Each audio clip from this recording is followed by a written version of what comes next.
The entire class is transported to a world of swords and magic. Everyone is given cool abilities, and he gets what is considered useless. However, in order to outplay the gods themselves, he begins to rewrite the rules of the game, acting from the shadows and changing the course of history. Will he succeed? Let's find out. The story began with a boy running through a dark alley, breathing heavily and looking back warily. He didn't understand why he was in such a mess. Then he slowed down and turned around, thinking he had gotten away. But at that moment, the tip of a knife flashed from the light of a lantern on his neck. He asked the killer to wait. If he wanted money, he would give it all. Shinjo Kai indifferently told him to die, and the next second slit his throat, covering everything around him with blood. The next morning, the protagonist walked to school yawning. He hadn't had enough sleep. He was 17 years old, a high school student, and also a hired killer. He decided that it was a stupid decision to go to school right after a night job. After a while, he entered the classroom, and student number 35, Mito Shuji, the trump card of the soccer section, the class representative, took notice of him, waving affably and wishing him good morning. Shinjo indifferently threw, and took his seat, resting his head on the desk. Student number 22, Nagasho Rena, folded her arms over her chest and, snorting, said that he was as unbearable as always. She was the unofficial leader of the girls in the class. Turning to the representative, she asked why he was still bothering with him. Mito smiled awkwardly and replied that he was still their classmate, and of course, he was sleeping. He had no sense of tact. At that moment, student number 1, Arashi Shunsuke, entered the classroom. He was known in the area as the leader of the bullies. Nagasho noted that he was a worse version. The two boys stood at attention when they saw the leader and greeted him. He waved his hand and replied indifferently, "Yeah." Then he turned his attention to the protagonist and, angry, he approached him and started calling him. If he continued to sleep, he would get into trouble. Then he swung his hand, but MC intercepted him, and he indignantly shouted, "Hey!" Shinjo looked at him and emotionlessly said that he wanted to sleep. What did he want? The bully shouted for him to let go. The protagonist noticed the strange feeling and let go of his classmate. He apologized and said that he himself did not notice. Arashi snatched his hand and, pressing it, said that he was a terrible idiot. At this moment, student number 8, Kanzaki Rin, the main beauty of the class, especially talented in literature and martial arts, kept away from the rest of the class, asked them to be a little quieter. Arashi was indignant. Did she also think of being rude to him? Student number 29, Hashimoto Mire, a member of the Public Moral Committee, a strict girl who respects order in everything. She raised her index finger and said that he had better stop before he broke anything. Then student number 23, Narumi Ryoya, who creates the image of a frivolous guy, sat down on the desk and, throwing his head back, said that she needed to finish. Anyway, she would only be ignored. She indignantly pointed her finger at him and shouted at him to be completely silent. Arashi at that moment took his seat, putting his feet up on the desk. Kagura High School. First grade. Second year. In this class, such conflict scenes are a daily routine. After some time, the protagonist woke up from his sleep due to a strange feeling. He saw that there was something under Mito's feet. The magical symbol was getting larger and glowing more and more. The frightened students did not understand what was happening. Mito, confused, shouted, "What the hell is this?" Then he shook his head and said that they will think about it later. He said that everyone needs to leave the classroom. The protagonist understood that they will not have time. And at that second, the symbol reached a huge size. A bright flash engulfed the students, and they found themselves in another place. MC woke up and, sitting up, wondered what kind of place this was. Looking around, he noticed that the building was a building made of stone and huge columns as a fortification. He had only one explanation. As hard as it was to believe, but they were swallowed by this white light, and then the whole class was transported somewhere. The rest of the students gradually began to come to their senses and wondered where they ended up. A student stood up and asked why they were here. Nagasha was confused. What was this white light?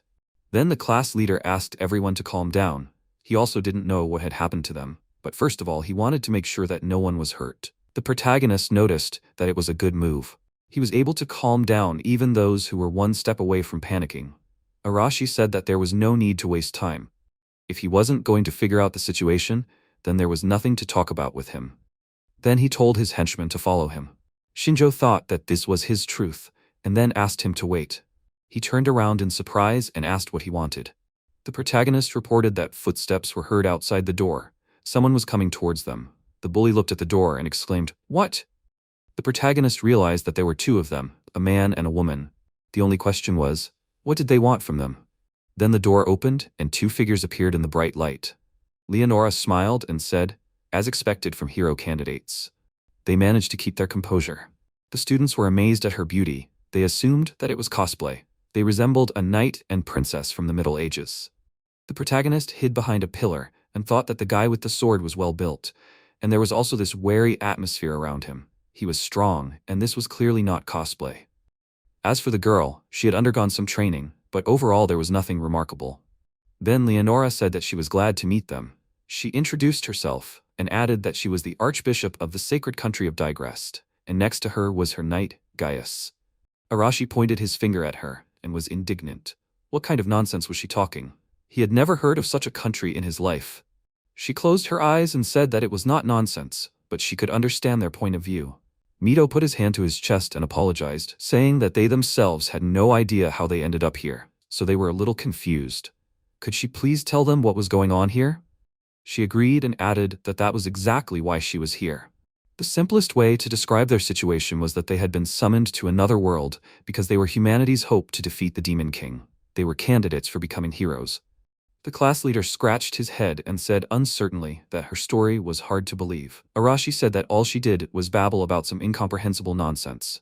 Guy objected that he should watch his words, that the saint of their country was in front of him. The bully shouted at him to shut up, that if he continued to show off, he would kill him.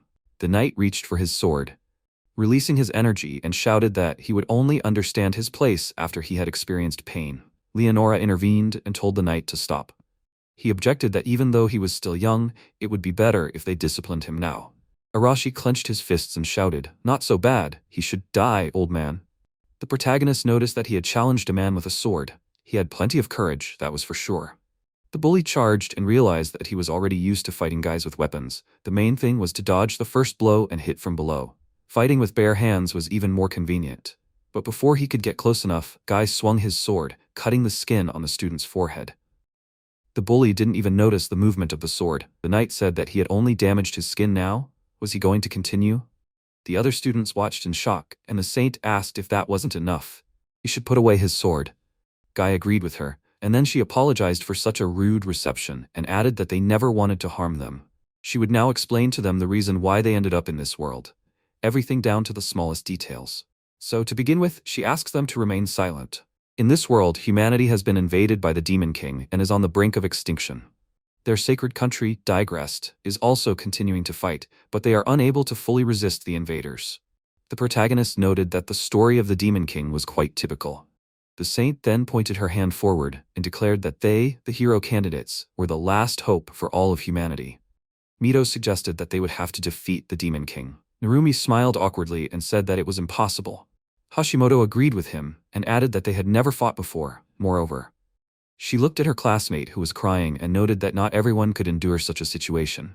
Their classmate, wiping tears from her eyes, asked to return to her home world. The knight said that no matter how impossible it was, they would have to do it. In addition, the only way to return home was to defeat the Demon King. The students were shocked by this information. The protagonist didn't know if it was a lie or not, but it seemed like he was trying to prepare them for the worst. Although, even if they accepted the situation, people who had lived carefree days wouldn't become murderers. That required experience and, especially, talent. Arashi began to shout indignantly that they were called here to save their lives, but they didn't care about their opinions. Did they think that they would silently obey them? Then he glared at the knight and shouted, "What is he staring at? He's annoying him." The knight noted that he hadn't lost his fighting spirit, a promising fighter. Perhaps he will become a serious threat in the future. Maybe he should get rid of him right away? With these thoughts, he reached for his sword again, but Leonora leaned over to the injured student and, releasing the healing spell from her hands, cast a spell, grant healing, cure. Then, the student noticed that the wound on his face had healed. Leonora said that they were guilty before him, and asked for forgiveness for all their sins. Nagasho asked in surprise, what was happening? "What is this light?" Leonora smiled and replied that this is the power of witchcraft. She used the miraculous power granted to her by God Digrest. This temporarily brings a new law to the world. They are more familiar with it as magic, right? MC noted that they are familiar with their culture. Is this not their first summoning?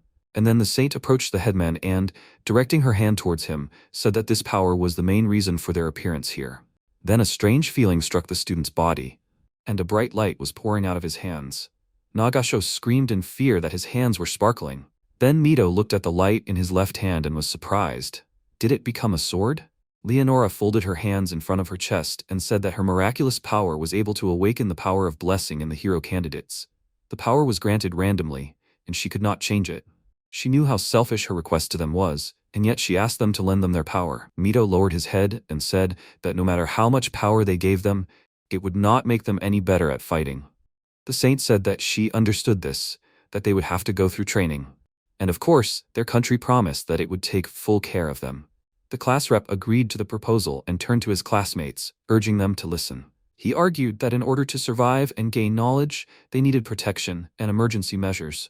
In his opinion, a blessing that could be used in an emergency could be their salvation. Why shouldn't they follow his advice? Gradually, the rest of his classmates began to agree with him, and then Leonora, thanking them, asked to allow her to grant them the blessing of God. The students began to receive their abilities. Hashimoto gained telekinesis, Arashi the power of explosion, and the rest their unique skills. The saint asked if everyone had received their gift. The protagonist, who had come to the center, raised his hand and said that he was the only one left. Leonora put her hand on his shoulder and apologized for not noticing him. The protagonist was surprised to notice that something was wrong with his vision. The next second, he saw the characteristics of the saint in the system window in front of him. The name? Leonora digressed. Age 18. Gender, female. Attack, defense D, dexterity D, physical strength E, magic power S, status, normal. Skills, summoning technique level 5, saint's blessing level 5, all attributes technique level 4, subjugation technique level 3.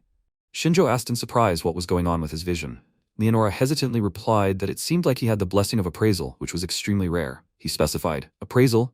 She said that with this blessing one could find out details about the strength and skills of the selected target.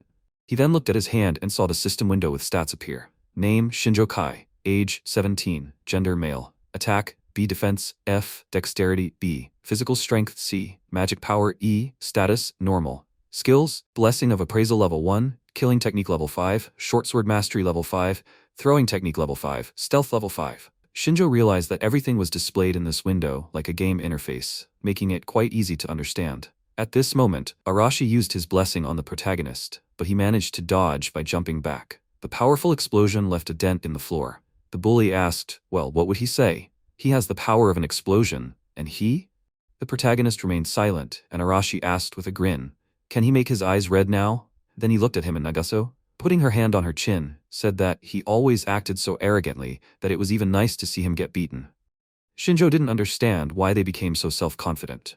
From the information he received, he couldn't tell exactly how useful their blessing was. These blessings were lent to them, and no one knew when they would decide to take them back. After all, there were many ways to kill someone. The saint announced that each of the students had now received their blessing. She understood that they were having trouble controlling their powers for now, but one day these gifts would become sharp fangs capable of piercing the Demon King. They must be tired now, and she clapped her hands, urging them to rest well today. By evening, all the students who had become hero candidates were distributed to different rooms. The protagonist, sitting on the window frame, wondered if he should gather more information before going to bed. At this time, 2 guards were patrolling the castle grounds. One of them said, God, it's night outside. Why did they even send them on patrol? His comrade replied that today the hero candidates were called, and there was nothing to be done about it. He asked, would they at least be able to protect themselves? The first guard replied that he had only seen them briefly, and that they seemed like children. He doubted that they knew how to hold a weapon. He didn't believe that they could defeat the Demon King. It seemed crazy to him. His partner said that this was the work of a saint, and that she probably had a plan. At that moment, the protagonist, hiding behind a tree, eavesdropped on their conversation. He thought that this was already the 3rd patrol, and from their words it was clear that the security had been strengthened. Then he used his vision on one of the guards and looked at his stats. Name Dan, age 31, gender male, attack E, defense D, agility F, physical strength E, magic power F, status normal, skills level 1 fencing. The protagonist was surprised that his only skill was fencing. If he always had active power, he could have gotten into the list of heroes. However, it seems that this is not available to everyone. He then ran in the opposite direction and thought he had a rough idea of the geography around the castle. It was a typical fortress town. After a while, he approached the guards guarding the entrance. One of them yawned tiredly, and the protagonist wondered what the situation was like inside the castle and how difficult it would be to get inside while they wanted to strengthen the security. But he decided not to rush. That was enough for today. Then he walked through the tall and thick grass and saw his classmates not far from him. Nagasho, Turning to her friends, said, "This is a great place, right?" Chinami asked fearfully, "Maybe they won't. What if they angered them?" Kinoshita folded her arms and asked, was she afraid? They were just practicing the blessing, that's all. Nagasho added that if anything went wrong, they would blame it on Mirai. Then she created a fire on her finger and looked at it and said that she wouldn't fall asleep anyway, so at least it would be useful. Her classmates followed her example, releasing their abilities. The protagonist hid behind a rock, watching them, and thought, God's blessing, huh? All this makes him uneasy. He better watch them. The next second, a strange feeling came over him, and he turned around abruptly, thinking, what is this? At that moment, Chinami looked at the tall grass and asked, what is this strange sound? Nagasho confirmed that she heard it too. They didn't understand what it was. The next second, a monster appeared from the tall grass. Kinoshita screamed in fear, what is this? The protagonist thought that he had never seen such a beast, it looked like a lizard. Then he made an assessment and seeing the characteristics was surprised. Is this not a name but the name of a species? No, now is not the time for that. The system window showed the name, Val the Lizard, age 4, gender male, attack B, defense C, agility B, physical strength C, magic power F, status sudden, skills none. The protagonist thought that it had received this status because it had stunned the girls. Then the monster threw back its head and roared loudly. The girls started running in the opposite direction in fear, and the monster chased after them. The protagonist, having climbed onto a rock, was surprised to note that the monster that had attacked the people showed no signs of intelligence. It moved quickly, but in a straight line, on all fours, and seemed incapable of complex maneuvers. Although the creature was quite large, he had a chance to defeat it if he used a knife. The protagonist pulled a weapon out of his sleeve and threw it accurately at the monster, hitting its hind leg. The surprised monster stopped and the protagonist, hiding behind a tree, thought that his attack was successful, although the wound was not deep. Meanwhile, the schoolgirls continued to run, but one of them tripped over a stone and fell to the ground. Her friends screamed in fear, Reina. Chinami wanted to help, but Kinoshita stopped her. Nagasho crouched on the ground, rubbing her bruised area, and when she heard the sounds of the monster, she turned around in surprise, and then said in fear, No! Her friends continued to call her anxiously, and she closed her eyes, preparing for the lizard to attack. But the next second, she opened her eyes and saw that the monster was lying lifeless on the ground, and a knife was stuck in its head. Her classmates ran up to her, and one of them tried to help her up. They didn't understand what happened, and Nagasho asked, Did someone save her? Then Kinoshita said that they should leave quickly, and Nagasho agreed with her, adding that she didn't want to run into another monster. The protagonist was still standing behind the tree. He asked, Are they gone? There was no particular reason to kill the monster, but if it just left, he wouldn't be able to sleep properly. He then walked up to the monster and took out his knife, wondering if there were monsters like that wandering around in this world. It seemed like he wouldn't be able to walk around much. Suddenly he felt a strange sensation and looked at the small rocks in front of him. He wondered if there was someone there. It was time for him to leave too. He then ran in the opposite direction, and at that moment, the man hiding behind the cloak came out of the rock and stepped on the dead monster's head. He said that the hero candidates were just small fry. He was even disappointed. But there was one, with a similar smell. He then licked his lips. After a while, the monster's body was carried over for examination and display to the students. Guy excitedly explained that the monster was hanging around the walls of the capital last night. The students looked at him in surprise, and he added that the monsters were the Demon King's minions, who relished in feeding on human flesh. They were now the main targets. He then turned to Steady and asked if he had found out anything. Steady looked up from his examination of the corpse and reported that he had found traces of witchcraft. It seemed that a mid-level demon, if not higher, had been at work here. Perhaps they had heard rumors about the hero candidates and decided to investigate. The protagonist looked out from behind the pillar and was surprised. Witchcraft? This was something new, not like a miraculous power. The headman assumed that this monster was controlled by a demon. The scholar stood up and turned to him, saying that he was right. Strong demons were able to control monsters using a technique called slave witchcraft. Firstly, the monsters were plants and animals mutated with mana. It is classified by ferocity and strength, and only a living organism can become a monster. The main source of mana is evil. In other words, the Demon King is the very source of life of monsters. It is logical that he and his minions are able to control monsters. Then the knight said that it was time to stop and leave. Steady exclaimed indignantly, "How so?" Guy grabbed him by the collar and dragged him to the exit, and he, holding out his hands, shouted that he still had so much to study. The protagonist thought that this researcher could be used to collect information, but now the main problem is that the monster was controlled. He remembered the status subordination and concluded that he felt the presence of a demon then. It is quite skillful, he miraculously managed to notice it. Perhaps it is still wandering around somewhere. Then he again felt a strange premonition, and a voice in his head asked, is he so afraid of imminent death? He should not be afraid. Arashi concluded that they had to defeat the Demon King or they would never return home, and he wasn't going to stay here for long. Kanzaki agreed with him, adding that for once, he was right. The class rep also agreed with them, saying that if they wanted to return home, they had no other choice. The frightened classmate was still crying, and the protagonist suggested that they were so bold because this world was like a game, but just because they were in another world didn't change the nature of war. They would kill. They had better realize that soon. Then Leonora approached them and said that they shouldn't rush into it so much. They didn't understand the full extent of their new powers yet, and that they should go through training first. She spread her arms wide and said that, no matter what, they had summoned them to this world as hero candidates, and their rate of progress was significantly different from the local inhabitants. A week had passed since the training began. The protagonist sat in the library and studied a book, not understanding a word. It was already strange that they could communicate freely with each other without language barriers. Then he looked out the window and saw his classmates training. The grade was not the most suitable for the blessing fight. He was forbidden to participate in training, but at least they gave him access to the library. He remembered how the saint asked him, "Knowledge is also power, isn't it?" His classmates laughed then. The protagonist stood up and said that it seemed like there was only the history of the country, but nothing about demons. He thought that Leonora was not lying. They were developing by leaps and bounds, and among them, the top 5 stood out: Narumi, Arashi, Kanzaki, Hashimoto, and Nagasho. However, there was one who surpassed them all. At that moment, the knight's sword flew back and stuck in the ground, and he exclaimed that he gave up. It was surprising that he was already stronger than him. Mito stood in front of him, confidently holding the sword in his hands. He said that all this was thanks to his instructions, and he was sincerely grateful to him for it. The protagonist used his ability, and a system window with characteristics appeared. Name, Mito Shuji. Age, 17. Gender, male. Attack, A, B. Dexterity, A. Physical strength, B. Magic power, A. Status, normal.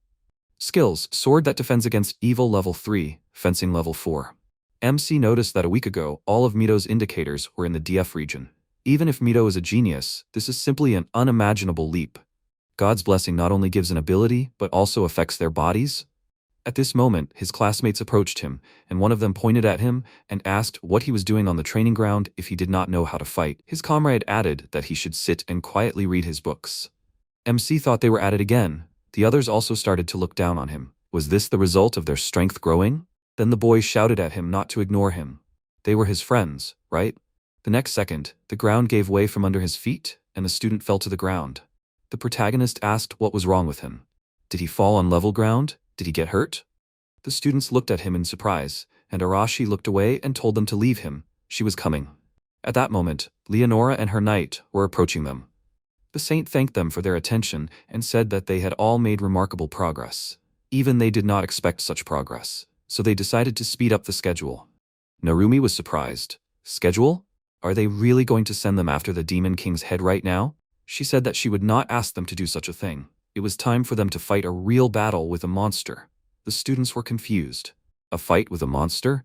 After a while, they found themselves in a forest where Guy announced that they would have practice today. As they could see, it would be in this picturesque place. To avoid any interference, they decided to split into teams of 2 or 3 people. Nagasho said, 2 or 3 people then. She then looked at her classmate and suggested that Mito join her team. He happily agreed, and Kinoshita, pointing to herself, asked if she could join too. The student called Arashi and said that they would be together. His classmate added that he could handle any monster that came their way. The bully sighed and replied that they could do whatever they wanted. Hashimoto looked at her partner and indignantly asked why she got him. Narumi awkwardly scratched the back of his head and said that the 2 of them could handle anything. The knight said, "Great, has everyone formed a team?" He then turned his attention to the 2 students who were suspended and asked, "What's wrong with them?" Kanzaki folded her arms and said that no one had invited her to join their group. The remaining students had not done so because they were too scared. She turned to the protagonist and said that it couldn't be helped. She would join him. Was he okay with it? He nodded and added that she could do as she saw fit. He thought that she was confident and cool-headed, acting like a proud woman who wouldn't let anyone get in her way. She then asked in surprise why he was looking at her like that. He shook his head and told her not to pay attention. Leonora raised her index finger and announced that the team that defeated the most monsters would receive a special reward from them. They wished everyone good luck and began their mission. Soon, Kanzaki and the assassins set off on their journey. She warned him that her blessing was better than any of their classmates, so he didn't even have to do anything, he just had to stay out of the way. He agreed with her and said that he trusted her completely. She tossed her hair and snorted. No pride. He thought that he could first look at Kanzaki's fighting potential. He felt that there were 4 signals around them at once. Apparently, the monsters decided to surround them, and then a goblin came out from behind the bushes with a bat in his hand. Kanzaki shouted in surprise, "A monster?" At that moment, the goblin swung his bat and ran straight at her, and she put her hand forward and ordered him to fall. The next second, the monster fell to the ground, and the protagonist noted that this was her blessing, control, the power to make others follow her orders. Then he said that there were more monsters around. She replied, "Is that so? Good." Then she ordered the monster to drop his weapon and fold his hands behind his back. The protagonist turned to his partner and asked, "What happened? Does she look tired?" Beads of sweat were running down her face, and she explained that using the blessing for a long time would cause fatigue. The protagonist wondered if it was using too much energy. He then said that she should kill the goblin as soon as possible, before the others arrived. The partner looked at him in surprise and asked, "But isn't it like people?" At that moment, the goblin, as if having heard their conversation, began to cry. The protagonist turned around and said, "So what?" It attacked them. Had she forgotten? Monsters are their enemies. There's no point in letting it live. The partner agreed with him and said that she understood. The protagonist took a stone in his hand and thought that even having received power, she was still a simple, confused schoolgirl. He then tossed the stone in his hand and concluded that the main thing is for her to make the right decision in case of danger. At that moment, several more goblins came out of the bushes, heading towards the protagonist. He warned the partner about the approaching monsters.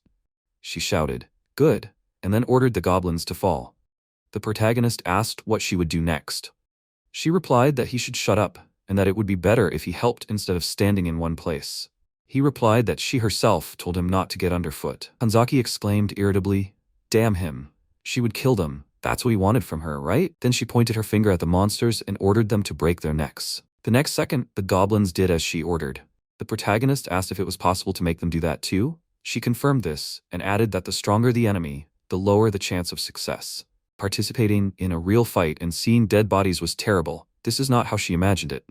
The protagonist said that the monsters attacked them themselves. In other words, they were the enemy. The enemy must be killed, and it does not matter whether it is a monster or a person. If, of course, she wants to stay alive. Kanzaki wondered why he was so calm. He didn't really have much strength. He lifted the monster's body by the arm and said that he wasn't timid. That was one of his strong points. Then he examined the body and noticed that there wasn't much to gain. His partner watched his actions, and then he turned around and asked what they were going to do next. Should they move on? If she was scared, they could go back. She waved her hair and said that they would move on. The protagonist noticed that she was being stubborn now, but she had a stable psyche. He could work with that. I wonder how the others were? Meanwhile, Narumi, looking around in fear, ran away from the monster and shouted what they should do. Hashimoto ran next to him and shouted for him not to ask her, but she had heard that the monsters here were weak.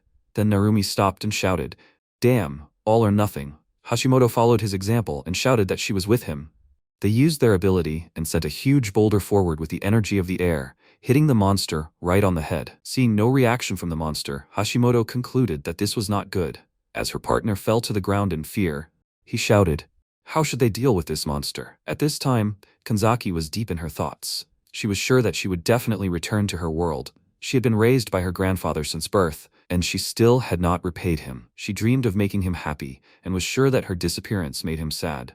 The protagonist asked if they would continue to walk in a straight line. It would not be far to get lost. She replied that as long as they walked straight, they would not get lost. He remarked that if she really believed that, then she probably had not been to the forest often. She irritably asked him to shut up and then turned around and looked at him, thinking that just recently he had behaved so terribly. What kind of guy was he? The protagonist was surprised. Did he have something on his face?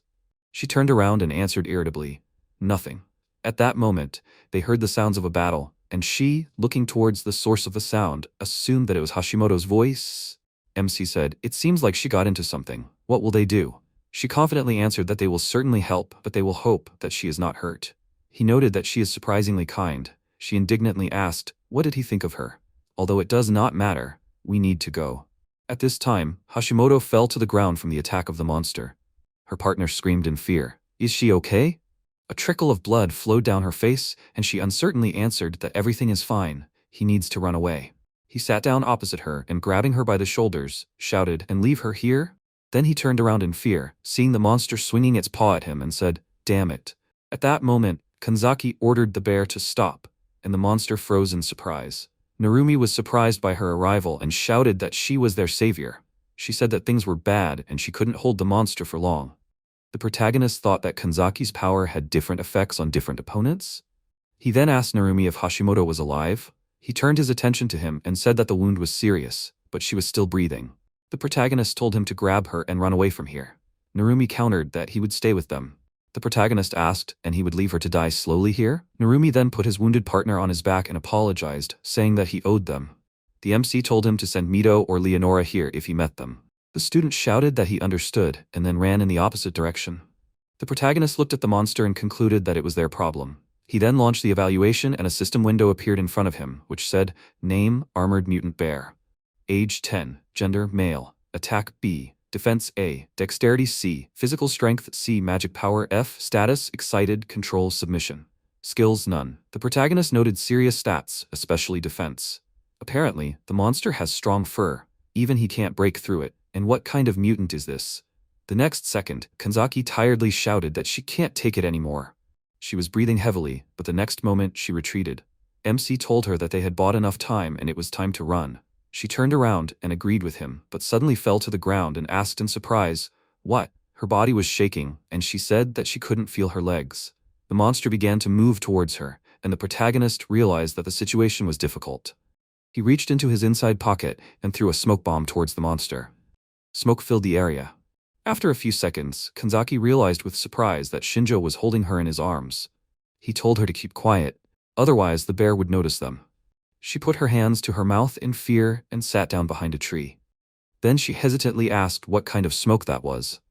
The protagonist, without taking his eyes off the monster, replied that it was a simple smoke bomb that he had made out of boredom while they were training. He knew that this was not true. He had always been at least minimally armed, so he had come to this world with his own weapons. However, his supplies were limited and he did not want to waste them. In his arsenal, there was a pistol, a smoke grenade, a throwing knife, and a regular knife.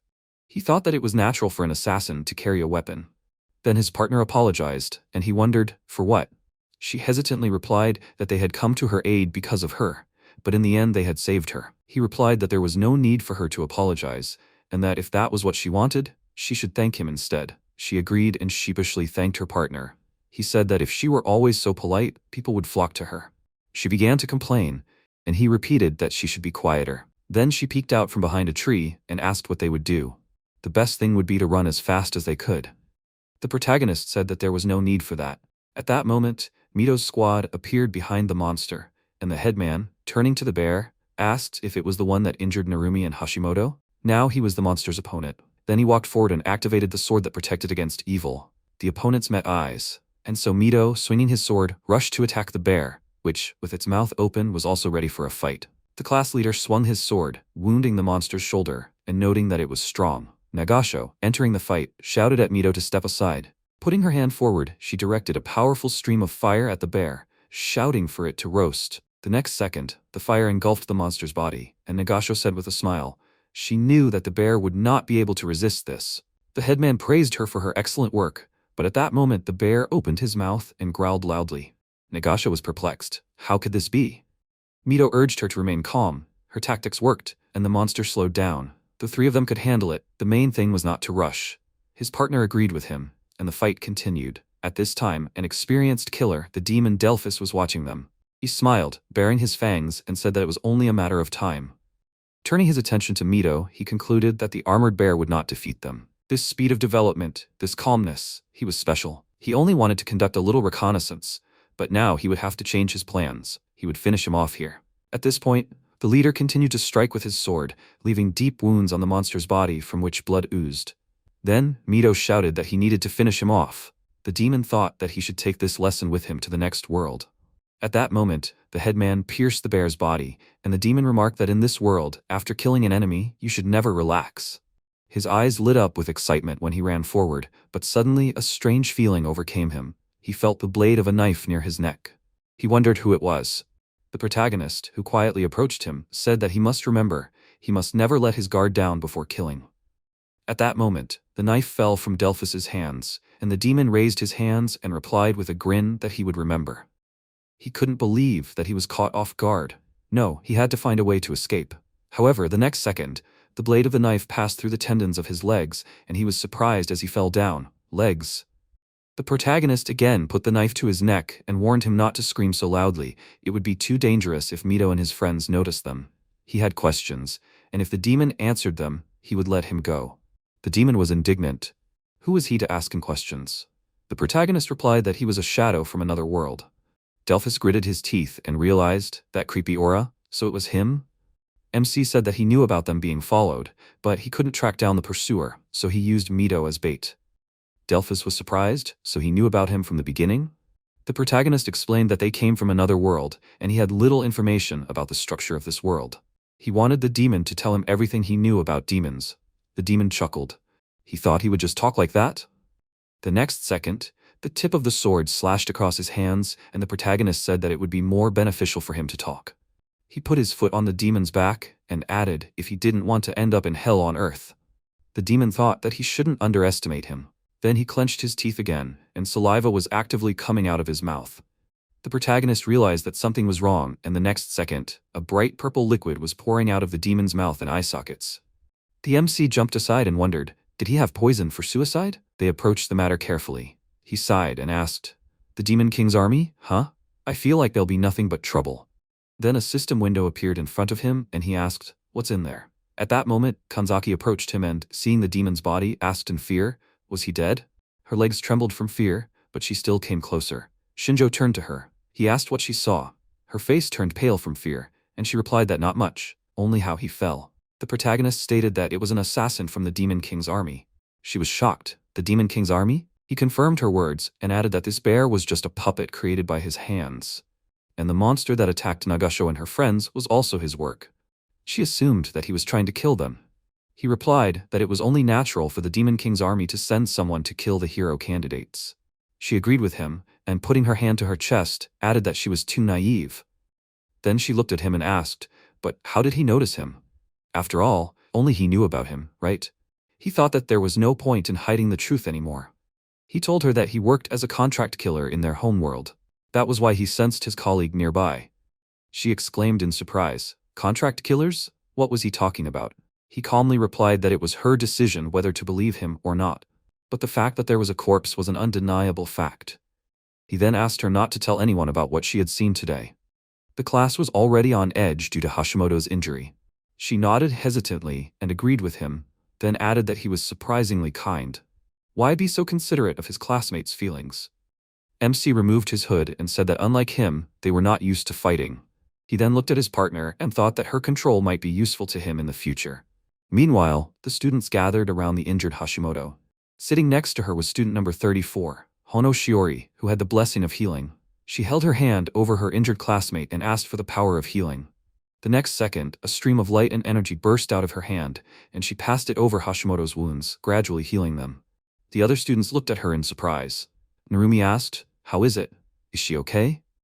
Honu hesitantly confirmed it and said that she thought she would be completely healthy in an hour. Her partner sighed in relief and said, thank goodness. He then turned to Shuji and noted that he was simply magnificent because this huge bear was incredibly strong.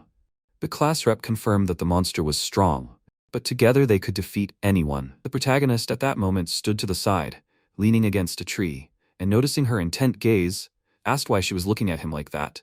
Kanzaki abruptly turned away and said, nothing. At that moment, Leonora and her knight approached them, and the saint noticed that they had all returned. Mito turned around and turned his attention to them. Narumi indignantly exclaimed, where were they all this time? Guy answered that they were not far from the forest and were doing their job, looking after them. The student asked in confusion, then why didn't they help? The knight indifferently answered, what kind of training would it be if they helped them every time? The headman turned to the knight and noted that she was in danger and could even die, but for some reason she did not receive help. He replied that in a real battle, everyone's life is at risk, and from now on, they can only face such battles so they should not complain about trifles. The students were shocked by what they heard. The headman noticed that they themselves had told them that only weak monsters were found in this forest. The saint explained that most likely this was the work of a demon killer. The student was surprised. A demon killer? She said that originally there were never armored bears in this forest. They were probably using the monster to gauge their strength. The knight added that he believed the demon was still hiding somewhere in the forest. Leonora agreed with him and concluded that they needed to tighten security. They also needed to tighten up their training, otherwise they would all just be killed. Sasaki Satoshi was surprised. Tighten up, would it be even more difficult? The student asked, weren't they already working at their limit? Their classmate asked in fear, could they be killed? Mito exclaimed that this was ridiculous. This was their first real fight, everyone was worried. The saint said that even if it was ridiculous, they would have to go through this, otherwise they would die. Arashi was indignant. They had summoned them here, and now they were even ordering them around. At that moment, Guy stepped in front of him and said that he would tell them now so that there would be no misunderstanding. They were all just pawns of Lady Leonora. They shouldn't think that they had the right to disobey her. The students looked at him indignantly, and the bullies shouted that this was excellent, so he would kill him here. The headman stepped forward, covering him with his hand, and shouted for him to calm down. Arashi was indignant. Was he telling him to calm down? Mito explained that if they went against them, they would make an entire country their enemy. They would not be able to put it out. Guy nodded and said, as he expected, Mito was well aware of their situation. To them, they were valuable pawns, and as long as they obeyed, no one would get hurt. Arashi smirked. Go against an entire country? Excellent. Then he rushed forward and shouted that he must die. He activated the explosion. A powerful flash of fire appeared in front of him, and everything around him was covered in smoke. He concluded that it was a trifle, but at that moment, a knight flew at him from the smoke screen. His eyes were burning with rage, and his fist was surrounded by a magical aura. He punched the student in the cheek, causing the bully to fall to the ground and groan in pain. Guy shouted, this is what they can do. From today on, they will have harsh training. They must prepare. Muda Atsushi and Togawa Kenta ran up to their friend excitedly, but he snatched his hand away and declared that he would definitely finish off this idiot. The next day after the combat practice, all the students were gathered outside the building. Steady, the monster researcher, raised his index finger and announced that he would be in charge of their training for the day by order of Miss Leonora.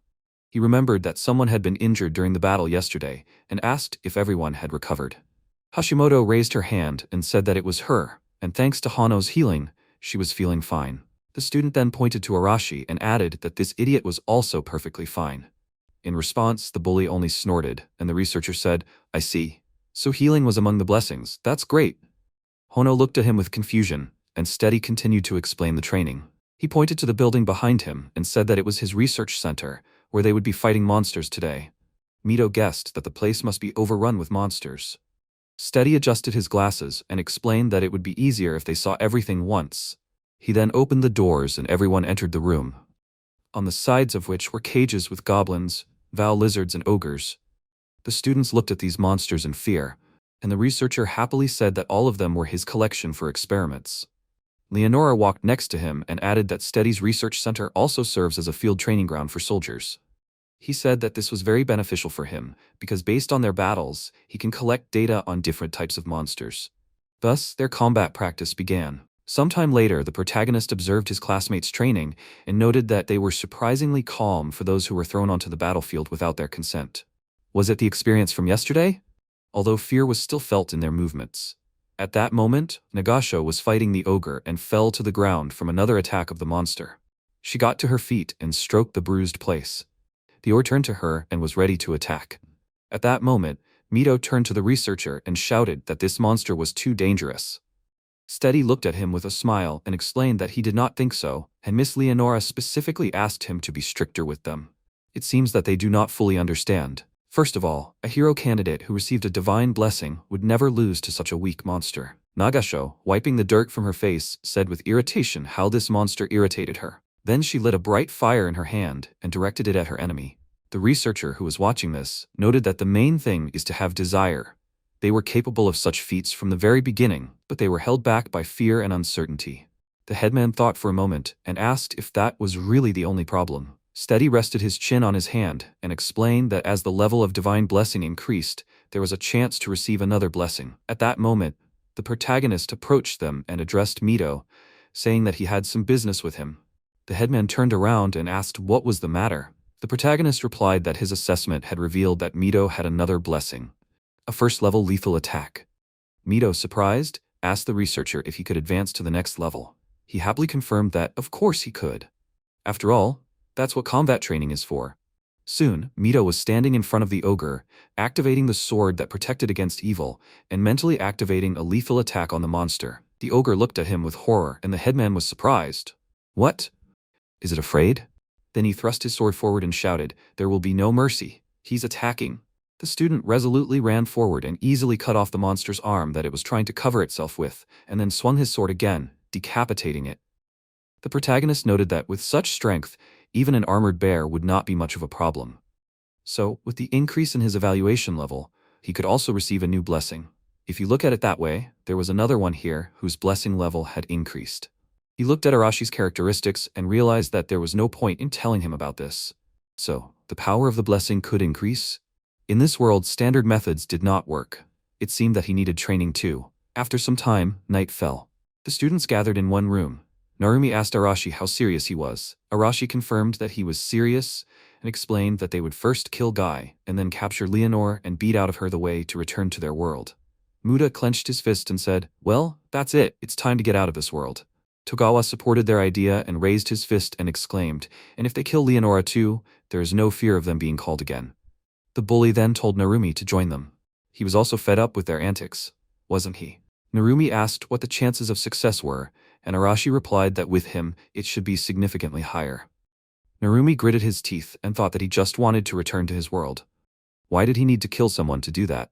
He then remembered the event that happened and announced that he was in. After some time, the training continued, and Mito, swinging his sword, made the protagonist, who was watching him, exclaim, "What zeal!" The village chief, noticing him, turned around and said that he was still too weak and needed to find a way to become stronger. The protagonist wondered if he could already defeat more than half of the knights in this country.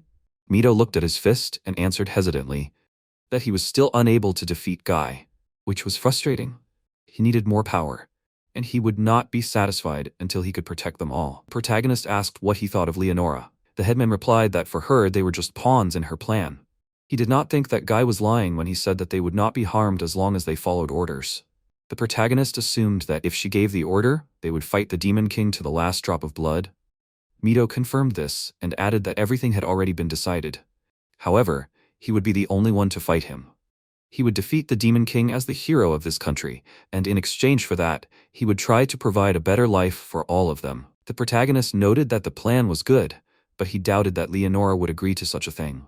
The headman said that he was waving his sword precisely for the sake of her recognition. At that moment, Leonora and her companion appeared and said that they had all given it their all today. Steady ran up to her and she informed him that while they were gone, the hero candidates would be in his care.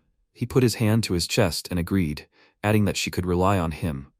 Nagasho asked, while they would be gone, were they heading somewhere? Leonora confirmed this and explained that they would be gone for a few days, and Steady would be their supervisor during that time. They then left in the opposite direction, and the researcher watched them with a smile.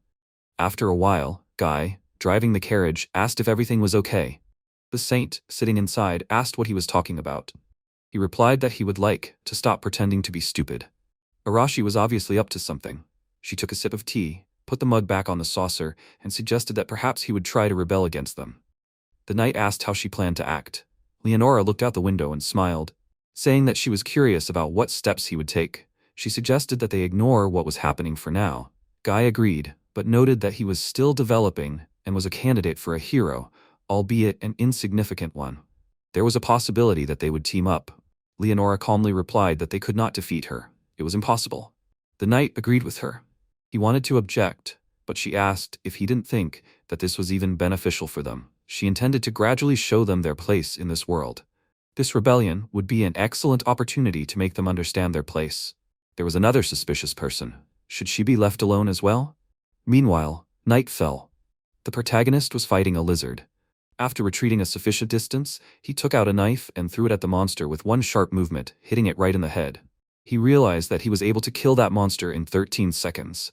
He then activated the evaluation and looked at the improvements, thinking that he probably increased his level by defeating that demon. Now the question is how to put this into practice. Suddenly, he turned around sharply and saw an ogre approaching, swinging his fist. The monster struck in front of him but hit the ground. The protagonist jumped to the side and was surprised. Ogre? The monster was preparing to attack again, and the protagonist took out throwing knives and threw it forward. Seeing no reaction, he realized that the ogre had become more durable. However, this was the perfect opportunity to experiment. The protagonist dodged to the side again and activated the weak point display. The spot on the monster's back lit up with a blue circle. Pushing off the ground, the protagonist released the knife, hitting the right spot. After that, the monster fell lifelessly to the ground, and MC realized that the skill showed him the softest part of the ogre's skin.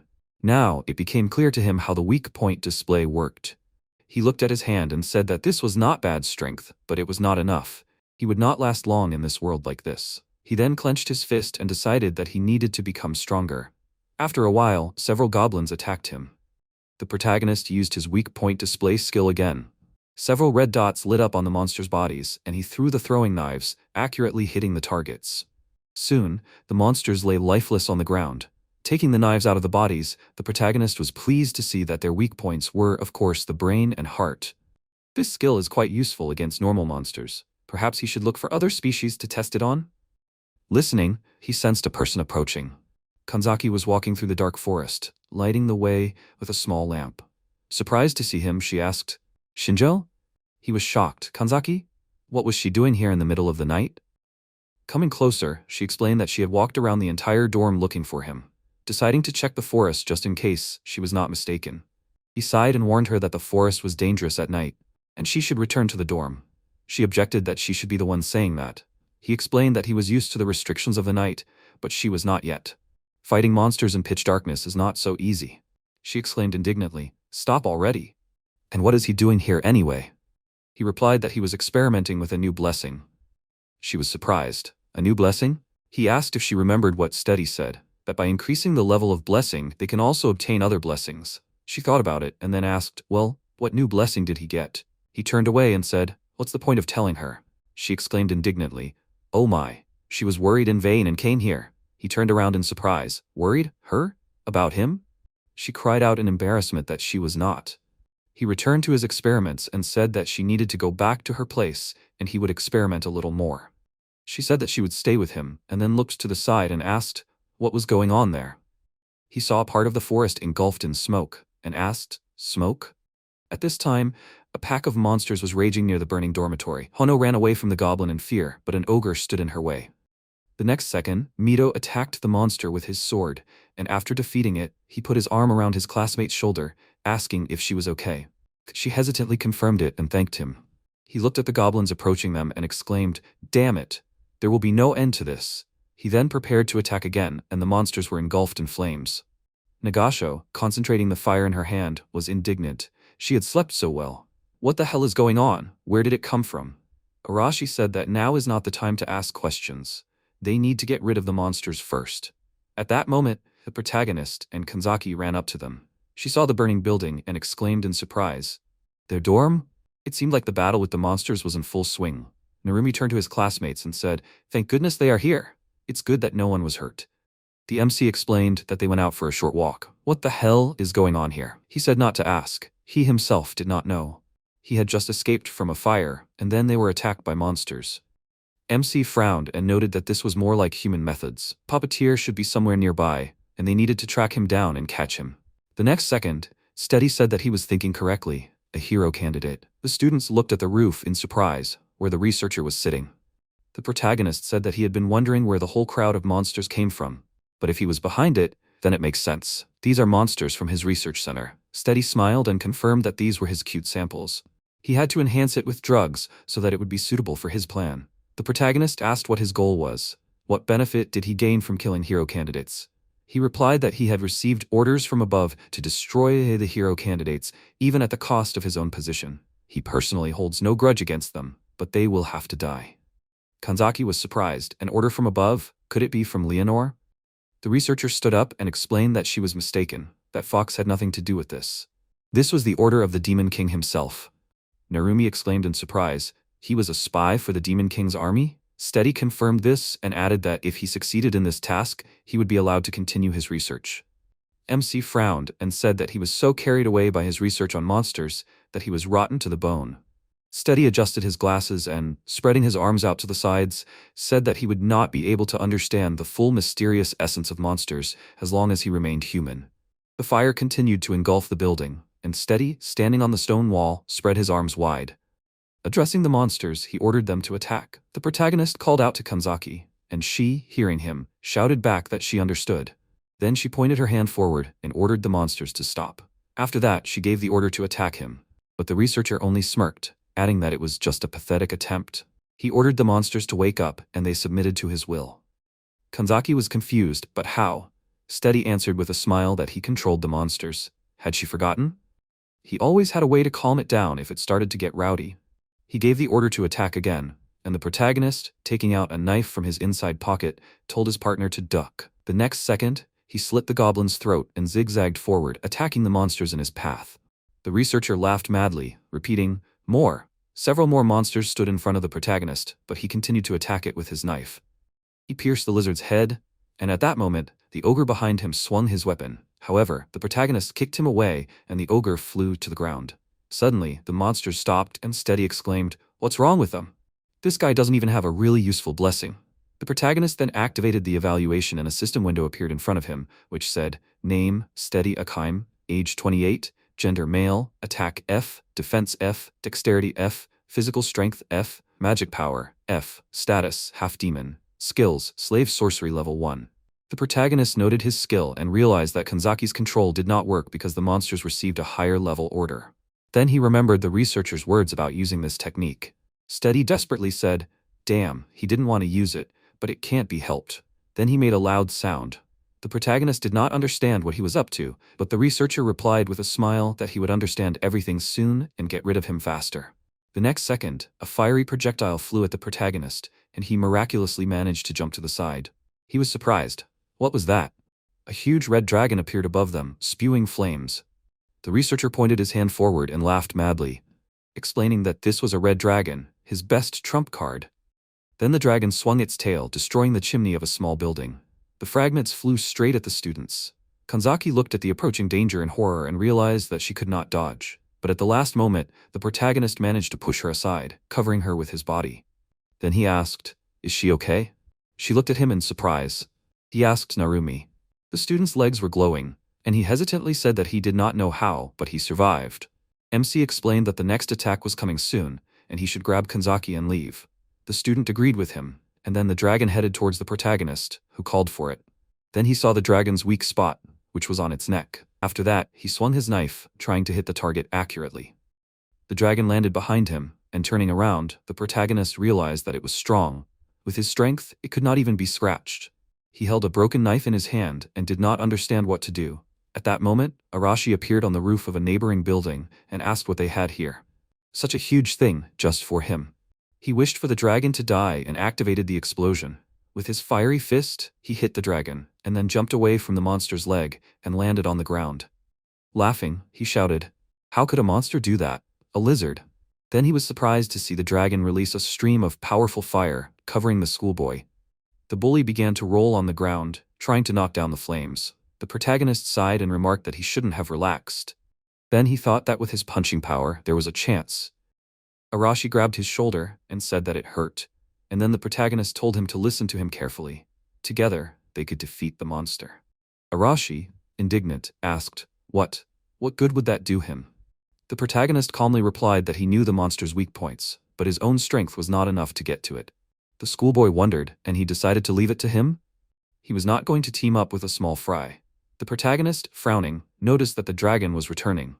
At that moment, the monster swung its tail, and the students managed to jump over it at the last moment. The dragon was preparing to spew flames again. The bully, perplexed, exclaimed, "The hell!" Then a stream of fire fell on him again, and he screamed in pain. Rising to his feet, he asked, "So, where should I hit? Where's this weak spot?" The protagonist explained that there is an inverted scale on the monster's throat. "Can he see it?" Arashi, pointing to the scale, asked, "Is this?" The protagonist said that he will distract the monster, and he should hit the scale with an explosion. Will he cope with the task? He answered, of course, to the task. At this moment, Steady exclaimed, "What is this monster digging around there for?" "The red dragon, he should kill them." The dragon opened its mouth and powerfully flapped its wings, sending small sparks to the schoolchildren, who covered their faces. The monster moved forward, but the protagonist threw throwing knives at its muzzle, and then ran in the opposite direction, shouting, "Here!" The dragon went after him, opening its mouth wide and trying to catch the schoolchild. MC slowed down and gave a signal to his classmate. Arashi ran and shouted that he understood. He raised his fist and shouted, "The overgrown lizard must die." Then he activated the explosion right on the overturned scale, and the next second, the dragon screamed loudly and fell to the ground. Steady was confused. What? The bully smirked, worthless. He put his foot on the monster's face. The protagonist clarified. He was able to say that even though he could barely stand, and his classmate indignantly shouted at him to shut up. The protagonist then turned to the researcher and asked what he would do without his trump card. He shouted that this is not all. He still has many monsters. Then he looked at the situation from below in surprise, seeing the corpses of his monsters. Mito, in the company of his classmates, held a bloody sword in his hand and said that they had already dealt with the other monsters.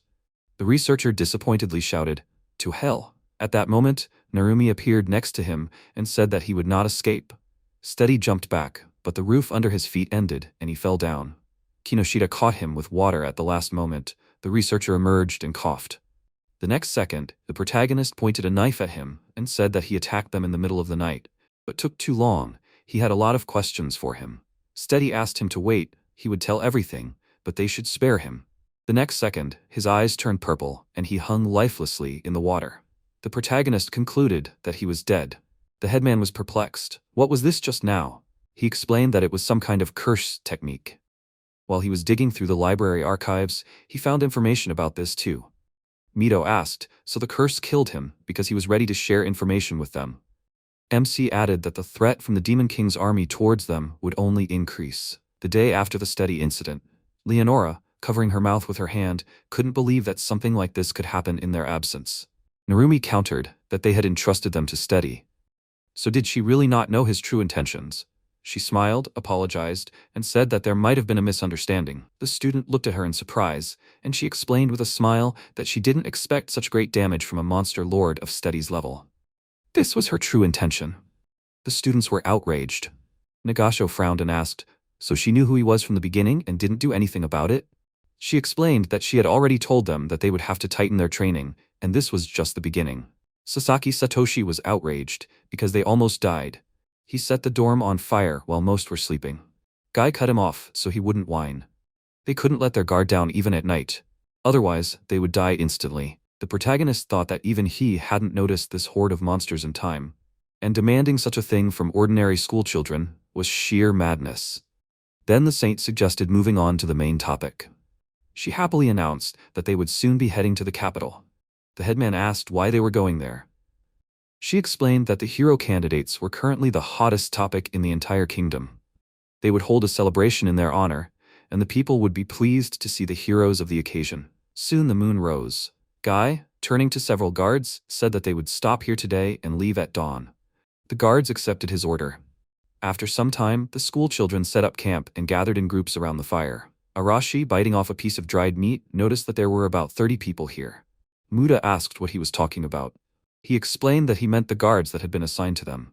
He didn't see anyone serious among them. Togawa assumed that their leader could take them all out with one blow. Was he planning something? The bully frowned and told him to use his brain. This was a great chance for their plan. His comrade agreed with him. Togawa noted that there were usually many more soldiers around them, and here there were only 30 of them. Muta added that they were weaker than them. Arashi took another bite of meat and said that they didn't respect them. They didn't even think that they would dare to rebel. They would leave today. He should call Narumi and the others. The protagonist, hiding behind the tent, noted that he was right. Not many soldiers were introduced to them, and all of them were weak. But the reason was simply that Leonora and Guy were confident in their own strength. He needed more time to understand them. Then, he called Mito and asked for a minute. Meanwhile, Arashi and his team hid in the bushes. The bully asked if everyone except the guards had fallen asleep. Narumi replied that it seemed so. He smiled and said, "Great, now is the time." At that moment, the class reps group approached them, and he told his classmate to stop.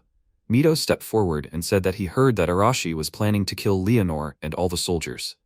Was that true? Arashi was indignant and asked who told him about it. He replied that he heard about it by chance when he was passing by the tent. Nagasha was surprised. Were they seriously planning to kill them? They irritated her too. But this was already some kind of madness. Arashi frowned and shouted that they were the only ones here who were crazy. How long will they follow this fox? The class rep said that he understood Arashi's feelings. But killing was not the answer. There had to be another way. Arashi noticed that they were all good at talking, but did he even have a plan? Mito explained that he would become Leonore's pawn and defeat the Demon King, and in return, he would ask her to provide the others with safety and housing. The bully asked, did he think she would agree? Mito was sure that if he became stronger, she would have to listen to him. Arashi shook his head and said, even if it worked, he didn't need his protection. He had to get out of here. And he was going back to his original world. Mito exclaimed that if he was so serious, they would have to stop him. The bully flexed his fists and shouted that he was a bastard. He shouldn't complain later. Then he rushed forward and hit his opponent in the face with his knee. The headman tried to cover himself with his hands and drawing back, realized that he was fast, and that was strength. Arashi was surprised that this idiot was able to block his blow. At that moment, the guards approached them and shouted, what are they doing there? Mito apologized and explained that it was just a small quarrel. The guard said that tomorrow they would have to get up at dawn, and they should go to bed. Arashi said disappointedly, boredom. His softness was already starting to irritate. After some time, they arrived in the sacred kingdom of Digrest, in its capital. Narumi, looking at the happy faces of the locals, could not contain his delight. This is amazing. This is what the capital is like. Hashimoto, on the contrary, noted that there are too many people here, and this irritates her. Nagasho, twirling a strand of hair in her fingers, noted that it is still not as bad here as in Tokyo. Kinoshita, laughing, agreed with her. The schoolchildren walked behind the carriage, and the residents began to pay attention to them. Guy shouted for them to move aside. Saint Leonora and a group of hero candidates are coming. The residents were amazed. Candidates for heroes, chosen by God himself? They waved happily to the schoolchildren, and the headman waved back. The protagonist, looking around, noticed that they had not been lied to when they were told that the townspeople were counting on them. He then looked at the towering castle, and soon they arrived there. The Holy Knight Rains, putting his hand on his chest, said, welcome to the capital, esteemed hero candidates. The first thing they should do is get some rest. Then the students took their beds. One of them plopped down on the bed, exclaiming that it was so soft. His classmate remarked that sleeping on the ground was simply unbearable. Meanwhile, the girls were enjoying the hot springs. Arashi and his company were praising the food in the castle, and the class rep was training. The protagonist at this moment climbed a high tower and, looking down on the city from above, thought that he should first gather information. He looked around the corner and noticed that there were a lot of guards. He knew that moving around the castle would be very risky. He then looked out the window again and noticed the knight who had greeted them and escorted them not long ago. The protagonist moved closer, hiding behind a tree. The guard asked, hero candidates? Rains replied that they were most likely currently resting in the guest rooms. The guard asked, were they really chosen by the creator god? The knight folded his arms and explained that they had powers that mere children should not have, so it must be true. He asked if he was worried about the possible actions of the Demon King believers. By inviting the hero candidates to the capital, they might have provoked them. His partner noted that it was true. They had been acting suspiciously lately. They should be as careful as possible. The protagonist frowned and was surprised. Demon King believers? Rains said that the hero candidates were with them in the capital. Should they be so worried about those believers? The guards laughed and noted that this was also true. Then the knight turned in the opposite direction and said that training would begin soon. It was time to go. The protagonist thought it was curious and decided to go to the city to find out more. After some time, he found himself in a tavern and asked the owner to pour him a glass of ale. In exchange, he put a gold coin on the counter. The owner replied, 1 minute. At this time, a man at the table asked his comrade, had he seen these hero candidates? They were so skinny. His friend told him to stop, because they were approved by the saint herself. If the church found out that he was chatting, he would be in trouble. MC noted that the church in this country has great influence, and it is feared more than the king or aristocrats. The owner put a mug of drink in front of him and said, here. The protagonist replied that he was a wandering traveler and did not understand the local traditions very well. He asked if he could ask him a few questions, to which the owner agreed. The protagonist said that everyone was talking about some Demon King believers. Who were they? The owner scratched his ear and asked if he knew that they were currently fighting the Demon King's army, right? The Demon King, who controlled this army, seemed like an all-powerful monster to many. There were those among the people who admired and worshipped his power. The protagonist asked if these were the Demon King believers. The owner replied that they were. These cultists were rampant throughout the country. They had recently blown up several noble houses. The protagonist noted that this was a serious problem. He realized that they were somewhat similar to terrorists. He then walked through the city streets at night and thought that everyone here believed that only the hero candidates could defeat the Demon King. The believers hiding in the capital might begin to act. That was why everyone was so excited. At that moment, Kanzaki called him. She ran up to him and shouted, she finally found him. Where had he been all this time? He turned around and explained that they didn't know anything about the capital, so he needed to gather information.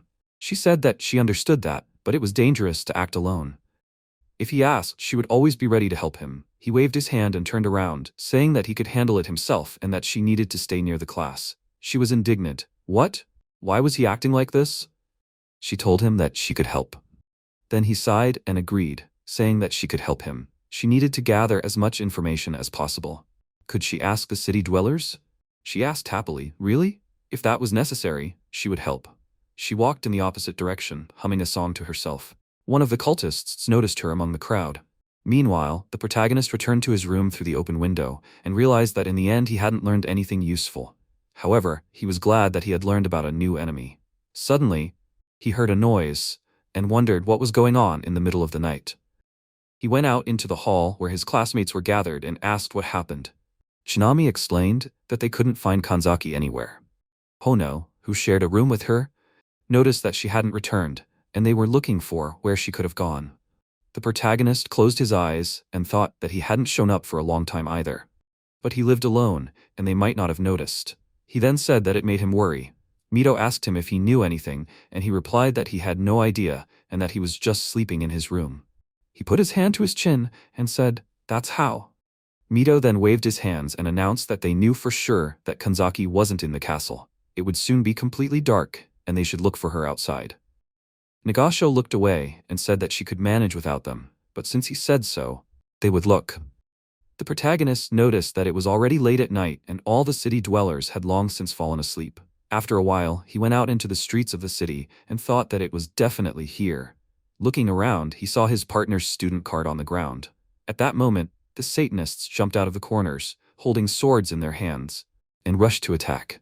But the MC did not lose his head. Instantly taking out a knife, he cut off the hand of one of them, then, turning around, grabbed the hand of another, and, pulling on it, plunged his knife into the throat of the third Satanist.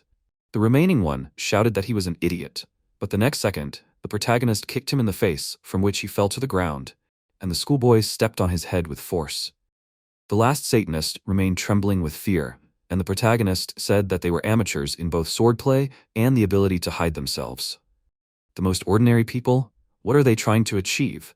He glanced at the characteristics of the last Satanist, who was clutching a sword in his trembling hands in fear. The assassin assured him that he would tell him everything he knew. Meanwhile, Kanzaki, standing with her hands cuffed, looked at the Satanists with indignation. They grinned, feigning fear, and one of them said that his heart was almost broken. The schoolgirls shouted that they could interrogate her as much as they wanted, but she would not say anything. The Satanist replied that they only wanted to talk about the hero candidates, and if she did not want to talk, then so be it. He then reached out and tore the clothes off her chest, revealing her underwear. He said that they would see how long she could keep her mouth shut, and it would be a sight to behold. At that moment, the protagonist peeked around the corner and, after assessing the characteristics, concluded that these two did not deserve to be considered capable of capturing his partner. He then threw two throwing knives that pierced the cultists' heads with a headshot. Kanzaki looked at the fallen corpses in surprise, and the protagonist asked if she was okay. She was glad to see him and awkwardly apologized.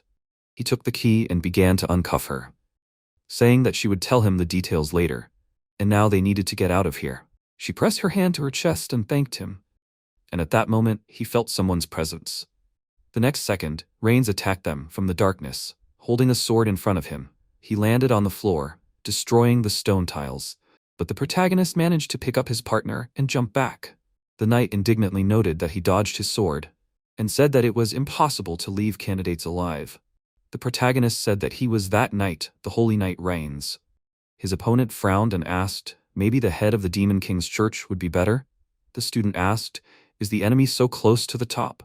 This country does not have long left. The knight replied that by killing all the hero candidates, they will bring about the day of destruction. Then the opponents stood opposite each other. The protagonist used the evaluation and a system window appeared in front of him, which displayed the following data. Name, Reigns Orda, gender male, attack B, defense B, agility B, physical strength B, magic power B, status excited, skills level 3 fencing, level 3 fire technique. The protagonist noted that all indicators were at level B. A versatile fighter, you can't let your guard down. They rushed to attack. The knight swung his sword, but the protagonist deftly jumped to the side. Then the knight extended his hand forward and called for fire to burn his enemies. Several fireballs flew out from the magic symbol that appeared on his hand. The protagonist jumped up and was surprised. A fire technique? The knight approached him and said that he couldn't dodge it in the air. The assassin threw a throwing knife, but his opponent said that it was useless. Then he used fire rap, blazing sword. The knight confidently held the flaming sword in his hands and declared that this was the end, candidate for hero. The next second, the protagonist used a gun, leaving a mark on his opponent's forehead, who flew back lifelessly. He thought that he wasn't going to use it here, because the number of bullets was limited. He was right. That jump was a bad move. If he wanted to survive in this world, he needed to hone his close combat skills. At that moment, Kanzaki peeked out from around the corner and was surprised. A gun? He replied that he was an assassin. Of course he had one. She covered her chest with her hand and said that when she thought that her classmate had a gun by his side, she got scared. But she still thanked him, because he came here to save her, right? He indifferently replied that it was just a coincidence. Something else was important. She couldn't use control? She confirmed this and added that these handcuffs did not allow her to use her powers, but now she was fine. The protagonist picked up the cape from the floor and thought, so there are such tools? Then he threw the cape over his partner's shoulders and, moving in the opposite direction, said, "That's great, we need to get out of here." Then, she called him and said, if she understood correctly, then these people are going to attack their classmates. He confirmed that he heard it too. The guy, who tried to drag him here, told him everything. He remembered how the frightened cultist asked not to kill him. Then the protagonist replied that it depended on how he would behave. The boys shouted that he was simply following orders.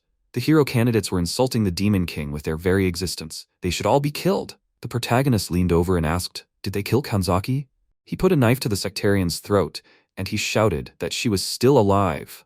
They wanted to use her as a hostage during the attack on the others. Meanwhile, the sun rose above the horizon, illuminating the streets of the city. The MC said that, unlike Steady, the curse could not stop them, and they do not cooperate with demons. His partner, hearing this, exclaimed that they were a group of fanatics. She thought that the humans in this world were their allies. The protagonist sighed and looked at her, telling her not to be fooled. They were able to put those handcuffs on her because she let her guard down, right? She was indignant, after all. They were so polite when she asked them questions. He asked if she found it suspicious. Their enemies were demons, and humans were not to be trusted. She snorted in response, regretting her naivety. At that moment, Mito ran up to them and, stopping near his classmates, said, "Thank goodness, they are safe." Kanzaki confirmed this and apologized for making him worry. He looked at the protagonist and said that the main thing was that they were not hurt. Was it he who found her, Shinjo? He replied that it was true and that he needed to talk to him about something important. The class rep concluded that something had happened after all. He then asked, "The church?" The protagonist, folding his arms over his chest, explained that they were a group of fanatics who believed in the omnipotence of the Demon King and were helping get rid of humans. Their target was them, the hero candidates. Mito thoughtfully scratched his chin and asked, were they attacking humans? Unlike monsters, it would be difficult to figure out their opponents. The protagonist confirmed this and added that they should warn the others. The headman agreed with him and said that Leonora also needed to be told. Extra guards would not harm them. Kanzaki said that even if they told her, she would simply say that they should figure it out themselves. The headman smiled and said that this was true. He then added that no matter what, they should gather the others to decide what to do. They were currently searching for her throughout the city. At that moment, the students suddenly turned around at the noise and saw smoke rising from behind a nearby building. The next second, they were surrounded by cultists. Mito looked around and shouted, "Are they attacking the points where the Kanzaki search teams are?" The protagonist noticed that they were approaching and they should prepare. Meanwhile, all groups of hero candidates were surrounded by sectarians. The protagonist used his opponent's assessment again and concluded that there were 6 of them, and they were significantly inferior to Reigns, the combat team. Then one of the cultists rushed to attack with a loud cry, and the others followed him. The protagonist turned to his partner, and she replied that she understood him. She ordered the cultists to stop, and they froze in place. The next second, the protagonist threw throwing knives at them, and they instantly fell lifeless to the ground. Mito turned around in surprise and then waved his hand and exclaimed indignantly, "They are people, not monsters." The protagonist frowned and asked, "So what?" "The main thing is that they are their enemies." The headman wanted to object, but he said that while they were chatting, another opponent appeared. At that moment, he appeared behind the student and swung his sword to attack. Mito managed to turn around and put the sword in front of him, blocking the attack. He shouted, "Why are they acting like monsters? Aren't they all people?" The guy replied that it was all for their master. Kanzaki was preparing to attack the enemy, but Shinjo stopped her and told her not to interfere. He added that it was time for him to stop being so soft. Meanwhile, the class representative destroyed the enemy's sword with his blow and said that if he surrendered now, he would be spared. He had to lower the sword. The cultist shouted, "Is he making fun of him?" Then he rushed to attack even with the broken sword and cut the student's hand. Then he laughed, and Mito made up his mind and attacked the enemy with a fatal blow, causing him to fall to the ground, drenching it with blood. But the Satanist was still alive, his body was decomposing, and he said that it was not over yet. The protagonist turned to his classmate and asked him to finish the job. The class representative, hearing this, noted that he was beyond help. However, the protagonist, looking at him, objected that this was not so and that any obstacles that could interfere should be eliminated. Mito, confused, asked why his comrade was so calm. He was a human like them. Had he forgotten that? But the protagonist replied that it was just a matter of choice. He could either kill the enemy now or wait until he attacked someone else. Maybe he should help him? After all, he was the strongest in the class. The class rep gritted his teeth, and the protagonist asked what was more important to him, the life of a stranger or the lives of his classmates. He replied that he understood, and the next second, he plunged his sword into the enemy's body. He then turned to his classmates and asked them to help the others. Meanwhile, in one of the alleys, Arashi was holding a cultist by the throat and asking if he was the last one. The student told him to die with a smile. He then activated an explosion that hit the cultist's body directly, throwing him back, where his body was burned. Muda noted that Arashi was a ruthless guy, and Togawa concluded that this was their Arashi. Meanwhile, Nagasho, with her hand forward, released fire, commanding the opponents to burn, and the cultists were indeed covered in flames. She wiped the sweat from her face and exclaimed, "Why are there so many of them?" Then she turned to her partners and shouted, "What are they doing? They know how to fight, right? They should at least fight one-on-one." Chinami tried to object. Kinoshita was embarrassed by the fact that they were humans, but she shouted that if they did not kill them, then they would kill them. Did they not understand? At that moment, one of the opponents kicked Chinami in the back. Her friend suffered the same fate. Nagasho could not understand why. At that moment, Leonora approached them and asked in disappointment, and how should she evaluate their training? The surrounding people looked at her in surprise.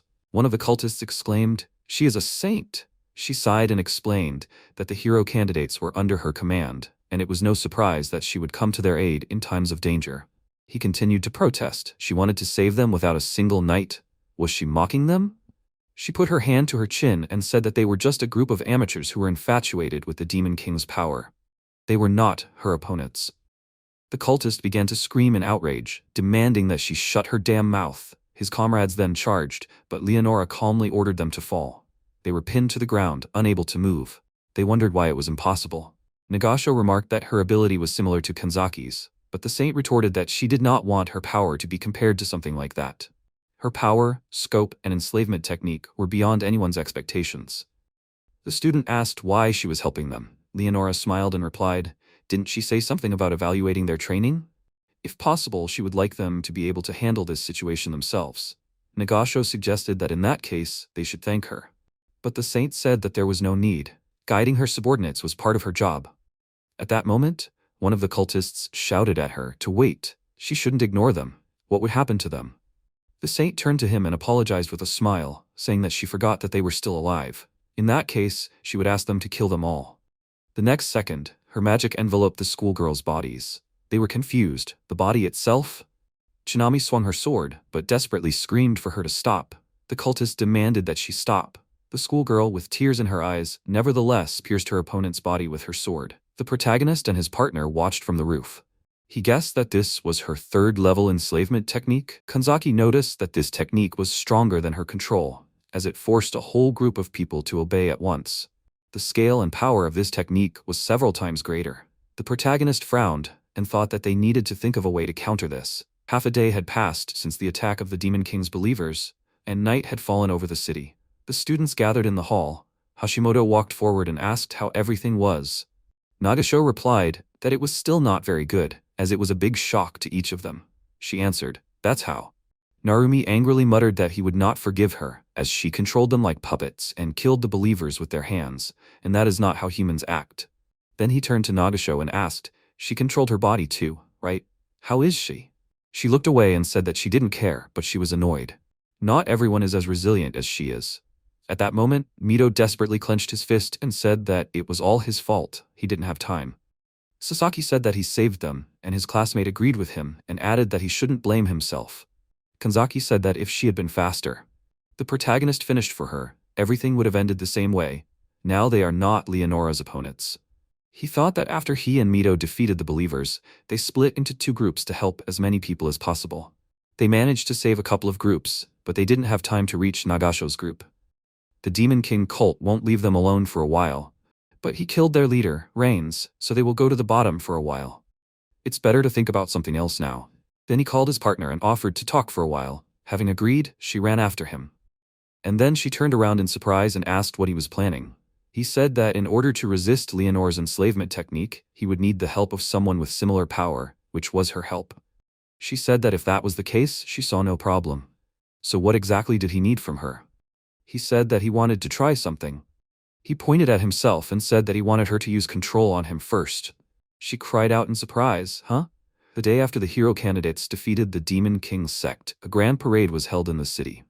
The battle with the cultists showed the citizens how strong the candidates were, and they were able to win the hearts of the people. While at the celebration, the protagonist could not take his eyes off the saint, wondering if she had planned all of this from the beginning. If so, she was an extremely dangerous opponent. Sometime later, all the students gathered at the city gate. Leonora, as usual, noted with a smile that everyone was gathered and asked them to return to the Alpha Temple City. Kanzaki was surprised. Alpha Temple City? MC assumed that was the city they were summoned to? He also noted that the city was under Leonora's control.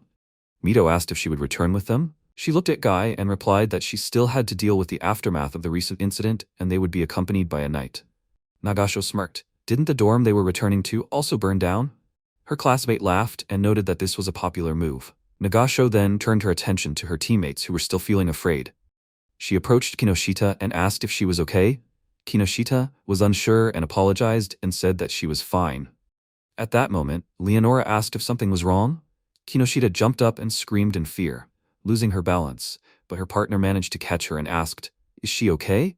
The student confirmed it, and the saint said that since nothing terrible happened, she would leave them. Then she turned around, and Nagasho exclaimed in irritation, "Oh her." Kinoshita stopped her and said that it doesn't matter, she is fine. Then she added, "That's great, they will see each other again." After that, she headed towards the gate. Guy exclaimed, "Great, they are moving." As night fell, the students set up camp again, divided into groups and warmed themselves by the fire. Team Arashi went into the forest. The protagonist, sitting by the fire, declared that everything was ready. Kanzaki, who was nearby, asked if they were really so determined to take this step. He replied that Leonora was not around and that they were only accompanied by 30 people who seemed weak compared to the hero candidates. This was the right time to kill Guy, and he had no reason to stop it. Meanwhile, Guy went deeper into the forest, wondering if it was really there. He was referring to the dragon-like monster. Narumi, who followed him, assured him that his words were absolutely true. Stopping and looking around, he said that it was strange. He was sure that the monster was somewhere around here. Guy also looked around and noted that they were near the road leading to the capital. If a dragon was living here, many people could get hurt, and it was necessary to report this to the tamers immediately. Suddenly, the student pointed his finger forward and exclaimed, "That wasn't a monster?" The knight grabbed his sword and ran forward, shouting, "What?" At that moment, Arashi attacked him from behind, activating an explosion. Narumi jumped back, warning that it was dangerous and could hit him. Guy jumped forward, bracing himself on the ground with his hands. He was breathing heavily. His face was covered in blood, and in anger, he turned around and shouted, "You brat!" Arashi shook the dirt off his clothes and said that he hit the knight with all his might, but he still didn't die. Tough old man. However, they were on his territory. At that moment, the knight stepped on a trap, which activated an explosion, and his body was consumed by fire. The bully asked, "Didn't they bring him here? Did he forget?" It was as if he knew to set traps. Guy, leaning his hand on his sword, looked at the student in surprise, and he asked, "Did he defend himself with his blessing? But he still got hit pretty badly, huh?" The knight said that a sudden attack is a sign of cowardice, and he thought better of him, Arashi. He smirked. So what? He didn't care about the methods as long as it helped kill him. The rest of his group came out of the bushes. The knight stood up and held his sword in front of him. The bully commanded, "Crush him, no mercy. Kill him at any cost." Guy reached into his inner pocket and said that he had to stop this. He then threw a blue sphere into the air, which created a powerful flash. Mito, who was in the camp, looked up at the sky in surprise and asked what was this. The protagonist concluded that Arashi had failed. The guards, pointing to the sky, were confused. Was this a distress signal? They began to look around, and one of them noticed that Guy had not been seen for a long time. His comrade asked if someone had attacked him. Their colleague replied that it did not matter. They needed to run to the signal quickly. But the next second, the protagonist cut the neck of one of the guards, causing the others to look at him in surprise. Then he went to the next one and said, "Nothing personal, but he must die." With these words, he killed him too. Their colleague, rushing to attack, did not have time to do anything, as the protagonist's knife pierced his head. One of the remaining tried to defend himself by holding a spear in front of him, but it did not help, and the sword pierced his arm. The guard was perplexed. Why a hero candidate? The protagonist put a knife to his throat and asked, did he listen to him? After that, he finished with the rest of the guards. Meanwhile, in the forest, the hooligans' squad headed straight for the knight. Guy tried to defend himself, holding a rapier in front of him. Narumi created a wind spear in his hand and threw it right at the target. Ninomiya Akira activated the support technique and directed the reinforcement at the spear. The knight looked at the approaching weapon in horror, but managed to jump back at the last moment. Sasaki was already flying at him from the side. The knight looked at him and shouted, "Weak!" He held the sword out in front of him, but the student stated that it wouldn't work. He used the blessing of steel, destroying the knight's sword. Guy jumped back and said that their blessings were inconvenient. Arashi was already running at him, swinging his fist, and activated the explosion again. The knight covered himself with his hands, jumping back. Then he stopped, his body was covered in blood, and his arm was missing. The bully said how stubborn he was. Narumi noted that this was still a signal and he would try to buy time. Guy said that this was no longer meaningful. At that moment, Leonora appeared on the battlefield and noticed that they had cornered her knight. The student stared at her in surprise. Meanwhile, Mito approached the tied-up guards and exclaimed, "What is going on here? Kanzaki?" She was in control of the guards at that moment, forcing them to tie each other up. She sighed and said that she was only following orders. He was surprised. Orders? Nagasho noted that this was amazing. She didn't think she was the type to follow other people's orders. At that moment, the protagonist walked forward and apologized to the class representative, explaining that he was the one who gave her the order. Mito was surprised to see him. Kanzaki put her hand out and said that she had caught about 7 people, but a few had escaped. The protagonist told her not to worry about it, he had gotten rid of the rest. The class representative shouted indignantly, "Did he really get rid of them?" MC indifferently confirmed that he had killed them. They were the last soldiers. Kanzaki noted that he was merciless as always. Mito wondered why he did that. He replied that Arashi and his men were busy fighting Guy, and he decided to deal with the small fry. The headman gritted his teeth and realized that this was why he hadn't seen Arashi anywhere. Nagasho said that they weren't joking with this rebellion plan. The protagonist pointed his finger forward and asked if she still had any doubts. Those soldiers were enough proof. Mito asked, did he join Arashi? He thought they were on the same side. The protagonist said he was on his side. Is he sure he's the priority now? He should go and deal with Arashi instead of messing around with him. The headman shouted, "Damn it. They'll talk about this." Then he turned around and said they had to go. They had to stop Arashi. Meanwhile, Guy sadly realized that age was catching up. Narumi anxiously asked Arashi what they should do. He replied that they had to do what was necessary. They had no other choice. Or were they going to run away with their tails between their legs? Togawa pointed out, she could control them, couldn't she? Leonora confirmed that she could, although there were certain conditions. The stronger the opponent, the weaker the effect of the technique. But they, with their blessings, were just children compared to her miraculous power. She could control them all at once. Arashi called her a coward and suggested that they fight them fairly to avoid injustice. She replied with a smirk that it was just a cheap provocation, but she would give in and let them all enjoy the fight. The knight exclaimed, she wasn't going to use the enslavement technique? He expected it, but Leonora asked, she was a saint, wasn't she? God loved her much more than them. At that moment the bully exclaimed, great, and charged. Guy was about to protect the saint, but she put her hand in front of him and used earth element. A rock grew right under the student, hitting him in the chest. The saint then used air to blow him out of the way and throw him back. Narumi grabbed his comrade and shouted in fear, Arashi? The other students also shouted in alarm. Leonora used fire, Muta's body was covered in flames, and he screamed in pain. She then used water, placing Togawa in a water bubble. He screamed in fear that he couldn't breathe. Anyone? Then the saint asked, is it over yet? Arashi countered that it wasn't over yet. She shouldn't think she'd won. At that moment, Mito asked everyone to stop. He looked at his classmate and shouted at Arashi that he should stop fighting. What was he thinking when he did that? The bully replied that if they wanted him to stop, they would have to force him. He wasn't going to stand by and do nothing like he did. The class rep asked if the others shared his opinion. Narumi apologized and hesitantly said that he couldn't trust them. Mito lowered his head and said, I see. Nagasho added that she agreed with him. Since it had already started, why not join them? Hashimoto looked at her classmate and she exclaimed too. Not everything can be solved with brute force. The saint was surprised. The group split so quickly? But if it had already started, they couldn't just disperse and pretend like nothing happened. Could they? The students looked at her in shock. The next second, she used violent wind. Narumi responded by directing his ability at her attack and shouting, no way. The tornadoes swirled around each other and the student, confused, exclaimed, it's not working? He and the rest of his classmates were carried away by the tornado and scattered in different directions. Mito landed on the ground and turned around and asked, people, how are they? Arashi approached him and told him not to panic. No one died. He then shouted that he couldn't protect them all, and it was time to make a decision. At this rate, she would knock everyone down. The class rep agreed that there was no way out. He took out his weapon, and Nagasho noted with a smile that it finally dawned on him, because her patience was already at its limit. Hashimoto added that she didn't really want to take part in this, but what could she do? Leonora then asked to be allowed to remind them why she was so valuable. Meanwhile, Kanzaki peeked out from behind a tree and asked what they were going to do now. The protagonist leaned against the tree with his arms folded and said that the real fun would begin when she used the enslavement technique. Until then, they would leave all the dirty work to them. At that moment, Guy rose to his feet and stood before the saint. He said that although his help was not always noticeable, she should let him go first. She agreed and added that she trusted him. This should help him heal his wounds. She sent a healing beam at him, which enveloped the knight's body, restoring his arm. Narumi noted in disappointment that they spent so much effort on him. Nagasho added that now that they were all fighting together, their strength had increased. Leonora said that they could start whenever they wanted.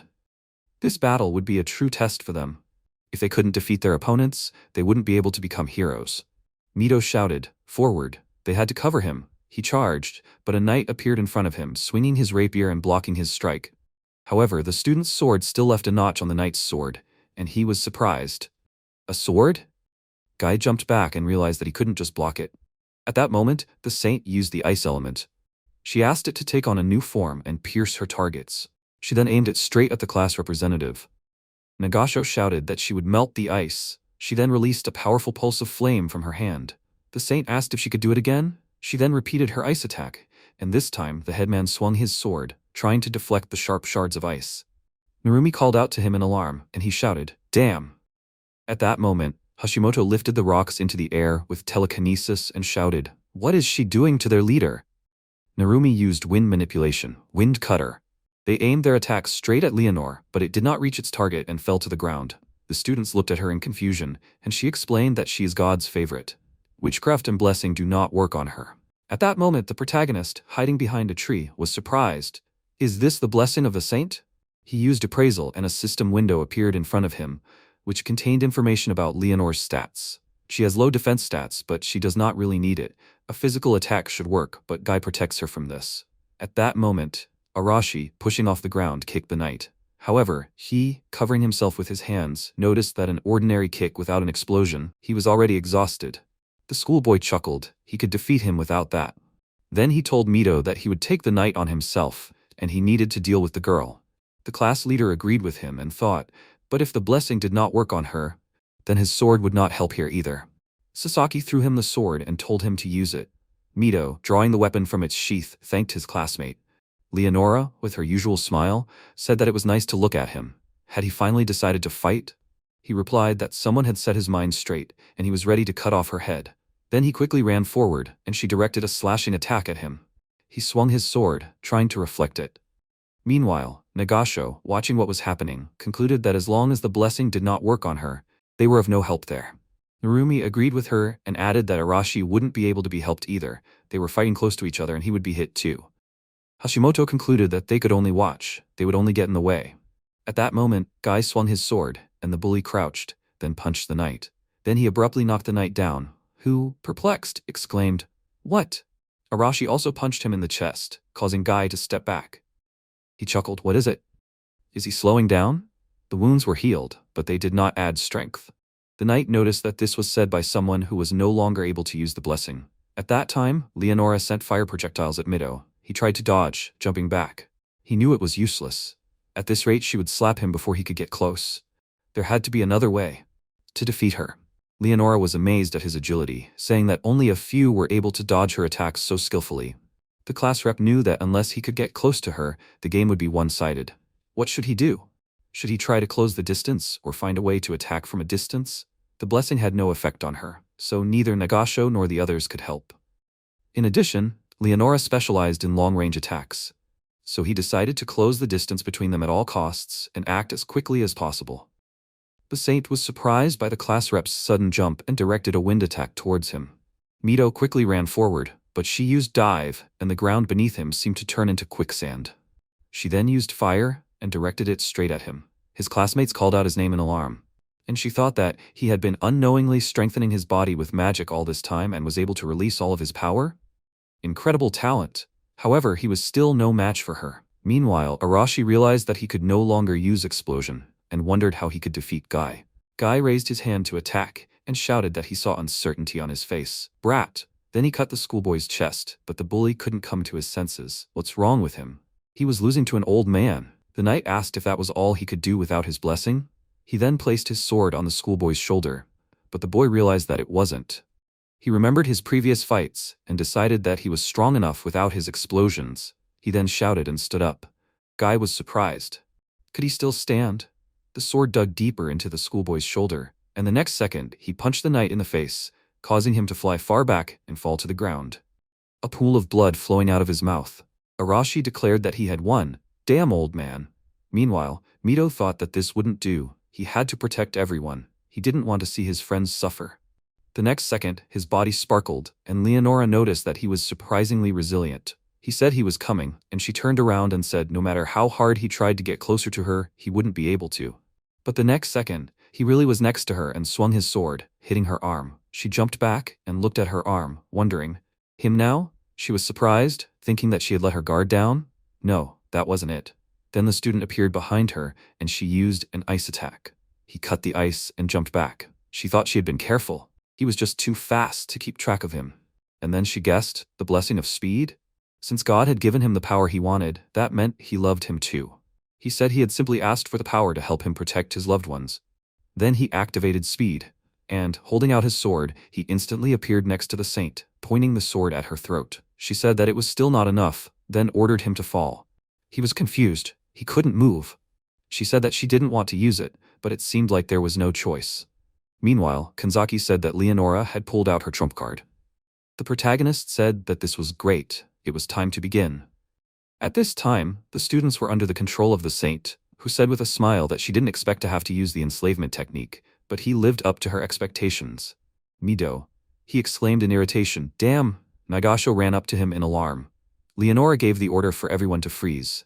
The rest of the students were enveloped in her magic, and Narumi, turning around, realized that he couldn't move. Then the saint said, "They all did a great job. They will consider themselves to have passed this test." She looked at her knight and noted that she didn't foresee him losing. But it didn't matter. There would always be another night. Any problem can be solved as long as the hero candidates are under her control. Narumi asked, so they entered the war with no chance of winning from the start? Ito knew that until they found a way to deal with this technique, they would fail. The saint said that she was allowed to perform the ritual to summon the hero candidates because she could control them. Otherwise, their existence could become a threat to the country. Didn't they think so? Next second, several throwing knives flew towards her, but she managed to use the earth element, protecting herself with an earth wall. Then the earth crumbled, and the blades remained on the ground. She kept wondering where he was hiding? Was it his fault that her cute servants died? At that moment, the protagonist approached her and said that he was surprised that a simple guy like him was worthy of her attention. She replied that he seemed strange to her from the beginning. Even after receiving a useless blessing, he did not react at all. It was hard to call him ordinary. But she was disappointed. Of all people, he should have thought twice before entering a fight he knew he would lose.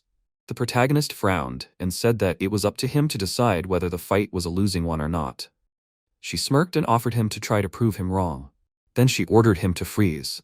The magic had indeed bound his body, and he said, "Okay, this is the enslavement technique?" She put her hand forward, controlling his body, and asked, "Has it gotten through to him now?" "As long as this technique exists." But before she could finish speaking, a bullet pierced her shoulder. The protagonist, pointing a gun at her, asked, "Did she immediately cover her vital points?" He expected nothing less from her. She screamed in bewilderment. Why could he move?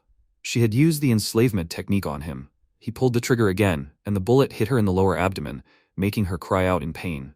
This dumbass didn't understand what kind of weapon it was and knew that her shitty defense couldn't keep up with it. He replied that it was one of the deadliest weapons in their world, and he didn't have many bullets left, so he tried not to overuse it. The saint began to worry, and mentally asked herself to calm down. She didn't know why her technique didn't work on him. But something else was important right now. She swung her hand and, using the element of fire, sent a powerful stream of fire straight at the protagonist, ordering him to burn. She noticed that he had let down his guard and then wondered, was there only a cloak? At that moment, MC stood behind her, pointing a gun at her, and told her not to move. From her fight with Mito, he realized that she was not strong in close combat, and the technique she relied on so much did not work on him. She wondered why. How could it not work? He chuckled, and indeed, an interesting situation. Why? He wasn't really sure if his gamble would work or not, but it went as well as it could. He had asked his partner to use control on him a while ago. She had recoiled in surprise, running into a closed door. Then she had awkwardly turned away and said that she wasn't into that kind of thing. He wondered, what was she talking about? He had researched the materials on techniques, but hadn't found any information on the enslavement technique. However, instead he had discovered a very interesting fact. If two subjugation-type techniques were cast on one person, the technique that was cast first would take precedence. Kanzaki had assumed that if she cast control on him first, the enslavement technique would have no effect. He had concluded that it was entirely possible, and that it could be done if her technique was superior to her divine protection. She put her hand to her chin, thoughtfully, and wondered, seriously? But her power couldn't compare to her enslavement technique in either scale or power. He replied that the main difference was the level of the techniques. Her control was level 1, while her control enslavement technique was level 3. Kanzaki said that, so even if she cast control on him first, she would be able to break the spell? He replied that it was unlikely. Steady subjugation technique also overpowered her control. And at that time he thought that the monsters had obeyed him because his technique was higher in level. But that was not the case. He had simply cast the technique first. It was likely that Leonore's enslavement technique worked on the same principles. Whatever the case, they only had to test it out in practice. He thought that he needed to find out the range of control first. At that moment, Leonora realized, "Kanzaki?" The protagonist asked, "Has it finally sunk in?" "That's right, he is currently under Kanzaki's control." She shouted indignantly, "Impudent impersonator," but he said that it was over and then pulled the trigger. At that moment, the saint realized that her power was blocked by the handcuffs. The protagonist told her that he borrowed a pair of handcuffs from the members of the Demon King sect, and it seemed to also block her miraculous power. She asked what he was going to do with her, replied that he would see if she could immediately return them all back to their world, and then he would free her. She shook her head and explained that unfortunately, that was impossible. She could only summon heroes to this world, and sending them back required a completely different technique. He thought that this did not seem like a lie, and her status really did not include such a skill. He then asked why she told them that if they defeated the Demon King, they could return home. She explained that summoning people from another world required a great deal of miraculous power. They had asked God himself to help bring them here. In other words, it was God's will that they were here. And once they had fulfilled their role, they would probably be returned. He remarked that this was only a possibility. She didn't fully believe it herself, did she? She replied that it was true. She had summoned hero candidates before them, but none of them had managed to get close to the Demon King. The protagonist said that he could guess the answer, but he would still ask what happened to the candidates who had been summoned before them. Leonora replied that almost all of them had been killed by the Demon King's army. There might be survivors, but she didn't know where they were hiding. He closed his eyes and said that anyone would give up after that. He guessed that was why she hadn't told them.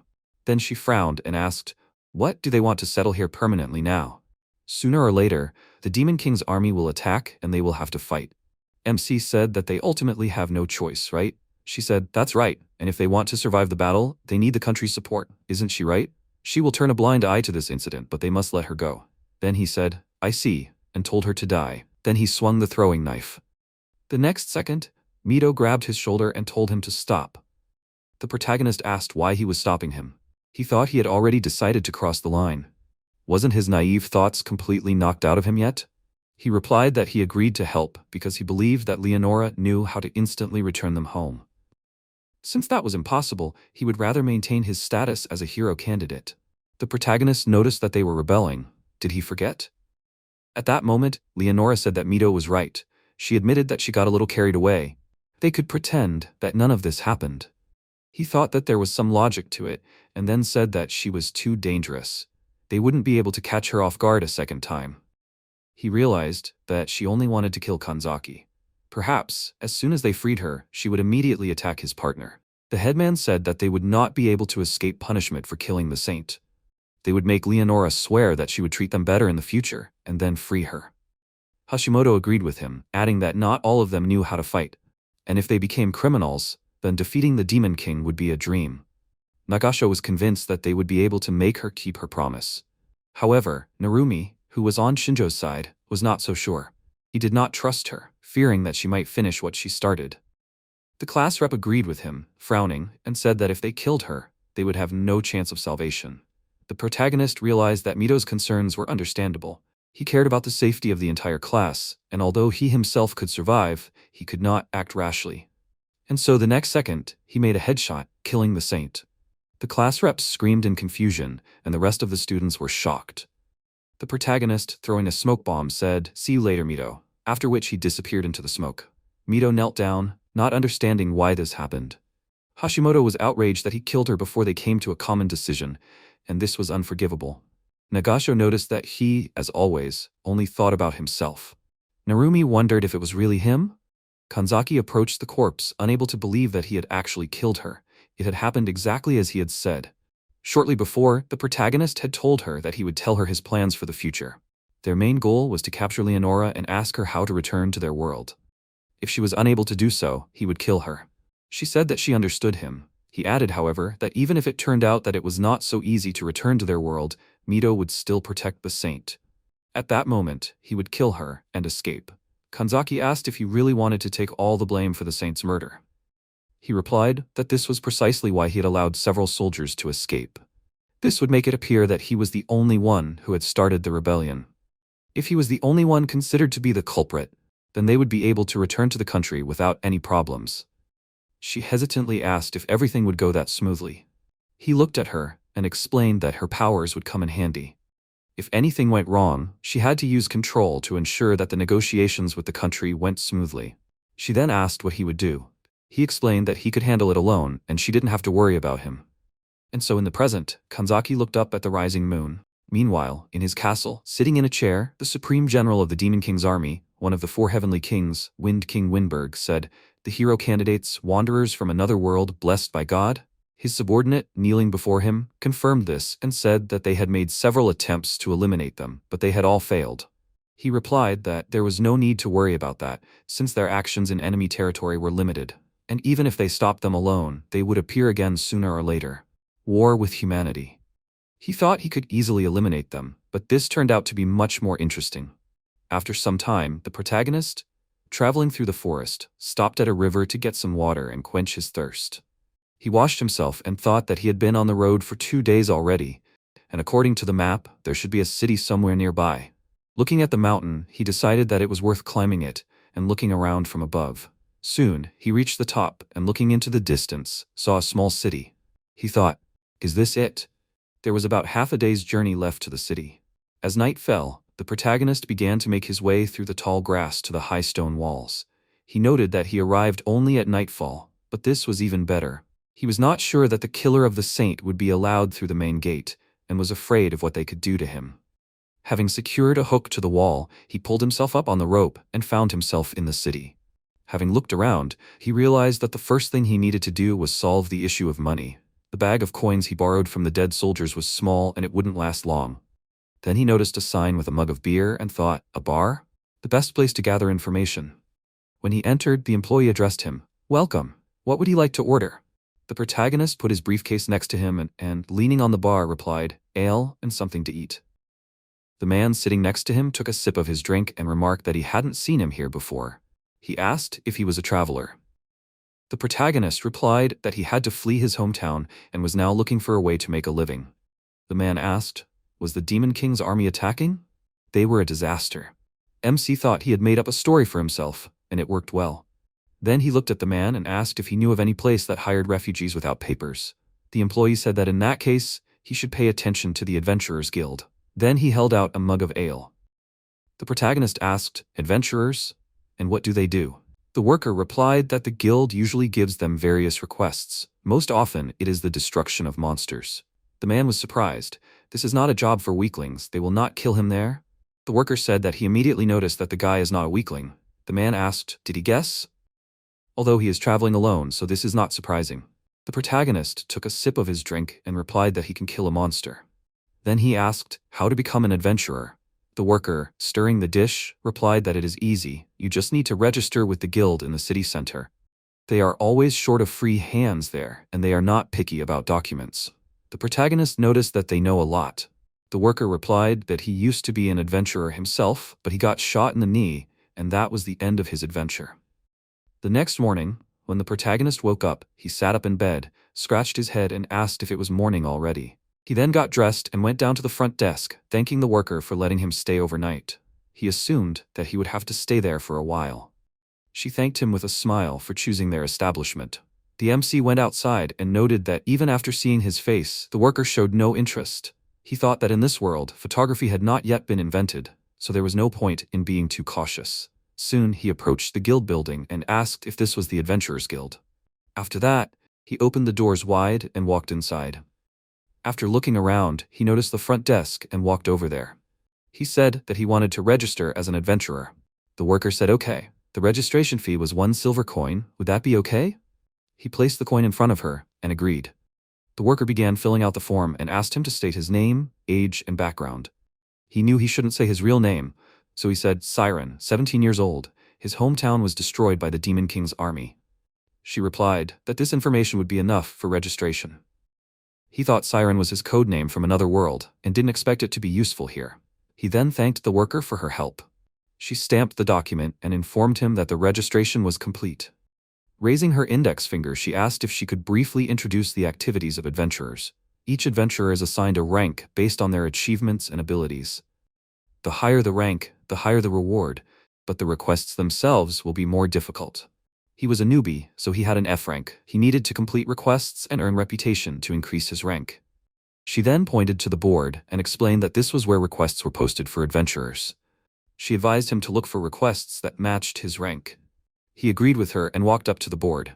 He thought that F rank requests were mostly about gathering medicinal herbs and killing kobolds. He noticed that he had never seen such a monster before. He then tore off a piece of paper from the board and thought, maybe this is the request worth taking?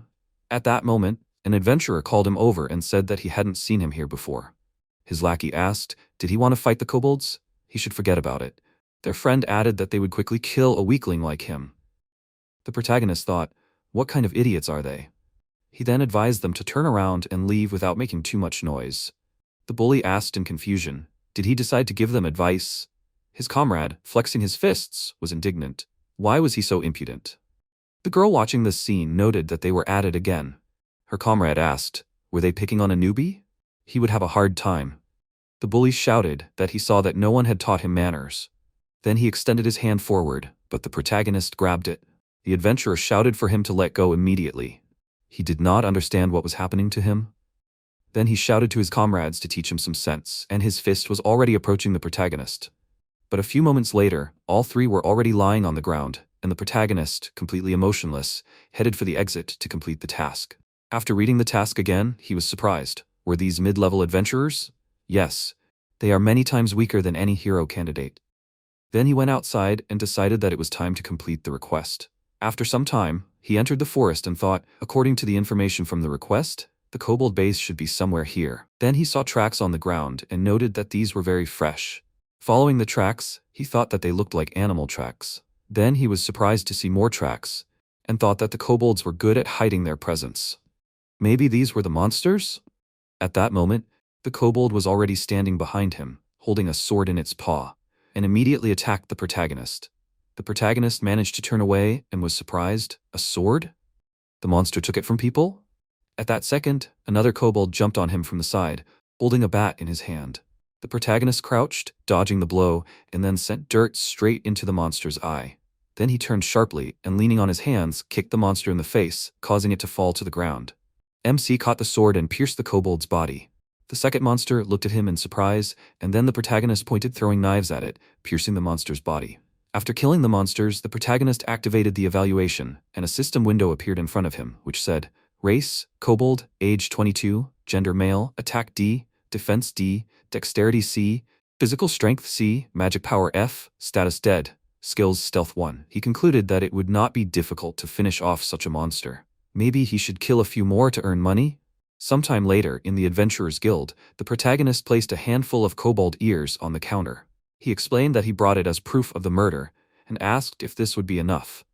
The worker, who accepted this with surprise, asked if he killed them all alone. Protagonist confirmed this, and added that the monsters were more difficult to find than to kill. He thought that his skills were enough to handle such a task, but his reconnaissance of the territory left much to be desired. The worker clarified, did the kobolds cause him any problems? Perhaps he had already registered in other branches of their guild? Was he not assigned rank C? The protagonist answered negatively and added that he was a newbie in this matter. The worker was surprised, a newbie? Then she confusedly headed to the inner room and said that she understood him. She asked him to wait a little while she prepared his reward. After some time, the protagonist went outside and threw a bag of money. He understood that even with his abilities, he could make good money. One way or another, but in the future, he would still need this money. Maybe he should settle here as an adventurer for now? If he established contact with other adventurers, he would be able to receive useful information from them. Then he put the bag in his inner pocket and noticed a presence. Lyle, a B-rank adventurer, stood in front of him and greeted him. The protagonist asked if he had any business with him. He thought that this person would be stronger than the guys from the guild. The adventurer then introduced himself and added that he handled the internal affairs of all the adventurers in this city. The protagonist sighed and asked, "So what?" He smirked. "He is Siren, right? The guy who beat up his guys, is he right?" The protagonist replied that they started the fight. His opponent pointed his finger at him and exclaimed, "That's a lie. He was told that he was the one who attacked them." The protagonist closed his eyes and said, "Is that so?" Lyle then shouted, "Stop talking. He will pay for everything in full." With that, he ran forward and threw a punch, but the protagonist easily dodged his blows. Lyle shouted, "This is not the end." He spun in the air and tried to kick, but the protagonist knocked him down, hitting the leg he was using to support himself. The protagonist noticed that his opponent was fast, but it was obvious that he was self-taught. The technique was too obvious, and there were many open places to attack. Lyle exclaimed in surprise, "What?" Then the protagonist twisted his arm and pinned him to the ground. He noted that he was clearly not used to fighting people. He thought that Lyle was a monster hunter, and this was understandable. Lyle tried to turn around and indignantly shouted, "If he was so strong, then why was he attacking those who were weaker?" The protagonist replied that this was a misunderstanding and offered to explain to him how it all happened. Sometime later, they were sitting in the establishment, and Lyle shouted words of apology, admitting his mistake. Then he looked away and said, "So they were the ones who lied to him." He admitted his guilt in not checking the information. His subordinates were kneeling, with huge lumps on their heads. He pointed at them and shouted that they should think about their behavior. They apologized in unison. Lyle explained that they should apologize to Siren, not him. The bully agreed with him, then fell to his knees and shouted an apology. The MC said that since they had resolved everything, they would forget about it. He had a few questions. Lyle kindly said that he was at fault before him and could ask whatever he wanted. So, what was he wondering? The protagonist took a sip of his drink and explained that he was a traveler and became an adventurer to save money for his journey. But there was another reason. Lyle noticed that he had enough strength. It was clearly not about finding a companion, so what was it? The protagonist replied that he was looking for a way to travel to another world. The adventurers were surprised. Travel to another world? One of them asked if that was possible. His comrade asked, but the hero candidates were from another world, right? He confirmed it. The protagonist said he needed to go to where the hero candidates came from. Lyle thought about it, so he needed technology? They weren't experts at it. The MC said he knew it wasn't that easy to find out. But any hint would do. The adventurer scratched his head and said if he needed someone knowledgeable, maybe the sage Elben could help him. The protagonist asked, "Sage?" He asked if the protagonist knew about a sage who was an elf and an advisor to the king. The protagonist replied that he had heard of him, but he wasn't sure if he was real. He remembered that there were books about this elf. Elves are long-lived creatures who live deep in the forest. There are so few of them that they have become almost a legend, but they can sometimes be found in villages, and the sage is one of them. Lyle explained that the sage was over 100 years old and had a lot of knowledge. He was also known to be a talented magician. The protagonist wondered if the sage had a unique technique that allowed him to borrow the powers of spirits to use magic. Even if he didn't know about the return technique, his magic could help him return. The bully asked if the sage was still alive. He hadn't been seen or heard from, and no one had seen him. Lyle laughed and said that he didn't know the answer to that question either. He then apologized for not being able to help the protagonist. He replied that it wasn't necessary. He had received useful information that would be enough for him. He took a sip of his drink and noticed that it was getting late. After apologizing, he explained that he was going back to his room. Lyle asked if he could ask him why he was going to another world. The protagonist smiled and told them to try to guess. The next morning, the guild worker handed the reward to the protagonist and said with a smile that he had worked hard.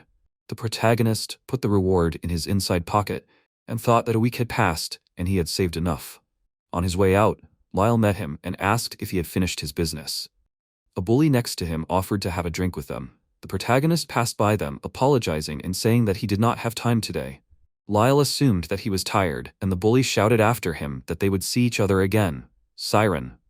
The protagonist walked through the streets of the city and, looking at a piece of paper, thought that he had collected enough information about the sage. His name was Elben Kelleth. Until 10 years ago, he was an advisor to the king, but he retired and moved to the western border. It seems that this place is near a hotspot where the fight against the Demon King's army is underway. There is no more reason to stay here. It's time to visit the sage. In the temple city of Alpha, sometime later, the commander of the 8th Squad of the Holy Knights, Heinrich, sat at the table, cleared his throat and said it had been about a month since he took over the supervision of the hero candidates in place of the late saint. Did they have any complaints? Mito replied that, on the contrary, everyone thought that Heinrich was very kind to them. He smiled and said that he was glad to hear that. Each of them was a valuable fighting unit of their country, and he wanted them to be shown the respect they deserved. Hashimoto thanked him for his concern and thought that he was not at all like Leonore, although this was a little suspicious. Heinrich then announced that it was time to move on to the main topic.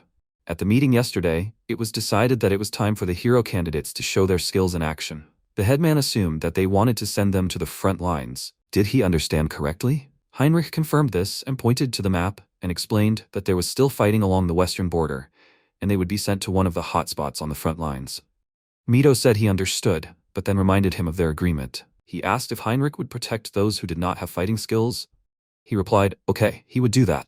Heinrich then winked, and the class president thanked him sincerely. He explained that they would be assigned other work. They did not have many resources to provide for everyone who was not working. Mito thought of Kinoshita and confirmed that they would even be happy about it. Hashimoto asked when they were leaving. Heinrich winked again and said that they were in a hurry, so they would leave tomorrow morning. He asked her to tell the others to start preparing. Sometime later, the students walked down the hallway. Hashimoto smiled and remarked that it was good that they accepted their terms. Mito agreed with her and added that he was even embarrassed by how smoothly everything was going. She assumed that after Leonore's death, they had no trump cards left to control them. So they were making concessions. The class leader said that they killed the saint too. It was natural that they were afraid of them. She sighed regretfully, wondering where he had disappeared to after Leonore's murder and Shinjo's disappearance. The bishop, hearing this news, was stunned. The saint had been murdered? How was that possible? Who could have done such a thing? Nagasho, not hiding her irritation, explained that the murderer was Shinjo, a candidate for heroism just like them. The guard, not believing his ears, exclaimed, "What? How was that possible?" The bishop, wasting no time, asked where he was. She, not hiding her hostility, replied that he had escaped. What else could a traitor do but leave the scene of the crime as quickly as possible? The guard realized that if this was true, they would need to organize a search party immediately. First, they would need to check if the saint had really died. The bishop seemed puzzled. They had let him escape. The story seemed too convenient for them. Arashi, outraged by this assumption, sharply asked what he had just said, old man. The bishop, not wanting to suspect them, said that they could not rule out the possibility that they had all conspired to murder the saint. At that moment, one of the guards shouted that he had seen it all himself. These brave hero candidates had tried to protect the saint, but they had failed to stop Shinjo, and the saint had died at his hands. He put his hand to his chest and added that it was the absolute truth. He had seen it all himself. His partner confirmed his words. The bishop thought for a moment and then said that he could trust the words of Leonor's soldiers. Was this Shinjo really that strong? The class rep concluded that he was very strong and secretive enough not to show his strength to anyone. The old man then suggested that they discuss the details in the inner room and asked the others to follow him. At this point, Kanzaki, who was controlling the guards, hid behind a pillar. She noticed that her control had worked perfectly. Mito turned around slightly and mentally thanked his classmate. It seemed that they had somehow passed this stage. In the present, Hashimoto asked if he was still worried about Shinjo. He was not worth worrying about. Mito agreed with her and thought that what Shinjo had done was his own fault, and he should have protected them all. He clenched his fist and continued to move forward. After a while, he announced to his classmates that it had been decided to send them to the front lines. The battle group, they should begin to gather. Sasaki fearfully put his hand to his chest and asked, "A real fight? What should I do?" His classmate said that he was scared. Nagasho asked, were they just now starting to get scared? Weren't they the ones who decided to join the battle group? They hesitantly confirmed it, and she sighed in disappointment. Hano asked fearfully, they wouldn't be sent there alone, right? Mito confirmed it and added that Heinrich, their commander, was also in charge of the 8th Night Squad. It seemed like they would be joining that squad. Kanzaki asked, what about Shinjo? He replied that there was a bounty on his head. It seemed like all available resources were being spent on searching for him, but there were still no leads. He then shook his head, and she lowered her gaze and said, I see. He then turned around, called out to her, and asked if she was worried about that traitor. Nagasho created fire in her hand and added that if she found him, she would burn him to ashes. At that moment, Kanzaki looked out the window and thought, Shinjo, she would like to go with him. After a while, the hero candidates set off. Tsunami, feeling tired, asked if they would arrive soon.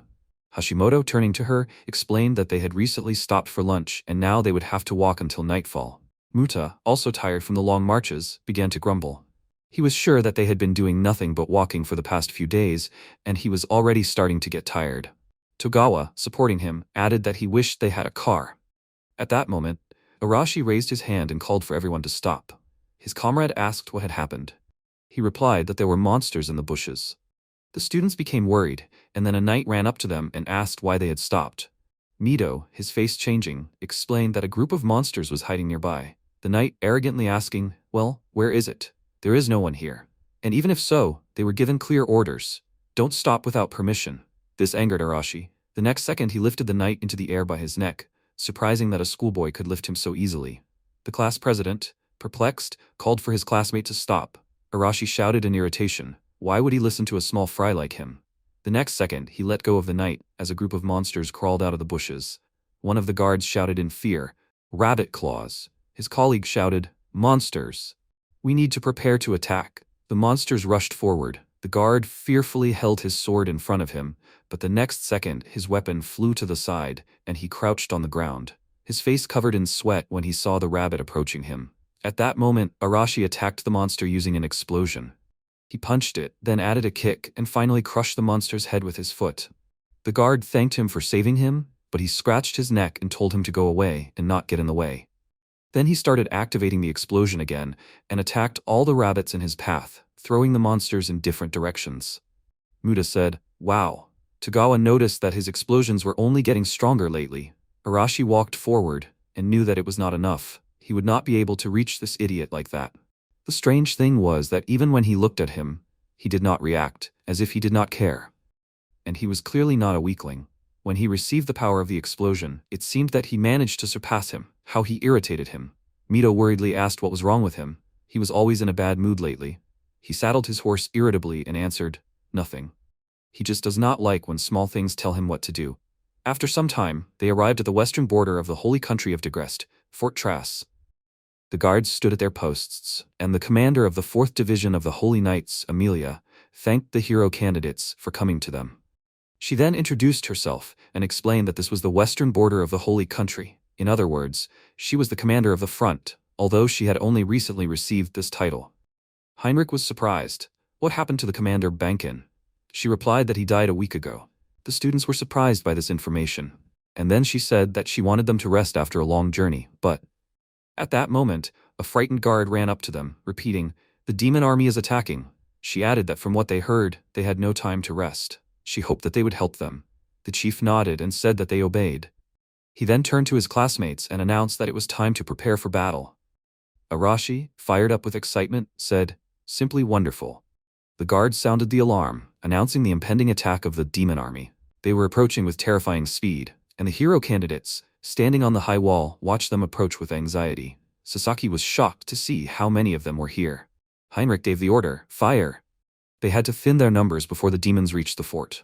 While the archers drew their bowstrings, the mages used spells to call forth fire, which was supposed to hear their will and burn away the evil spirits. Then the commander gave the order, "Forward." Arrows engulfed in flames flew towards the demons. The demons, in turn, repeated, "Kill all the humans." Mito was amazed. Why did they not even try to retreat after such a barrage? Amelia explained that they could not be defeated that way. Do not underestimate the strength and endurance of demons. What might work against humans will have no effect against them. The headman could not understand what they should do. Amelia explained that they had to follow the orders of Heinrich, who was leading the raiding party. She would be in charge of the 4th unit, and they would meet the demons below. Heinrich assured them that they could rely on him, although he noticed that some of them were eager to join the fight. Meta walked to the edge of the wall in surprise, and Nagasho explained that they had gone down first. He exclaimed, "What?" Battle had already begun below, and fiery explosions were erupting one after another. One of the demons shouted, "What the hell?" Arashi stood on a pile of corpses, smiling, and said, "Hey!" The demons shouted that they were idiots, and they couldn't believe that they had come down on their own. The bully, not paying attention to the demons, flexed his fists and said that he didn't care who they were, they should all come here, maybe they could at least entertain him. Then he attacked the demons again with his ability. At this time, the rest of the monsters broke through the wall and began to penetrate inside. They attacked the guards, who flew in different directions. One of the demons was already swinging to attack, when suddenly he flew lifelessly to the ground. The guard was surprised. A hero candidate? Mito ordered his sword to stretch out and attacked the next demons, cutting them like a meat grinder. He thought that he succeeded. His strength continues to grow. Then he turned to his classmates and said that they have the power to defeat the demons. They should not be afraid to challenge them. The others agreed with him, and he thought that he should not hesitate, because if he was afraid, then so would they. After all, he was the leader of the class. He realized that he could not rely on naive thoughts. Hashimoto lifted the rocks into the air with her telekinesis and shouted that they would not abandon him. They would fight too. Nagasho, using fire, commanded the monsters to burn to ashes. Then a powerful stream of fire burst out from her hand. Kanzaki, however, dealt with it with her control. The battle continued. One of the guards was surprised to notice that this was the power of the hero candidates. His comrades said that they were pushing back the Demon King's army. At that moment, Henry, addressing the students, told them to keep up the good work. They would force the demons to retreat. The others agreed with him and rushed to attack. After a while, Amelia raised her sword into the air and announced that the Demon King's army had retreated. Victory! The others joyfully rejoiced. And after a while, the chief went outside the wall and looked at the beautiful sunset. Henry approached him and asked, "Well, how was his first fight?" He replied that there was still much to work on, that fighting the crowd was still difficult for him. During the fight, he focused all his attention on the opponents and sometimes forgot to give commands. The knight put his hand on his shoulder and said with a smile that he had done well, that they would not have won today without him, but he had to be careful.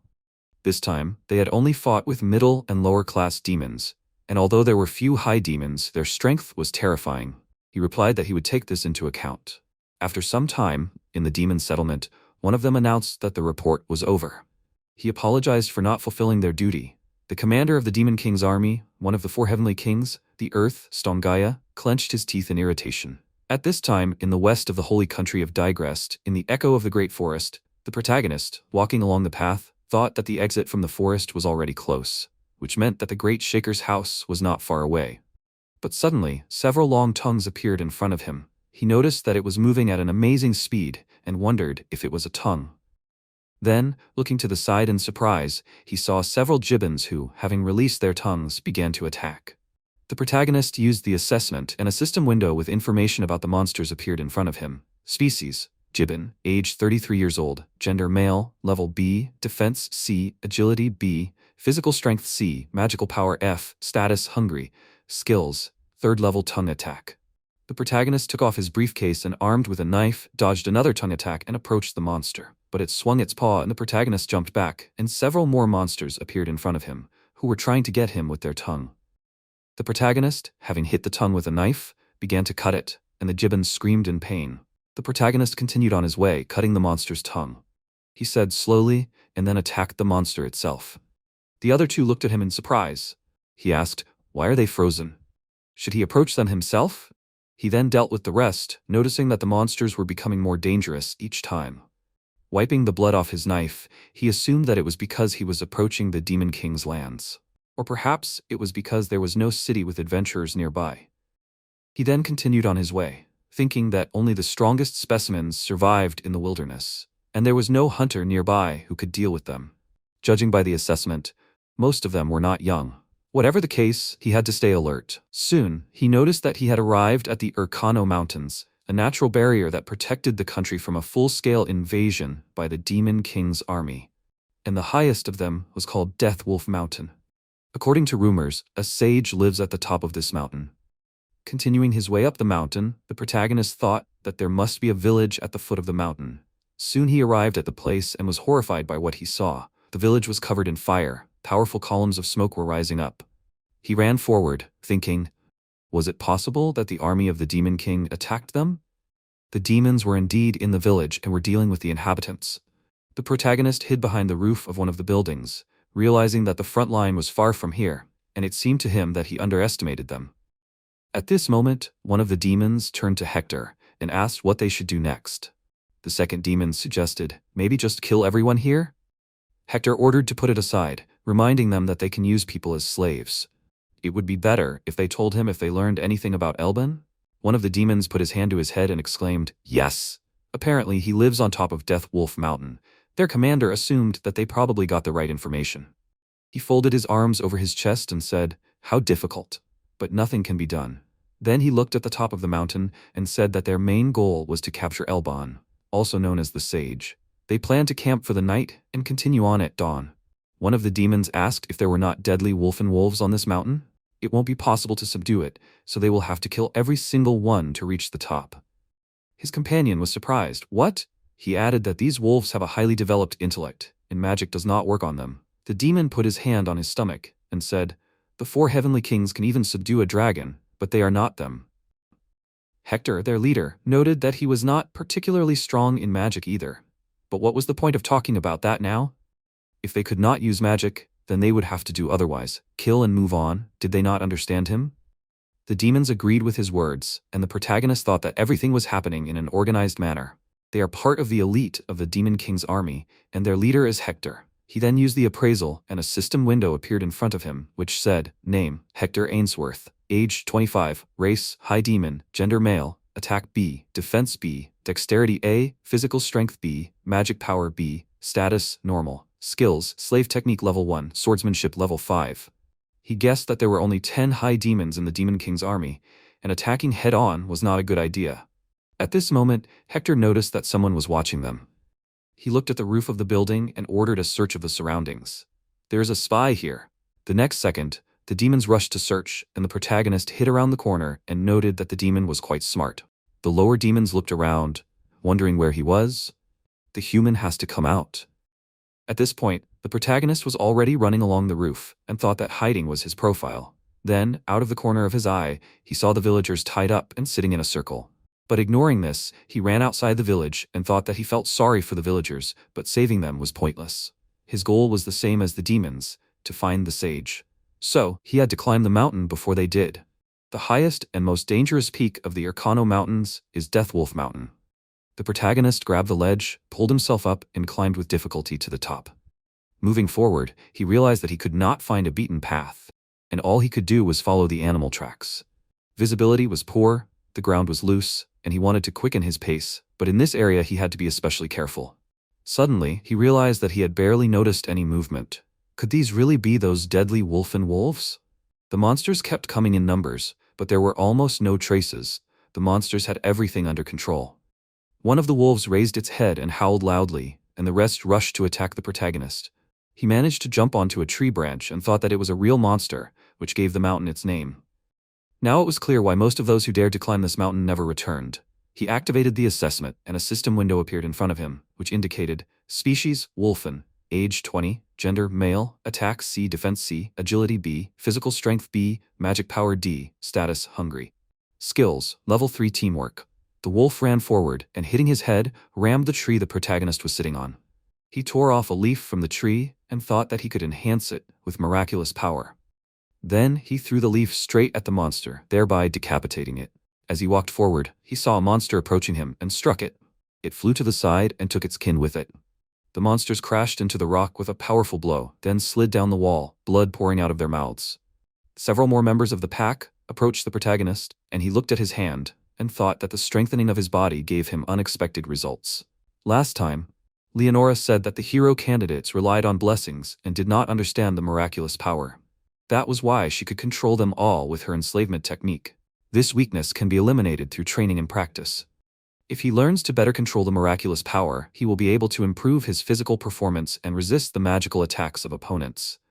It is not as impressive as a blessing, but it is one of the ways to become stronger in this world. So the time spent mastering the technique will pay off.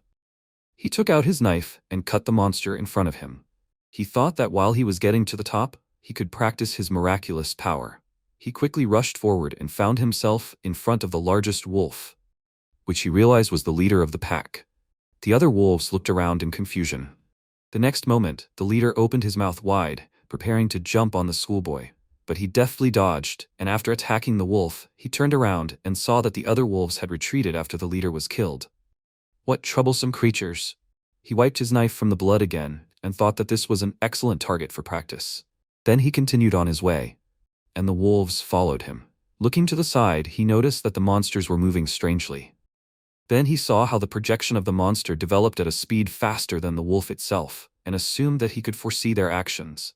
Seeing the threat approaching him, he managed to dodge and point the knife in the right direction, piercing the monster's mouth. He realized that everything was correct. Now he could foresee the future about 1 second ahead. The other wolves lowered their ears with caution and looked at him, and he told them not to run away. He suggested that they practice a little more. After a while, having passed through the corpses of monsters, he moved on and, looking at his hand, activated the assessment. After reading the characteristics, he thought, is that why he began to foresee the future? He received a display of weak points with an increase in the level of assessment. This time the assessment also tried. Then he noticed that all the skills were somehow related to vision. After a while, out of breath, he sat down on the ground, putting his backpack next to him, and noticed that he was still exhausted. The summit was already close. He could rest a little. But the next second he felt something was wrong, and was surprised. Was the Demon King's army really close? He realized that he had no time to rest, and quickly ran forward. At the foot of Deathwolf Mountain, Hector folded his arms and declared, "What a tenacious elf." As expected from a girl who called herself a sage's disciple. Maya covered her injured arm with her hand and glared at the demon. He said that it was time for them to end this.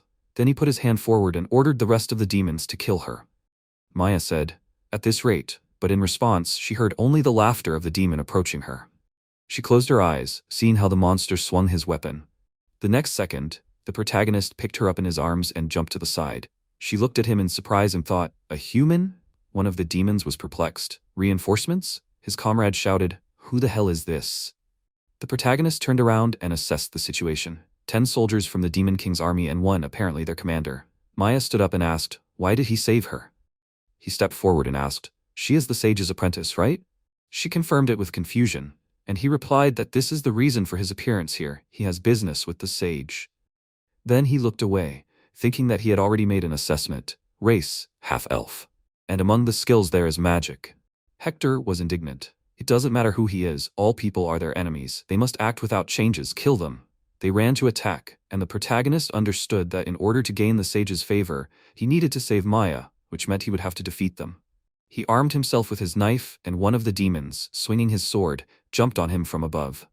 In response, MC activated foresight and, seeing that the demon was about to attack, dodged to the side. Then, dodging and turning in different directions, he dodged the demon's attacks, grabbing one of them by the arm.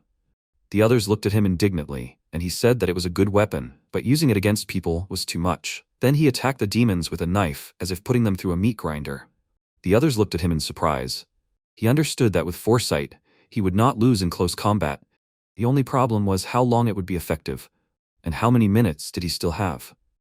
The commander gave the order not to approach him, and to attack with magic. The remaining demons agreed and, creating magic symbols in their hands, activated a magic bullet. Several magic clots rushed forward. The protagonist was surprised. Was this really a magic technique? At that moment, Maya called on the sylph spirit of the air and ordered to dispel the attack.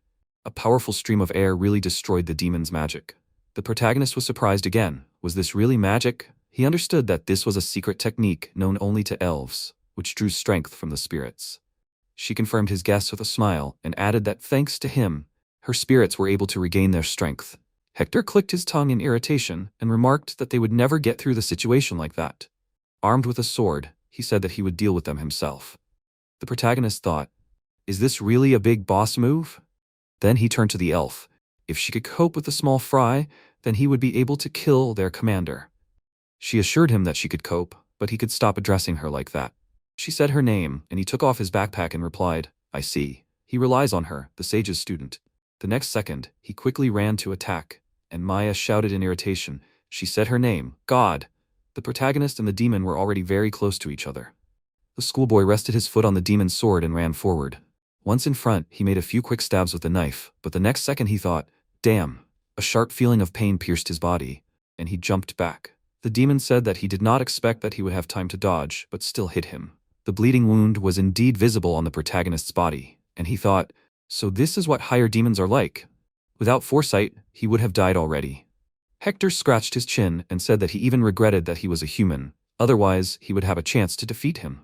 The protagonist remained silent in response to this and used evaluation to analyze the demon's abilities. He realized that the higher demon's physical abilities, high reaction, and level 5 swordsmanship made a frontal attack too dangerous. In that case, he would use a trick. The next second, Hector, without hesitation, rushed into the attack, swinging his sword and shouted that he should not stand like a pillar. The protagonist, anticipating his movement, managed to jump back. He repeated this maneuver several times, but the tip of the sword still touched his hand. He winced in pain and thought that his ability to foresee was useless if his body could not keep up with the enemy's attacks. The difference in their strength was too great. The demon grinned. Was he going to keep running? In response, the protagonist fired his pistol several times. The demon, surprised, managed to put his hand down. The protagonist did not expect that he would react to the bullets so quickly. Hector rolled his eyes in irritation and seemed to growl. A new weapon of the Templars? Impudent boy. Then he rushed to attack again, and the schoolboy fired again. Hector exclaimed, he cannot hope. He already knows where the bullets will fly. The protagonist realized that he had run out of ammunition and ran forward, throwing several throwing knives. The demon covered himself with a sword, and the next second, the schoolboy threw a bomb. The demon was stunned. What is this?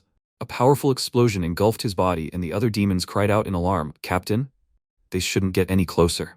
Maya, looking at what was happening, thought, and yet, who is he? Although he is a human, he is capable of fighting a higher demon. Meanwhile, the protagonist grabbed the handle of the knife more comfortably and realized that the ammo was out and this was the last grenade. He knew that this was not enough to deal with him. The demon irritably declared, he has strange weapons. Jumping off the ground, he rushed to attack again. The protagonist dodged in different directions, realizing that he could only take advantage of this.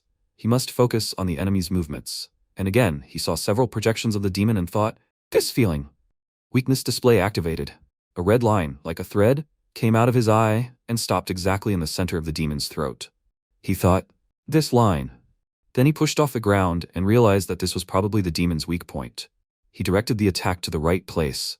Having flown a little forward, he stopped. Blood began to flow from the demon's throat. He screamed. What the hell?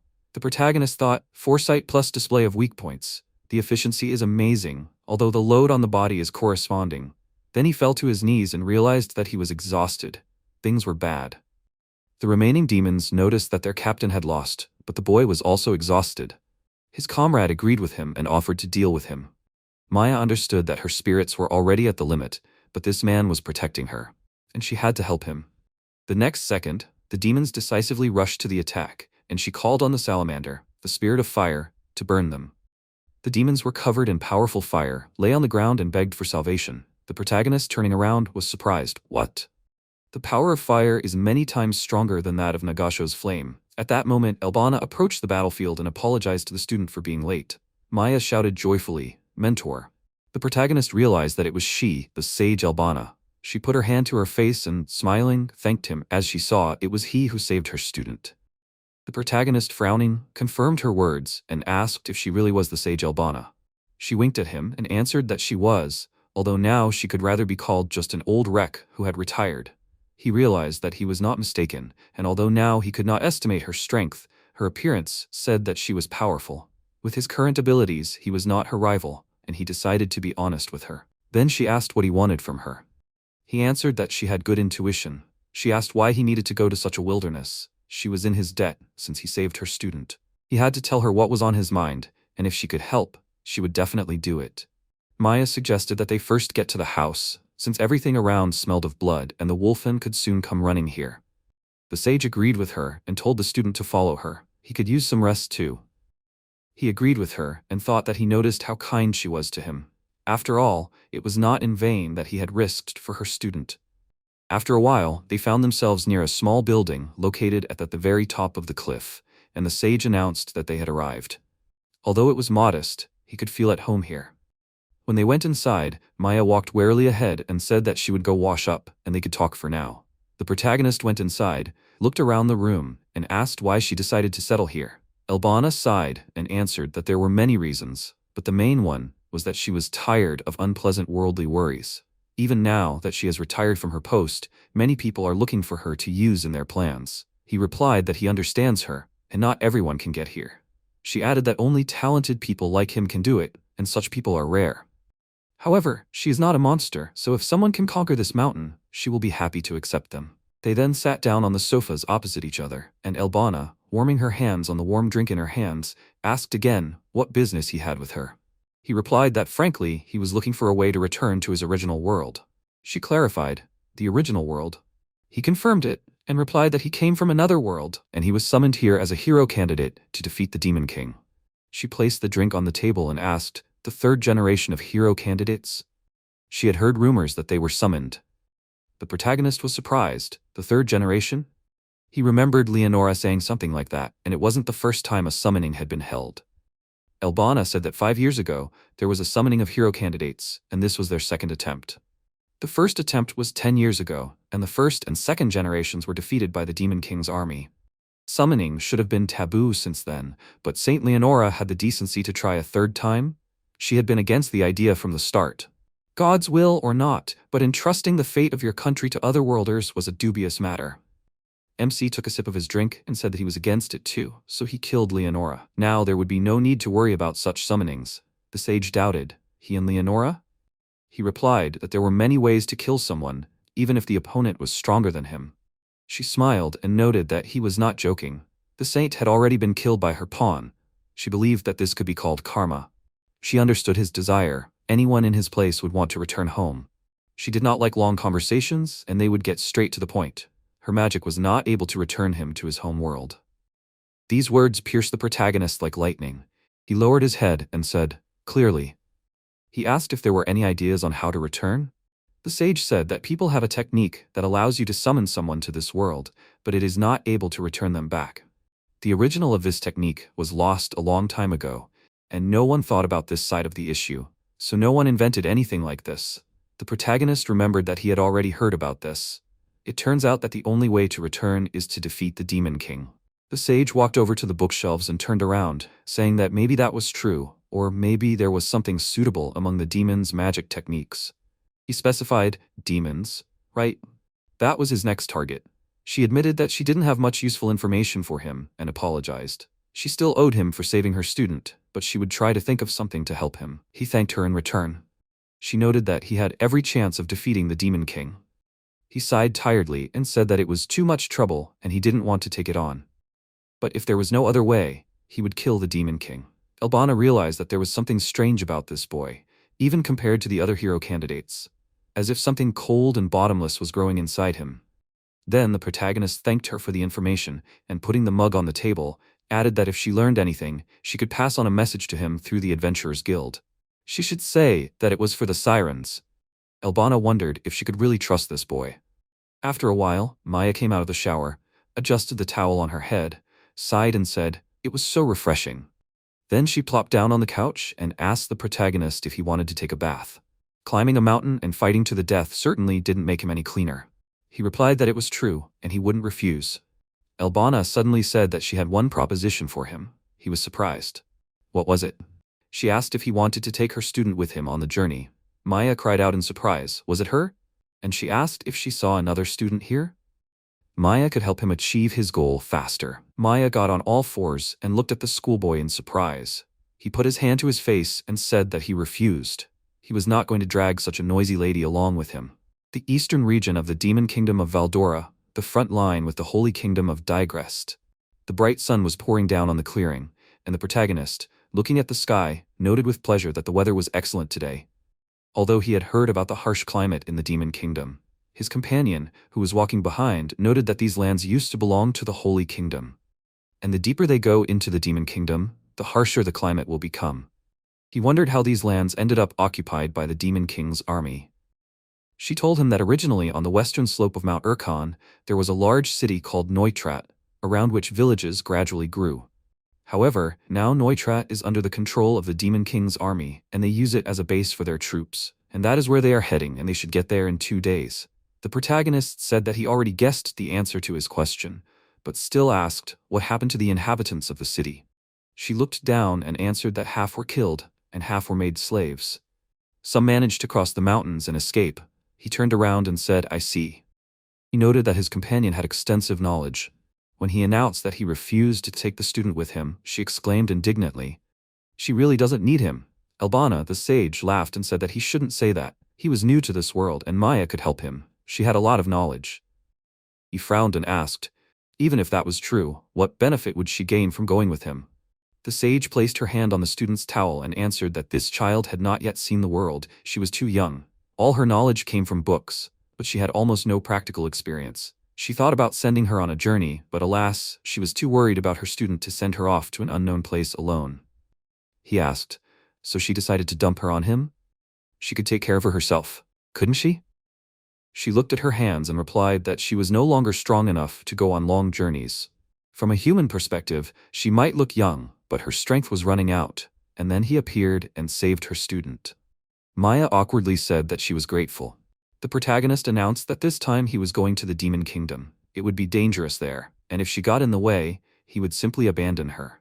The teacher asked the student, what would she say? After all, it was up to her to decide. It was her life. She thought for a moment, her life, and then decisively answered, okay, teacher, she will go with this man. In the present, the elf began to complain that she was tired. He sighed indignantly and explained that they were only 1 day away.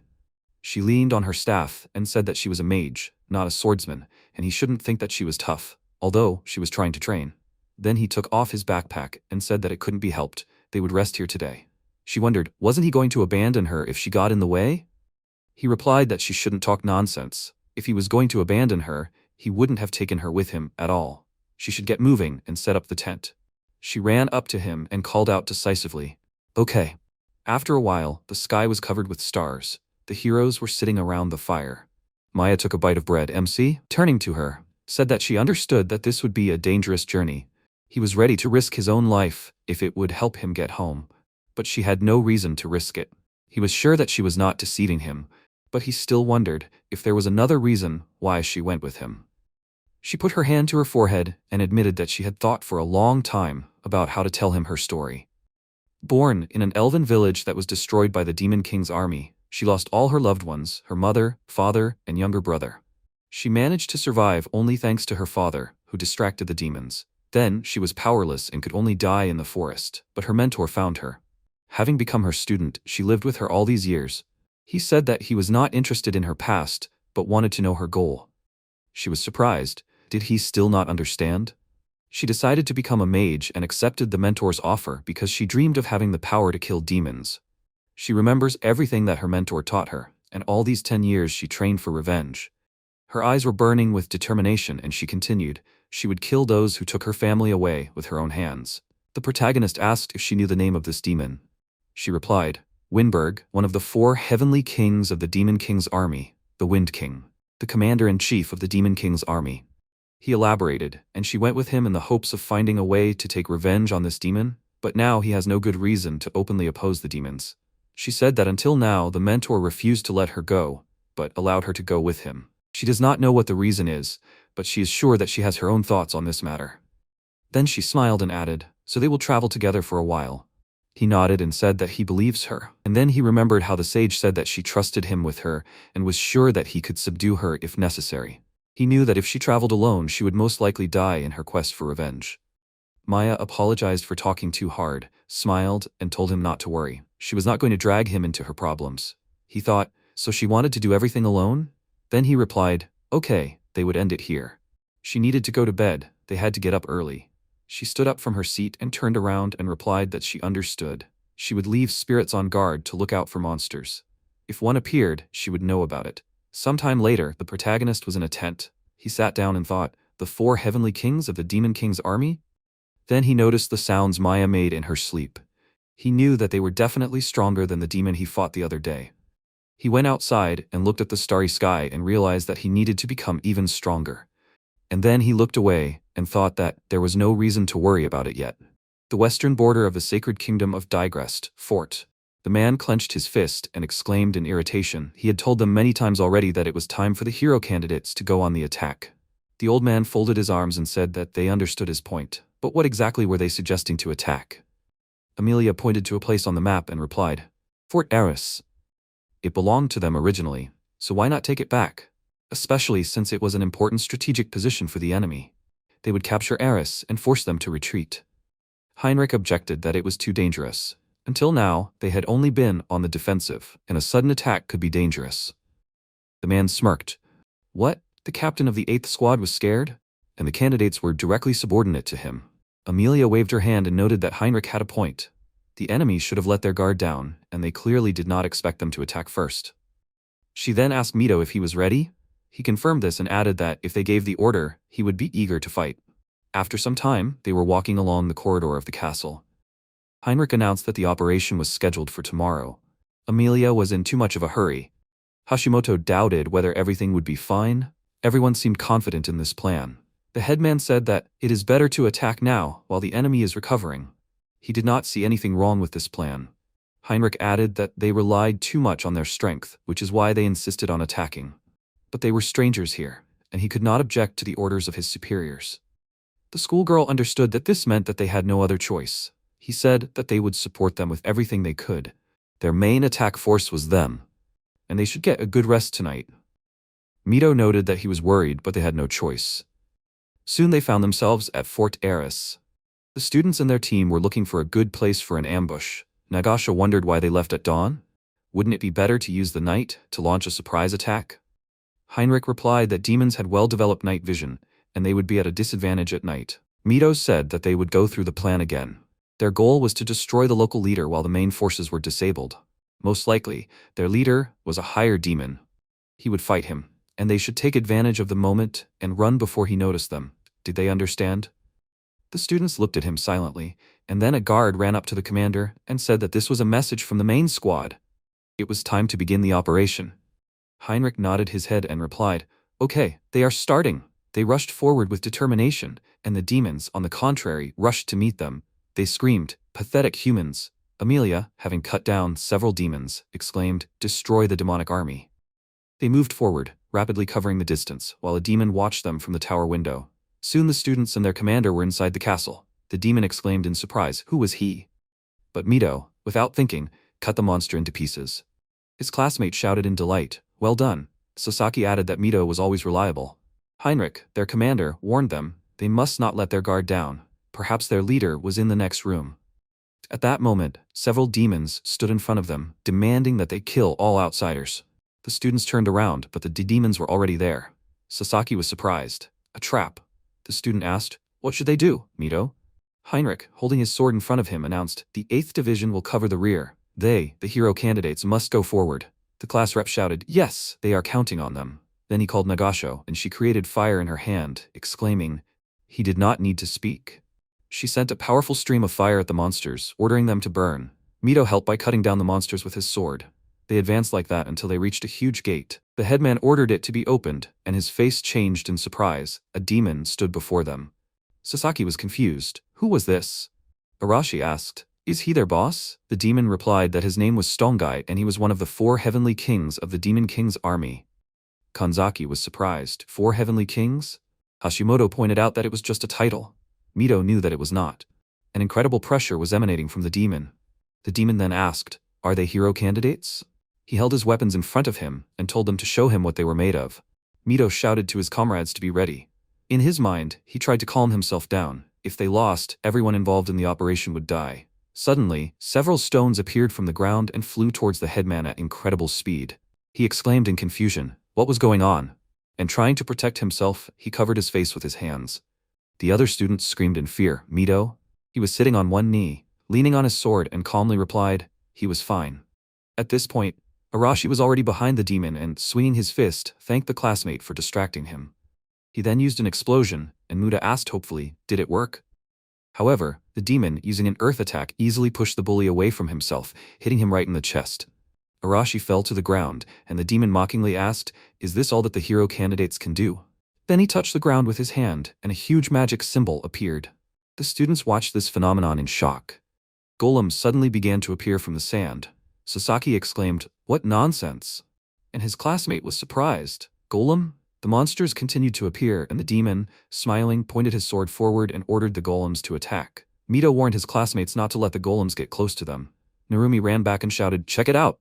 And using his wind cutter, he aimed it at the golem, shattering the monster into several pieces. Arashi also rushed to attack, shouting loudly. He used his explosion on one of the golems, also shattering it into pieces. He chuckled and asked, "What use are these slow rocks?" However, the golems began to reform. The class president noticed in confusion and irritation that it was becoming whole again. The next second, the golems swung and tried to hit him, but he managed to move back. The other students also entered the fight, using weapons and fists. Sasaki resolutely ran forward and cut off the golem's arm, but the second fist still aimed at him. He shouted, "Damn it!" But Kanzaki managed to order the golem to stop at the last moment, and the monster really froze motionless. The student shouted, "Now!" and holding the spear in front of him, he ran forward, piercing the monster's body. He joyfully exclaimed, "Got it?" But the next second, the monster swung its fist and hit the student, causing him to fly back. Hashimoto, using telekinesis, lifted several stones into the air and shouted, "Damn them!" She directed it at the monster, turning it into a pile of dirt. However, the golem began to recover again. Arashi scratched his neck and noticed that there was not a scratch on the monster. At that moment, Narumi explained that he read about something like this in a manga. In such cases, the only way out is to defeat the magician who created it. He then used a wind cutter and announced that he would deal with the golems. Mito agreed with him and shouted that they would deal with the demon. Narumi quickly ran forward, passing through the golems, and the demon sighed and said that they underestimated him. While Mito was fighting one of the 4 heavenly kings, Shinjo arrived in the city of Neutrath, captured by the Demon King's army.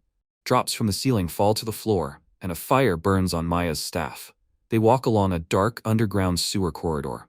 Maya put her hand to her mouth in surprise and said that it never occurred to her that they could enter the city through the sewers.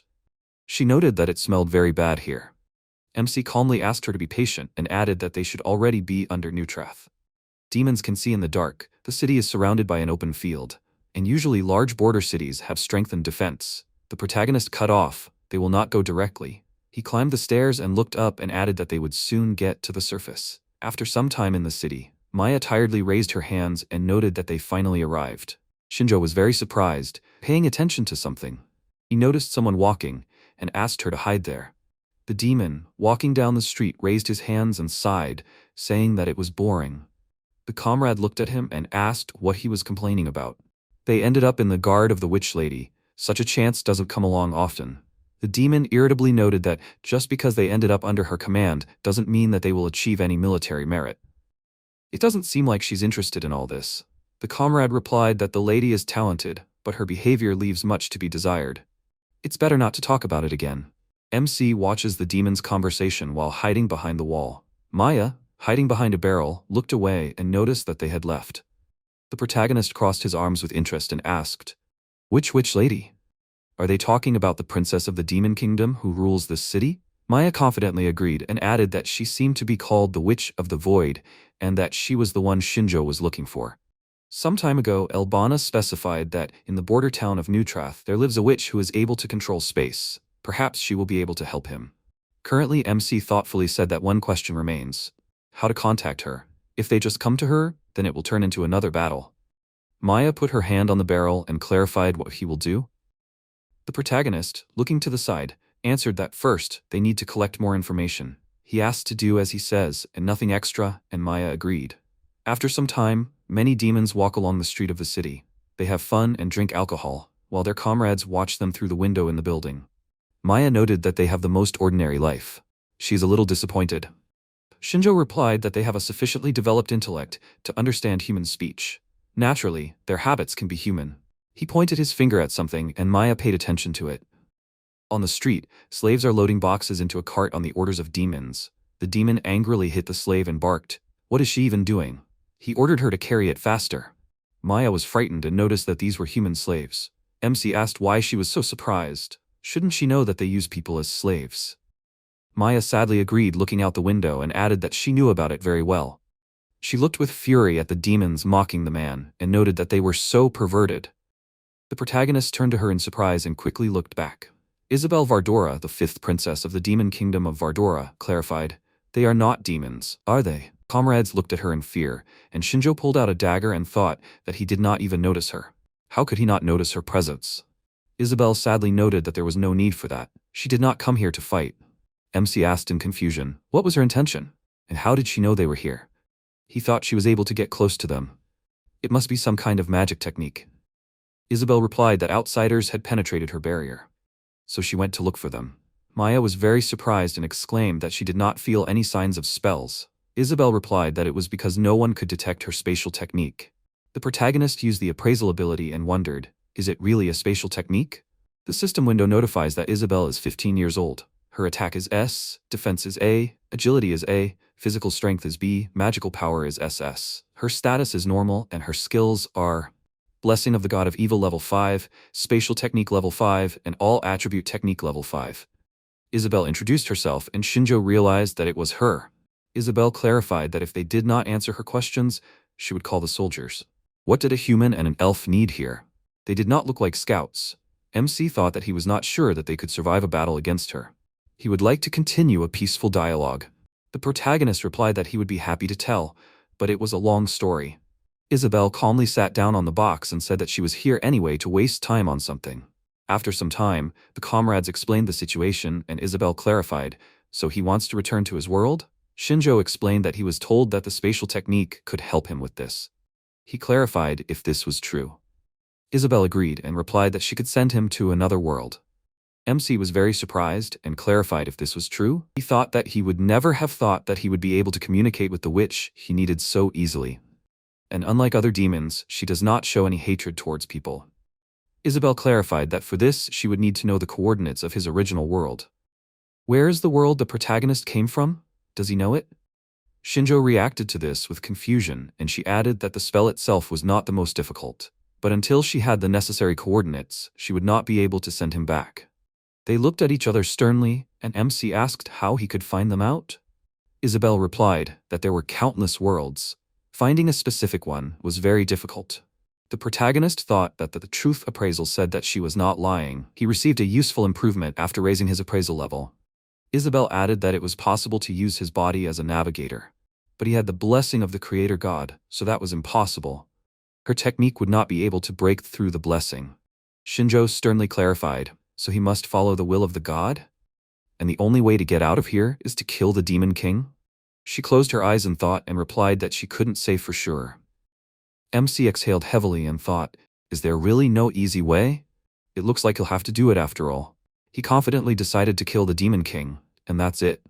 Isabel noted that it looked like he'd already made up his mind. The protagonist clarified that he'd like to return home using a magical technique, but apparently there wouldn't be an easy solution. Maya asked in confusion why the witch was helping them so willingly. Wasn't she the princess of the Demon Kingdom? Isabel noted that the Demon Kingdom wasn't eternal either. She had her own interests. The comrades were amazed and quickly raised their weapons. Isabel, leaving through the portal, asked them to take care of themselves. It would be hard for them to escape from this city. The portal instantly closed with a whistle.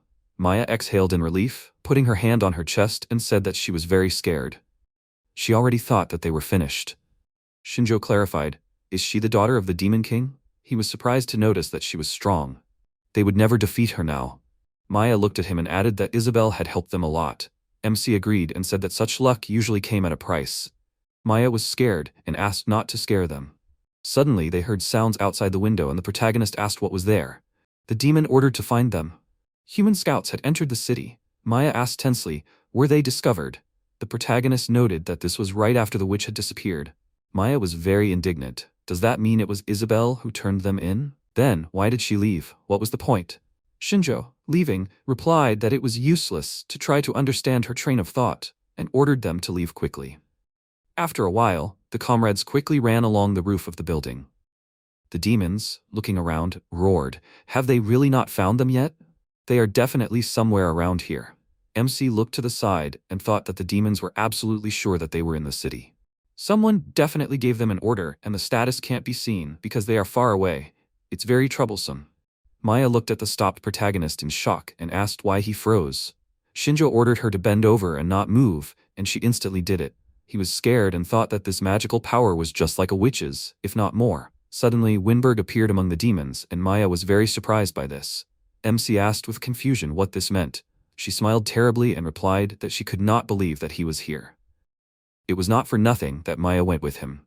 The protagonist clarified that she wanted to take revenge on him. Maya madly agreed and added that she would never forget him. Winberg is one of the 4 heavenly kings of the Demon King's army, the King of the Wind. Shinjo activated the ability, Evaluation. The system window notifies that Winberg is 40 years old. His race is a demon and the gender is male. His attack, defense, agility, physical strength are A, magical power is S. His status is normal and his skills are level 5 wind technique, level 5 hawk-eye, and level 5 fencing. MC realized that the enemy is strong. He put his hand on Maya's shoulder and asked her to calm down and noted that they cannot defeat him now. She looked down and agreed with him. The protagonist, sliding down the roof, clarified, the King of the Wind, huh? He heard that the wind technique is used to detect opponents, so they need to move carefully. A stream of wind suddenly appeared behind Maya. Winberg raised his hand and asked, did spies really penetrate them? The demon wanted to answer, but Winberg interrupted him and said that the demon did not have to answer. It was a rhetorical question. If the opponents are really here, they will definitely kill them. The candidates for heroes were sent to the front. Now the demons cannot afford to disrupt the rear. Their role is simple, but very important. The demon asked if the king was sure he wanted to stay in the rear. He thought that Winberg would be more useful at the front. The Wind King sternly replied that this place was more suitable for his skills, and the rest should take their risks. The wind flow approached Winberg, and he smirked and noted that this was very good. The demon asked with interest if the Wind King had found them. Winberg raised his hand, drawing energy to it, and agreed and replied that the wind flows had told him. The opponents were moving very carefully, but they could not escape his search wind. The demon looked at him in amazement, and noted that the Wind King could detect people or necessary objects simply by the vibrations of the wind. It is not for nothing that the wind technique is so difficult to master. No matter how much he looks, he is always amazed. Winberg said that flattery is good, but it is better to prepare a search party. The demon raised his hand to his head and agreed. The Wind King said smiling that these were the people the witch had hidden. Quite interesting. It looked like he was going to have some fun. After a while, the comrades were running quickly along the city street. MC raised his hand and ordered Maya to stop. The demon looked around and barked, find them. They are definitely somewhere here. The protagonist looked out from behind the wall and noticed that the demons knew where they were going, but they didn't know their exact location. Maya looked up and added that the wind currents had started to move unnaturally. The spirits also thought that this was a bad sign. Shinjo turned his head to the side and clarified that this was a wind attribute search technique. He thought that there were more problems. Maya confidently said that she could use magic to destroy the technique, but they could be discovered. MC replied that it was better to leave things as they were so that they wouldn't be caught completely. He continued walking and added that they would break away from the pursuit. If they were caught, they would simply be overwhelmed by numbers. After some time, the comrades quickly run trying to break away from the demon's surveillance. The opponents exclaimed that here they are. The protagonist looked at the demons catching up with them. Maya, frightened, asked for forgiveness because she thought that this was all because of her. Shinjo asked her not to worry because they had the advantage. In addition, Maya would become bait. She was very surprised because of his words. MC instantly jumped up, pushing off from the buildings. Maya sadly asked him to wait and exclaimed that she can't do that. The protagonist looked sternly at her and clarified, she wanted to take revenge, right? How can Maya do it if she can't even escape from the chase? He hissed with displeasure and left. The demons quickly ran after Maya and exclaimed that the opponents had split up. The demon pointed his sword to the second street and, splitting up with his comrades, ordered them to follow the protagonist. Maya stopped instantly and raised her staff and asked, "Can't she do whatever she wants?" She raised her staff, which was covered in flames, and summoned Salamander. The demons were very surprised, but instantly their bodies were engulfed in flames. At the same time, the demons were frightened when they heard screams. The demon commander raised his sword, leading his comrades, and exclaimed, "Here's the enemy!" Shinjo quietly appeared behind them. He instantly struck the demon's throat, and the enemy fell to the ground, screaming in pain. The comrades reacted to this, but before they could do anything, MC struck. The demon commander turned around in surprise and asked, "What's that sound?" He saw the corpses of demons in front of him. The protagonist quietly put a dagger to his throat, and the commander called him weak. Blood instantly spurted out to the sides. After a while, heavy sighs were heard on the street. Maya sent a stream of water from her staff and summoned Undine. Water flooded the street heading towards the demons. Maya thought she was holding them back, but there were too many of them. Suddenly some demons started disappearing, and she wondered if there were really fewer of them. The corpses of the demons lay among the streams of water in blood. The enemy paid attention something with incomprehension, and instantly a dagger was pierced into his head. The demon, falling to the ground, called Shinjo the god of death. MC, taking the dagger out of the enemy's head, noted that Maya played a good bait. He managed to kill them without any problems. She was indignant. Does he know that she almost died here? The comrades moved on.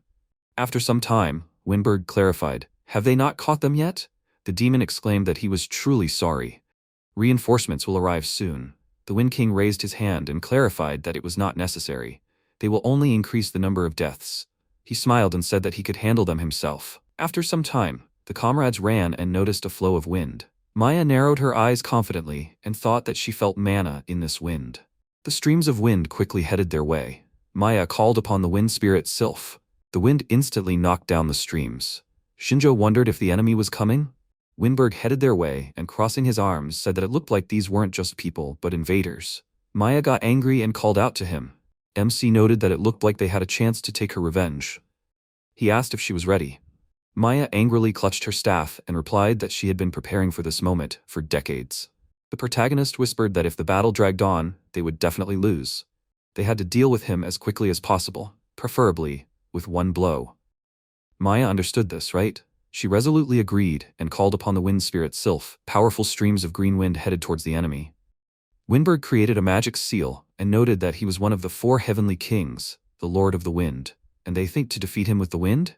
He won't understand. Are they too brave or just fools? Winberg created a protection of Westra around himself. Instantly, 2 streams of wind joined and rose into the sky. MC quickly ran and thought that the enemy blocked his view. Streams of wind were directed towards him, but the protagonist managed to jump back. He looked up in confusion and exclaimed, "What is this?" Winberg mockingly clarified, "Shinjo thought to close the distance while he does not see him?" The king held his hand shrouded in wind in front of him and asked, "They already understood, right? His spell of searching wind will not miss even the slightest movement." MC thought that the enemy was a lot of trouble. Even if he has a blind spot, the wind compensates for it. For his killing techniques, this is a natural enemy. Maya confidently raised her staff and noted that everything is fine. She asked him to leave it to her. The wind streams from her staff quickly went to the sides. Winberg raised his hand, trying to use the technique. He asked in surprise, "What does this mean?" Maya decisively answered that the search technique works due to precise manipulation of the wind. But if she constantly interferes with the wind streams, it will destroy his technique. Winberg thought that the opponent knows how his wind magic works. How does this elf know his fighting style? The protagonist looked up and thought that this was amazing. The thirst for revenge gives an amazing effect. He quickly bounced off the buildings and jumped onto the roof of the building. Winberg calmly turned his attention to him and wondered why he would come so close. Shinjo confidently jumped at him, holding out his weapon forward. The enemy managed to fly away from his attack. Winberg smilingly suggested, "MC can't fly, right?" The protagonist tensed up and thought, "Is this flying technique like Narumi's?" Maya ordered him to jump. He was surprised and instantly jumped towards the enemy when suddenly a wind appeared behind his back. Winberg looked at him angrily and exclaimed, "What is this?" Shinjo, with a terrifying aura in his eyes, thought that he would kill the enemy while he was confused. MC activated foresight and display of weak points. He predicted that the enemy would move to the side and his weak point was in the neck. Suddenly, the thread to Winberg's weak point disappeared. The protagonist thought in confusion. The weak point was gone? The Wind King raised the handle of the weapon, and a beam of wind instantly appeared from it. Winberg said with a grin that they even made him draw his sword. The wind beams quickly headed towards Shinjo, and he began to swing the dagger at great speed. MC tensed up after receiving wounds on his face, and thought that he had used foresight too early. Winberg smiled, and noted that the protagonist should know that he was the one who taught Hector fencing. Suddenly, the Wind King was very surprised when he noticed something. A huge stone appeared under his feet, but Winberg managed to throw it towards the building. The comrades confidently prepared for battle. The Wind King looked down and thought that such a stone would be difficult to beat back with wind magic. Does she know earth magic too? She's definitely not an ordinary elf. They destroyed the elf village a long time ago. Winberg remembered something and asked, were they the ones who killed Hector? The protagonist remained silent, but Maya confirmed this and clarified, now Winberg knows what it is like to lose someone close to him? He closed his eyes and thought, and noted that it meant she was a survivor from that village. Maya answered with fury that it had been 10 years already. All these years she had been training to kill him. Winberg smiled, stuck his tongue out of his mouth and put his fingers to it, and noted that it was nostalgic for him. He still remembers that day. He was having a lot of fun. Maya was very surprised, and the Wind King continued that all these screams and cries, each of them fought not for themselves but for the lives of their loved ones. They begged to spare at least one. Even Winberg was touched. He looked at his hand with pleasure and beads of sweat running down his face and clarified that it was very good, watching how despair consumes them. Maya got very angry and was about to raise her weapon, but MC stood in front of her, raising his dagger and asked her not to fall for his provocations. He sternly exclaimed that he needed her magic. Maya, clutching the staff in her hand, agreed with him. The protagonists tried to calm down and thought that they should take any chance to defeat him. The enemy has attacks for both long and short ranges, not a single weak spot. Winberg, looking at them sternly, thought, maybe he should take advantage of the provocation? This is an annoying duo, he didn't think they could last so long, and this guy is a simple man. The Wind King clarified, Shinjo is a hero candidate, right? MC replied that the enemy guessed right. Winberg, smiling, brought his fingers closer to his weapon and noted that he knows almost all the dangerous people from their country. Since he sees the protagonist for the first time, the answer is obvious. He is their new weapon. Winberg thought that the opponents are at a disadvantage. He has nothing to worry about, because the Wind King is much stronger than them. Shinjo, with an aura emanating from his eyes, thought that the foresight will last for another 3 minutes. If they don't kill him quickly, they're done for. Maya confidently asked to borrow his ears and added that she had an idea. MC agreed and asked only not to interfere with him. She exclaimed irritably that these were her words. The Wind King clarified, have they finished coming up with a plan? The protagonist confidently announced that they were starting. Winberg smiled and asked them to come closer. Shinjo quickly jumped up, and Maya directed the wind in his direction. She hit the ground with her staff, raising the stones and addressed the spirit of the earth. Dwarf! Maya raised her hand, directing the stones towards the enemy and ordered them to knock him down. The Wind King raised his hand, creating streams of wind. He directed them towards the flying stones. Winberg was very surprised and instantly blocked the attack of the attacking MC. Maya decisively waved her hand and exclaimed that this is not all. The Wind King turned his head to the side and turned his attention to the stones flying towards him. He thought, does she still control them? He needs to dodge. Although it won't work, then he needs a wind wall. Winberg created a magic seal, when suddenly Maya called Sylph to her. She raised her staff, directing streams of wind from it. Winberg looked at the wind with incomprehension, raising his weapon. Stones flew through the magic seal at great speed, breaking it. MC thought that the enemy was open. He quickly brought the dagger closer to the body of the Wind King. Winberg raised his weapon but suddenly received a blow. He clenched his teeth with tension, dropping the blade and wondered, the protagonist was aiming not at the heart, but at the sword. Shinjo caught his weapon and quickly turned over in the air, landing on a stone. Winberg frightenedly turned his head to the side, paying attention to something. A stone instantly smashed against his body. Winberg clarified that he was surprised. They managed to break through his defense. He raised his hand without receiving injuries and asked, do they really believe that their strength is enough to injure him? Maya asked with confusion. Did they hit him? MC, holding the weapon in his hands, thought that so far everything was going according to plan. Some time ago. Maya clarified that the enemy had a weakness, heavy objects. Winberg was weak against the earth attribute because stones were harder to hit with a wind flow. But if that wasn't enough, she would simply use wind magic. Disrupting the flow, Maya would weaken his technique. The protagonist thought that her words about revenge had meaning. Maya had the power to kill him, and she had even made the necessary plan for this, but so far it wasn't enough. Shinjo called her plan good and asked her to do whatever she wanted, but the main thing was to make the enemy open up, and he would take the sword from him. MC was currently holding the weapon confidently in his hands. Maya looked at him tensely and wondered what he was up to. He needed that sword for some reason. Winberg licked the blood from the wound and noted that the hero candidate was definitely not a swordsman. Does he really think he can defeat the Wind King with his own sword? Shinjo raised his dagger and disagreed. Winberg quickly waved his hand, directing streams of wind towards him. Shinjo confidently swung his sword, breaking the streams of wind. He instantly approached the enemy and attacked him. Winberg tensely clenched his teeth and covered himself with his hand from the attack, thinking, "Who the hell is MC?" Suddenly, he began to move better. The protagonist swung his sword at great speed, attacking him. Winberg, covering himself from the blows, wondered, "What's going on?" "The enemy is pressing him."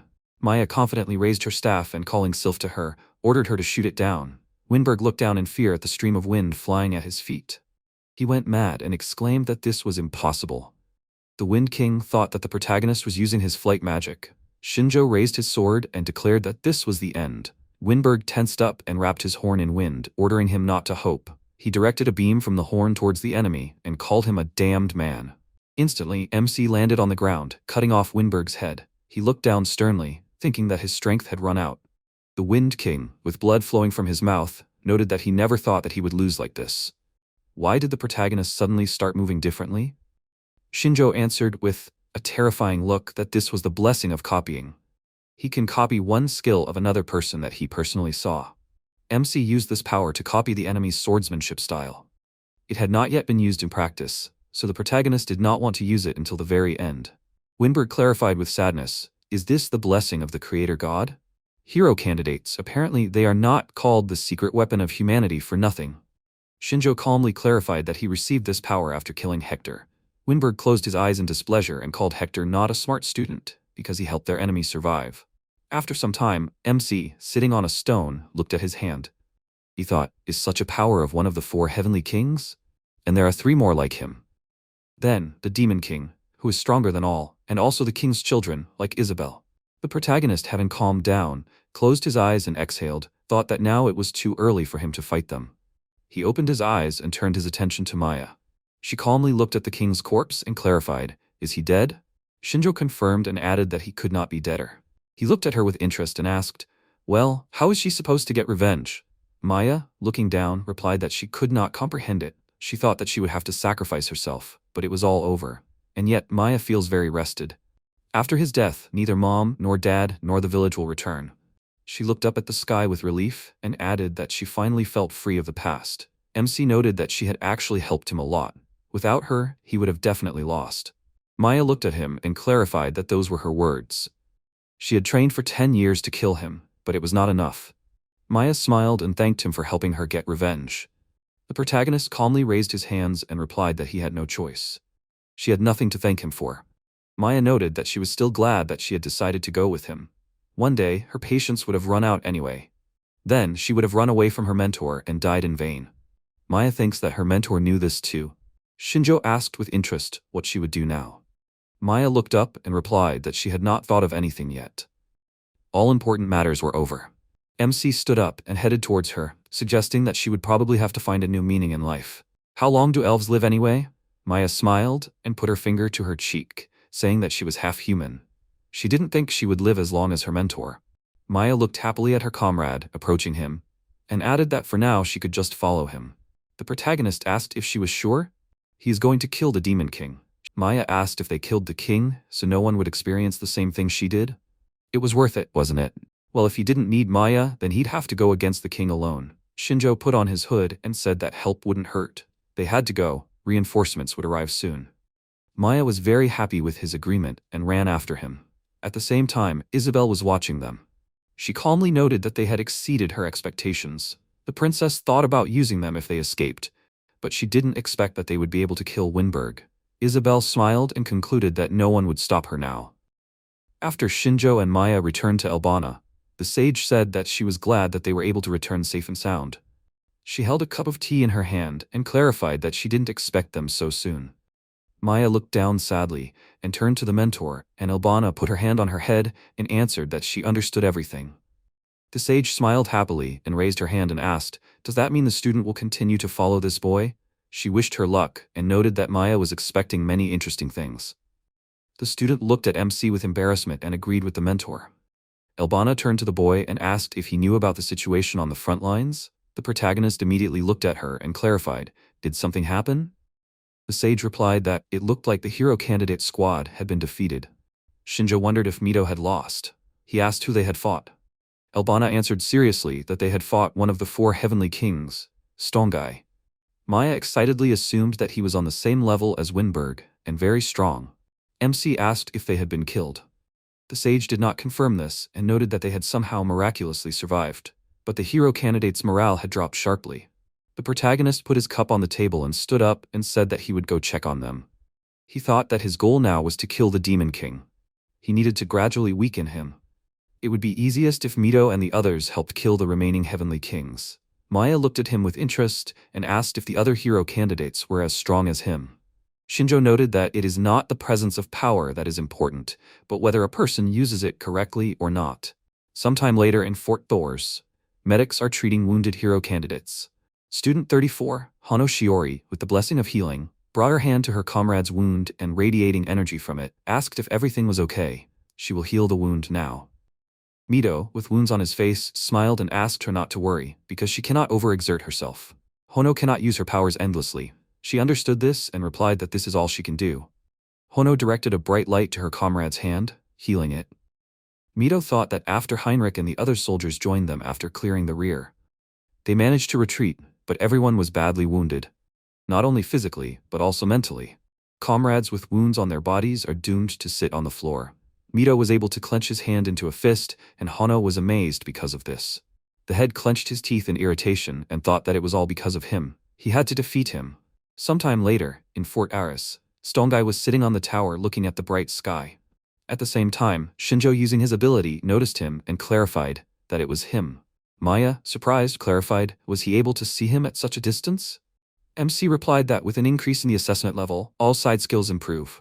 Vision range is one of them. Maya noted that his skill is very convenient. The protagonist used the skill on Stongai. The system window notifies that his age is 75, race is a demon, gender is male. Attack B, defense S, dexterity B, physical strength S, and magic power S. Status normal, skills, earth technique of the 5th level, fencing of the 3rd level, and durability of the 5th level. Shinjo used a detailed assessment. The system window notifies that tenacity, while in defense, normal abilities are strengthened several times. MC thought that at the 4th level of evaluation, a detailed evaluation appeared. It is useful. Knowing how the enemy's skills work can be their advantage. He activated the display of weak points, but saw nothing. The protagonist calmly lowered his head and thought, is it really nothing? So now he does not have any weak points that Shinjo could exploit. Maya calmly looked at him and clarified if her comrade learned anything. MC replied that if the enemy had a weak point, it would be easier. He found out that he has a high level of earth and fencing techniques. There is a unique skill that works if Stongai is defending himself. That's all. Maya noted that this is why among the 4 kings he received the title of King of the Earth. The earth attribute is weak to the water attribute. The protagonist, placing his hand on a tree branch, asked, does attribute compatibility also exist? Maya, crossing her arms, answered that not really.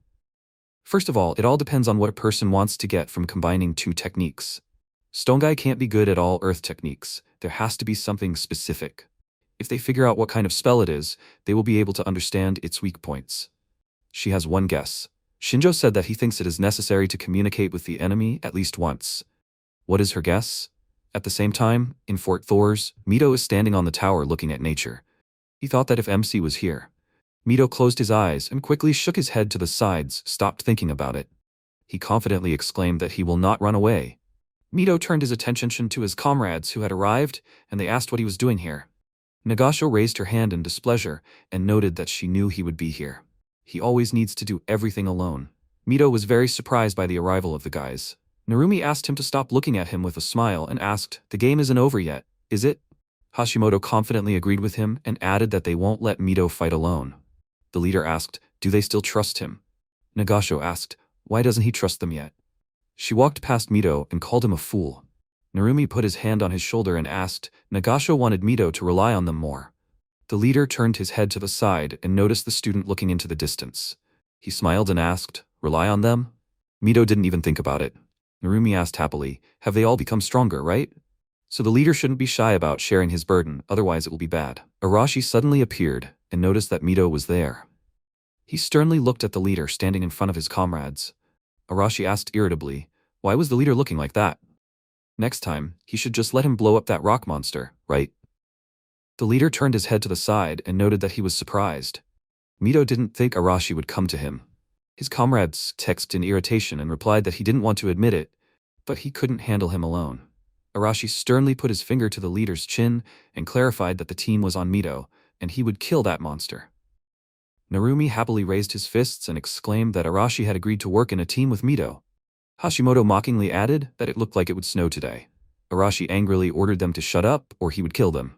Mito confidently agreed and concluded that they would defeat him together. His comrades smiled and pointed at him, noting that Mito had become quicker to think. Kanzaki stood to the side, watching her comrades. She sadly thought that it was good that they had united, but they still don't have a tactic against Stongai. MC noted that they haven't seen each other for a long time, and she was very surprised to hear this. Kanzaki quickly turned her head and looked at him. The protagonist, standing on the stairs, asked her to be quiet and clarified that he did not want to be noticed. She quickly covered her mouth with her hands. Shinjo said that he heard that they fought against one of the 4 heavenly kings and lost to him. He clarified if this was true. Kanzaki sadly put her hand on her chest and agreed with him. MC asked if she could tell what spells the enemy used. She answered, of course. After some time, the protagonist clarified, so he created golems and controlled them? Kanzaki confirmed and added that she herself saw his technique and was 100% sure. Shinjo noted that Maya was right, and Kanzaki quickly looked at him with confusion and asked who it was. Just shouldn't say it's a girl. MC replied that it was just thinking out loud and thanked her for the information. Kanzaki sadly asked if he wanted to fight with them. The protagonist replied that he would help them. But if he acted openly, it would only create discord within the team. Shinjo would act from the shadows as always. Sometime later, demons were guarding Fort Eris. The students were standing in the forest, preparing for battle. Student number 18, Chinami Kaori, happily exclaimed that with Kinoshita, there would only be 100 of them. Nagasho agreed with her, smiling, and noted that she was glad that she was already feeling better. Student number 9, Kinoshita Yumi, who had recently joined the combat squad, laughed and thanked her, saying that she would try to keep up. Nagasho noted that she was surprised when she decided to join them. What prompted Kinoshita to do this? She raised her finger thoughtfully and replied that she had heard that they had a hard time, so she decided to help. Chinami happily called her a heroine. Kinoshita thought, everything will be fine, right?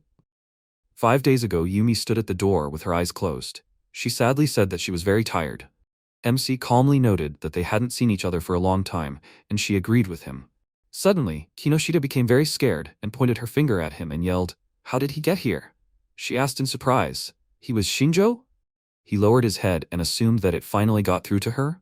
Kinoshita excitedly raised her fists and yelled, why did he enter her room without permission?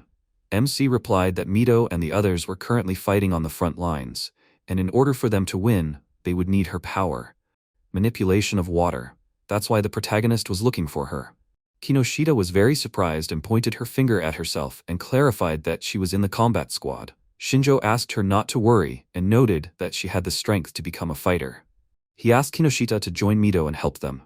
She asked in confusion, why did he think she would join? MC calmly replied that she could fight. Leonora had instilled fear in Kinoshita, and he had killed her. There was nothing else that limited her. Enough time had passed for her mental wounds to heal. The protagonist remembered how she had dropped plates and remarked that now was not the time to play the role of an awkward waitress breaking plates. Kinoshita asked with shame, did he see that? It was completely by accident. Shinjo asked, does she really not want to help Nagasho and Chinami? Kinoshita remarked that he always knew what to say. That was surprising. She hadn't thought that he cared so much about his classmates.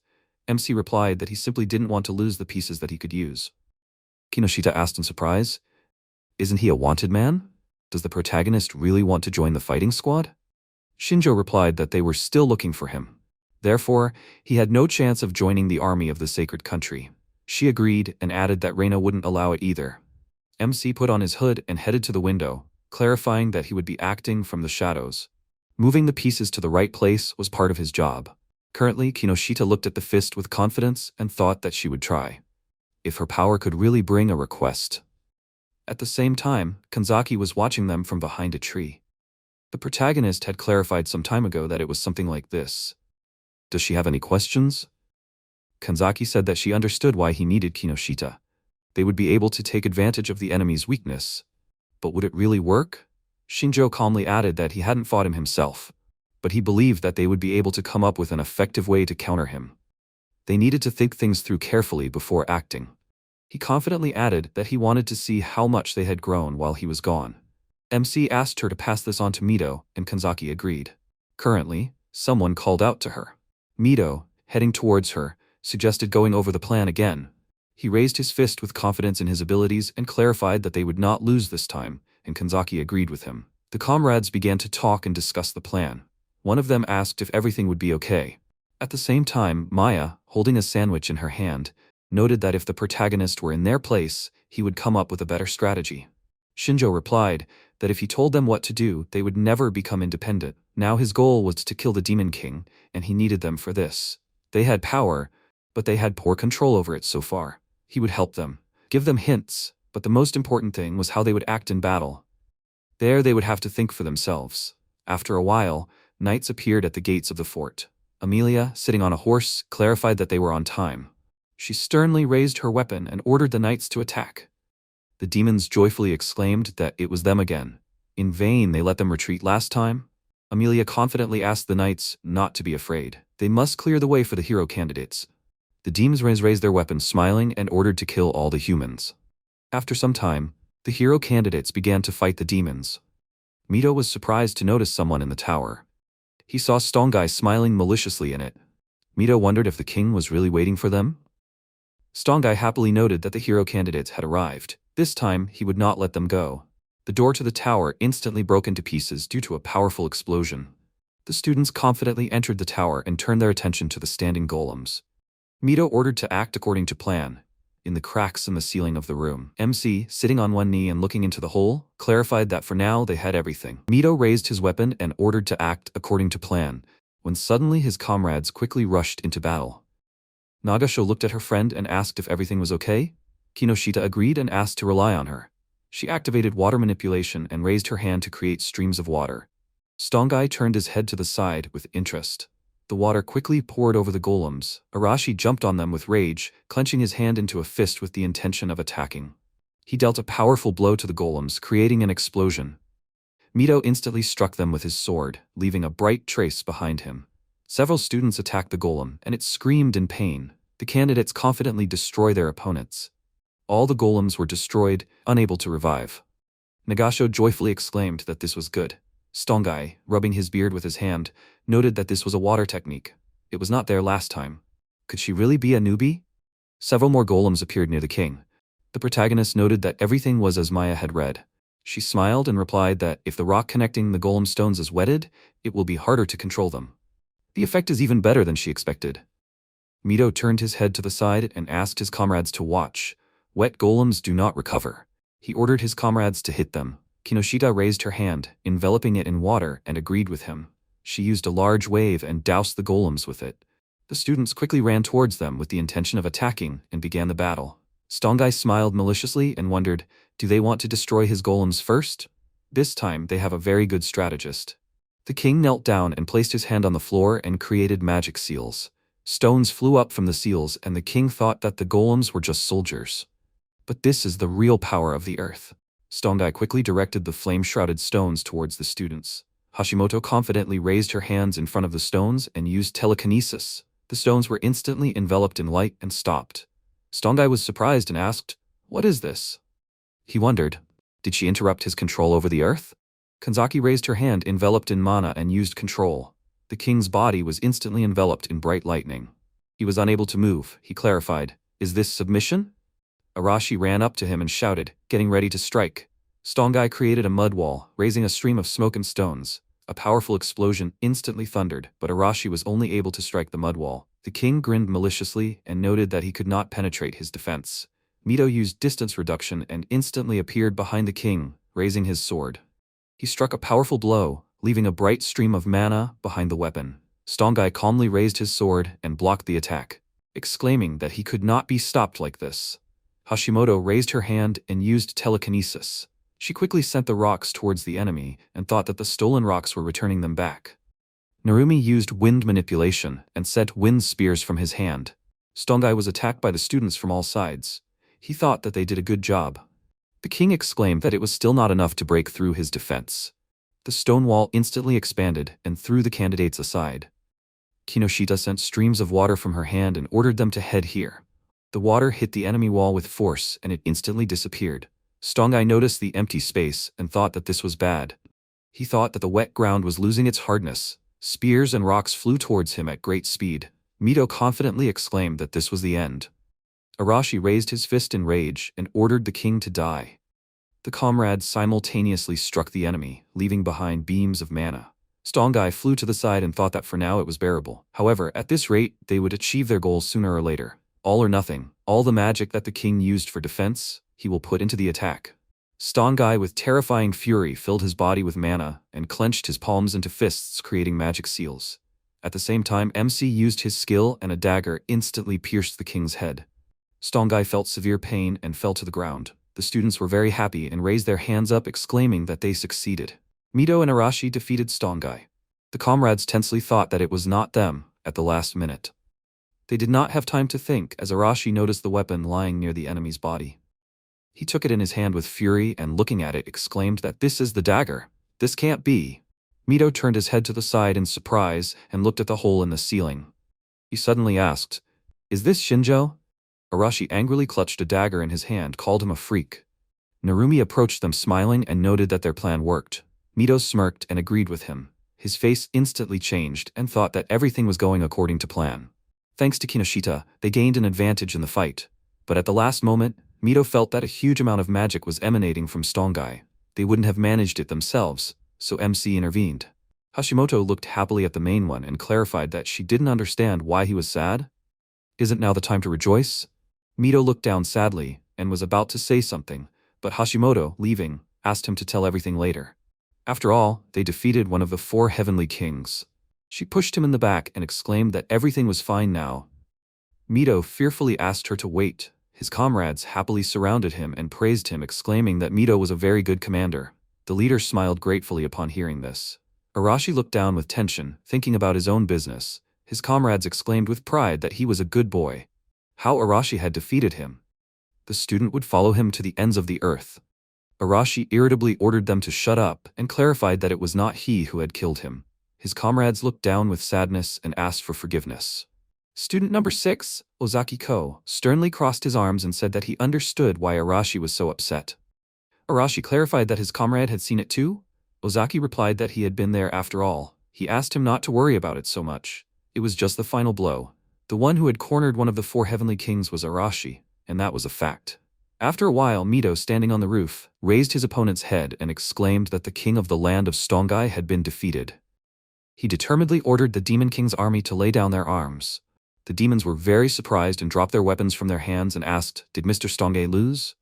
Amelia quickly raised her sword and exclaimed that it was good, they won. Henry, with a wounded face, smiled and looked away and exclaimed that they did it. After a while, the protagonist looking out the window said that it was all over. Maya clarified, "But the number of demons is greater, isn't it?" Shinjo approached the table and replied that the troops of the Demon King's army were led forward by the charisma of their leader. He is dead, and they will no longer resist. She agreed with him and added that after Winberg's death, they were not even sent after them. MC, pouring tea into a mug, noted that this is one of the weak points of the Demon King's army. Maya raised her hand and asked, "Is he satisfied with everything?" The protagonist brought the mug to his mouth and clarified what exactly. She clarified with interest that he killed Stongai. Wasn't Shinjo going to train those guys? He replied that at that moment he felt a strong thirst for blood from Stongai. They shouldn't die before MC has time to train them. And his main profession is an assassin. He wanted them to know about it. Maya smiled and noted that the protagonist surprisingly cares about them a lot. Shinjo closed his eyes and replied that he had been thinking about it for a long time. How long was she going to call him informally? His name is Shinjo after all. Maya became very embarrassed and fiddling with her hands replied that she didn't know how best to address him. She embarrassedly lowered her head and asked, "Then can she call him by his last name?" MC agreed while drinking tea. He looked at her calmly and asked why her face was red. Maya raised her hands and exclaimed that it was not red. She asked him not to pay attention. The protagonist looked to the side and thought, there are only 2 of the 4 kings left, right? But there are still the direct descendants of the Demon King. And Shinjo knows how strong they are. There is still a long way to go to the Demon King. After some time, the demon noted that it took a lot of effort. The beastman princess Sina fell to the ground with her eyes closed. She rose up in rage without saying anything. The demon smiled and clarified that she still had not lost heart. Surprisingly, Sina could not even move. He ordered her to speak and said that the princess was captured. Now the Beastmen alliance is under their control. A week has passed since the murder of Stongai. Until now, the country was only defending itself. The sharp advance of the Holy Army excited the people. The morale of the soldiers rose, anticipating victory. With each passing day, the glory of the hero candidates only grows. They have become the hope of humanity. The king, sitting on the throne, noted that their victory over one of the 4 heavenly kings is invaluable. The king named Mito a knight, and he thanked him while kneeling. Sometime later in the room, Mito, sitting on the couch next to his comrades, clarified that he was tired. Hashimoto looked at him smiling, holding a teapot in her hand, and asked if he was nervous too. The chief asked sadly, what did she think of him? Amelia noted that they were young. Of course, all this had exhausted them. Henry brought the cup to his mouth and added that, unlike them, he had not received an aristocratic upbringing. When it turned out that he was being granted a title, Mito spent all night learning basic etiquette. Still, he managed without making a single mistake. Mito replied with a tense smile that it was a desperate measure. If he had offended the king, he could have removed them from their position. Henry winked and said that he had told him about it to warn him. It seemed that instead, he had put unnecessary pressure. Mito is now a knight, and he will have to play this role more than once. Mito noted that the life of an aristocrat is not easy. Henry brought his cup to his lips and replied that he should note that there is no need to worry about that too much. Amelia raised her hand and added that in this country, the power is in the hands of the church. For example, in his case, His Majesty appointed Mito a knight because it was an order from His Holiness the Pope. Henry added that Mito is a holy knight and the captain of the 11th Squad, also known as the Squad of Heroes. The higher-ups expect them to be the strongest squad, since it is made up entirely of hero candidates. Mito clarified that if the knights are already under the control of the church, is there any need to make him a knight? Henry smiled and replied that there are complex political intrigues and power struggles involved. Does the knight want to listen? Mito refused the offer. Henry added that in any case, Mito is now their equal. He will be required to behave accordingly, so you always need to stay on your guard. After some time in the forest, MC standing by the tree asked, Mito became a captain? Kanzaki sadly agreed and added that it seemed like Mito wanted to get his right to vote. Maya smilingly put her finger to her cheek and clarified that she didn't quite understand. Is that bad? The protagonist answered that he thought the sacred country wanted Mito to be their standard bearer in this war. By giving him a piece of power, they are showing the rest of the people that the hero candidates are controlled by the state. Maya asked with confusion, does that mean it's not so good? Shinjo answered that after defeating the Demon King, they will be able to return home. That's why the Sacred Kingdom called them here. But you shouldn't trust them completely. The higher-ups and Leonora were thinking in the same direction. For them, they are nothing more than pawns. Kanzaki put her fist to her chest and said that they will be more careful. So who is that girl next to MC? The protagonist looked at Maya and, introducing her, said that she was a half-elf mage. Maya waved her hand with a joyful smile and exclaimed that it was nice to meet her. Kanzaki pointed her finger at her in embarrassment and screamed, how did it happen that Maya was with him at all? Maya calmly replied that they were just traveling together. And what is up with her and Shinjo? Kanzaki was very surprised and thought about it. Did she call him by his last name? She became very embarrassed and asked in a trembling voice, are they friends? MC sternly clarified, who are friends here? Kanzaki felt very offended after his words. He closed his eyes and, introducing her, added that she was his comrade. Kanzaki looked down embarrassedly upon hearing that she was called an comrade. Maya sternly closed one eye and clarified, were they close in their world too? The protagonist replied that they hadn't even communicated with each other, and Kanzaki agreed with him. Maya clarified that it didn't matter and asked if they had already discussed the plan to kill the Demon King. Kanzaki looked at him sadly, and Shinjo replied that he would act from the shadows, just like in the battle against Stongai. Therefore, Kanzaki should become a link between him and the class. She asked him to wait and asked if she could go with them. MC calmly clarified, Did she want to go with them? He thought about it while the girls froze in anticipation. The protagonist shook his head from side to side and asked for forgiveness, but refused. He noted that without her help, he would not be able to contact his classmates. Shinjo approached her and looking into her eyes added that they were hostile towards him, and she was irreplaceable. Kanzaki closed her eyes and raising her fist to her mouth replied that it meant nothing could be done. But there are those who do not consider MC an enemy. For example, Mito. The protagonist calmly replied that Mito would most likely not want to rely on his help. This was quite normal. In order to defeat the Demon King, he would have to develop on his own. Kanzaki asked if he was really going to train Mito. Shinjo noted that he couldn't handle the entire Demon King's army on his own. He and Maya had been able to defeat one of the 4 kings, but they had been walking on the edge. Kanzaki was very surprised and asked if they had defeated one of the kings. Just the 2 of them? Maya smiled and noted that they had almost died. It was Winberg, the king of the air.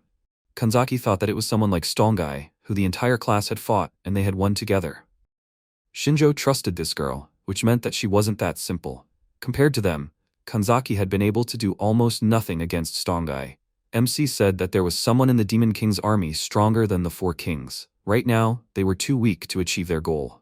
He asked Kanzaki to closely monitor the actions of his classmates and the sacred country as he left. She must report to him regularly about what is happening. Kanzaki turned her head to the side and agreed with him. The protagonist added that he would also do everything to kill the Demon King. He asked to convey this to Mito. Shinjo called Maya and she raised her hand smiling and exclaimed that she would see Kanzaki. They left and Kanzaki sadly raised her hand in farewell. She confidently placed her fist on her chest and thought that she could not help him now. Kanzaki will become stronger too. The Sacred Army defeated Stongai, one of the 4 heavenly kings.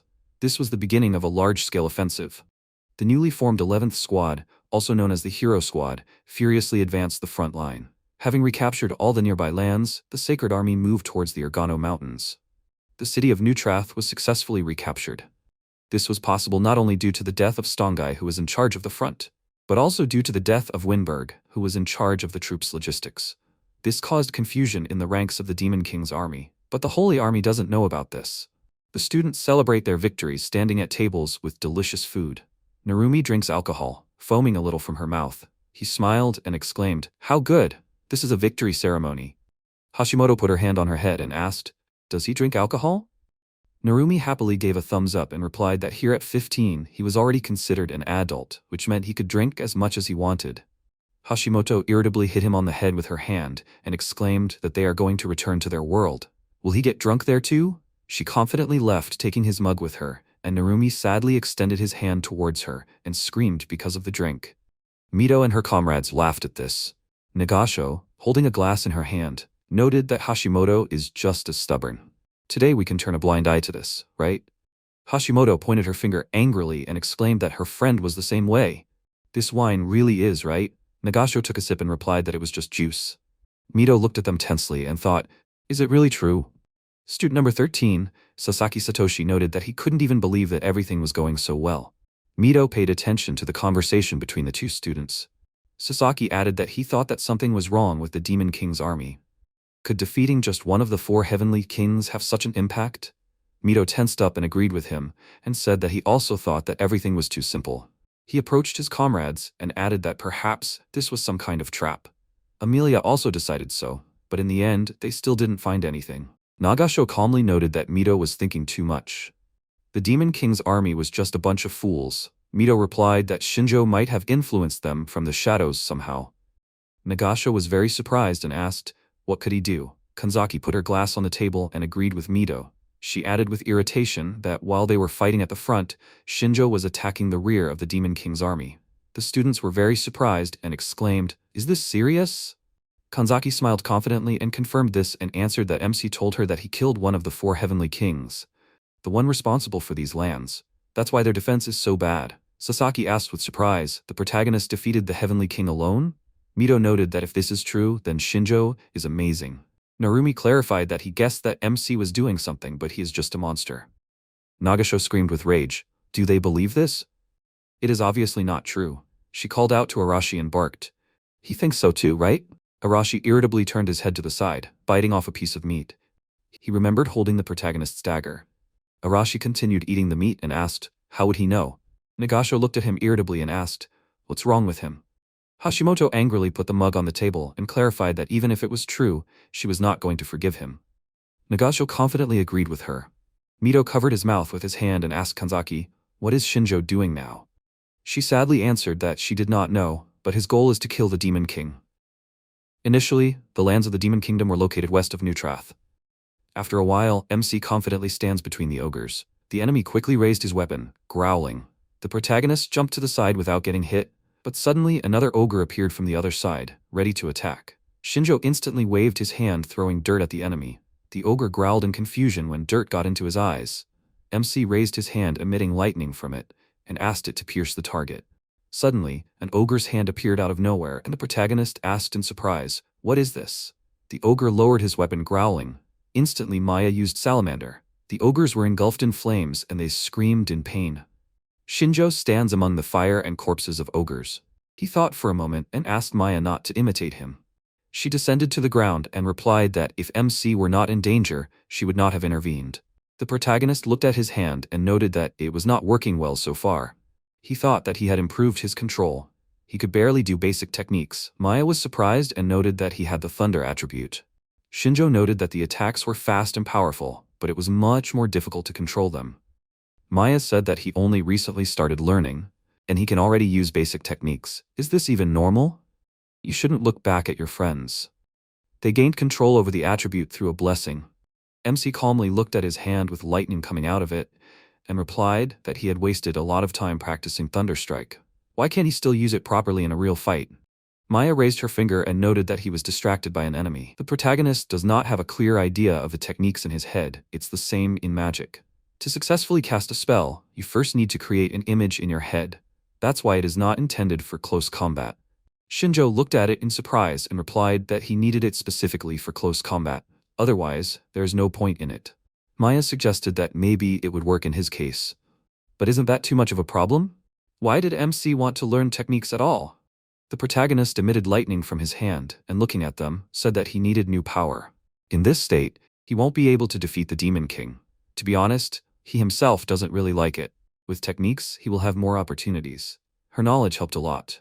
Maya is really a sage's student. She was happy and clasped her fingers together and exclaimed that she simply knows a lot. Shinjo was very surprised when he looked at the ogres surrounding them. He raised his weapon and noted that it was good that they could always find material for practice here. Maya confidently agreed with him with a smile and added that no matter how many they killed, their numbers did not decrease. Many ogres and other monsters were standing together. MC quickly raised his hand, emitting lightning. He confidently extended it forward and used a thunder strike. The ogres' bodies were enveloped in lightning and they roared in pain. Suddenly, the lightning disappeared and the ogres froze in place. The protagonist, raising his dagger, thought that thanks to practice he could finally use this attack in battle, but the power was not enough. Suddenly, an ogre jumped at him from the side, raising his weapon. Shinjo quickly jumped to the side, not getting hit. He landed on a tree branch and instantly jumped away from it. Many beams appeared in the air, and the ogres tried to follow them with incomprehension. Daggers shrouded in mana flew towards them at great speed and hit the ogres' heads. The monsters stopped and MC, flying through the air, thought that it was more effective to throw daggers enhanced with magic. It is difficult to form an image right during a fight, but the effect is worth it. The monster furiously jumped towards the protagonist's back. Shinjo instantly flew across the sky, cutting off the enemy's head. He grabbed a tree branch with his hand and, looking at the corpse of the monster, thought that after all. Suddenly, his thoughts were interrupted by something, and he turned his head to the side. The monsters rushed towards him, and MC confidently got into a fighting stance. He instantly crouched and swung his dagger, striking his opponents. The protagonist jumped onto a tree branch and looked down. The monster smiled maliciously and hit the tree. MC looked at him with irritation and thought that there were still too many monsters. He landed on the ground after the tree fell. The protagonist calmly looked at the monster standing in front of him. He noticed a huge black monster standing behind his comrades. Shinjo used his ability and wondered, is this their boss? Quite in time, he uses his new powers on him. MC, with a terrifying aura in his eyes, enveloped himself in dark mana. At the same time, Maya, tiredly directing flames from her staff, exclaimed that they never end. The monsters fly to the sides due to explosions of fire. Maya turned her head to the side and called out to the protagonist, noting that it was time to go back. They couldn't go any further anyway. Shinjo looked to the side and agreed with her, adding that they would be done for today. There were many monster corpses lying behind him. After a while, Maya, running quickly through the forest, noted that she was tired. MC replied that there were too many of them. Besides, they were all very strong. It didn't look like people could live here. Maya confidently clarified that demons could control monsters with low intelligence. That was a problem for them. The protagonist asked, so only demons could live here? They suddenly stopped and looked down at the dark energy emitted. Shinjo noted that this was the territory of the demon kingdom. It would be difficult. A week after Shinjo's reconnaissance, the army of the Sacred Kingdom continued the campaign to retake their lands, after which they began an invasion of the Demon Kingdom. But in the Demon Kingdom there are many more monsters and they are much stronger. For hero candidates, this is not a problem. But ordinary soldiers here are prey, not hunters. Amelia turned her head to the side with tension and asked not to panic. Together they can handle it. Heinrich, holding a sword in his hand, noted that they were not attacking chaotically. They are probably controlled by demons. If they can take control of so many monsters at once. Mito sternly added that this is a higher demon. Higher demon. Elsa confidently holds a glass in her hand. She opened her mouth slightly, from which a red ball crawled out. Elsa, looking at the dark forest, noted that one should not be careless. She asked to use as many monsters as needed. They must nullify the power of the human army, and then send demon troops to them. The knights asked in fear, "Is this the army of the Demon King?" Mito, sitting on a horse, turned his head to the side and ordered Amelia to retreat. At this rate, the demons will kill them. Amelia turned her head to the side and agreed with him and ordered the others to retreat the same way. After some time, the demons passed between the corpses of people.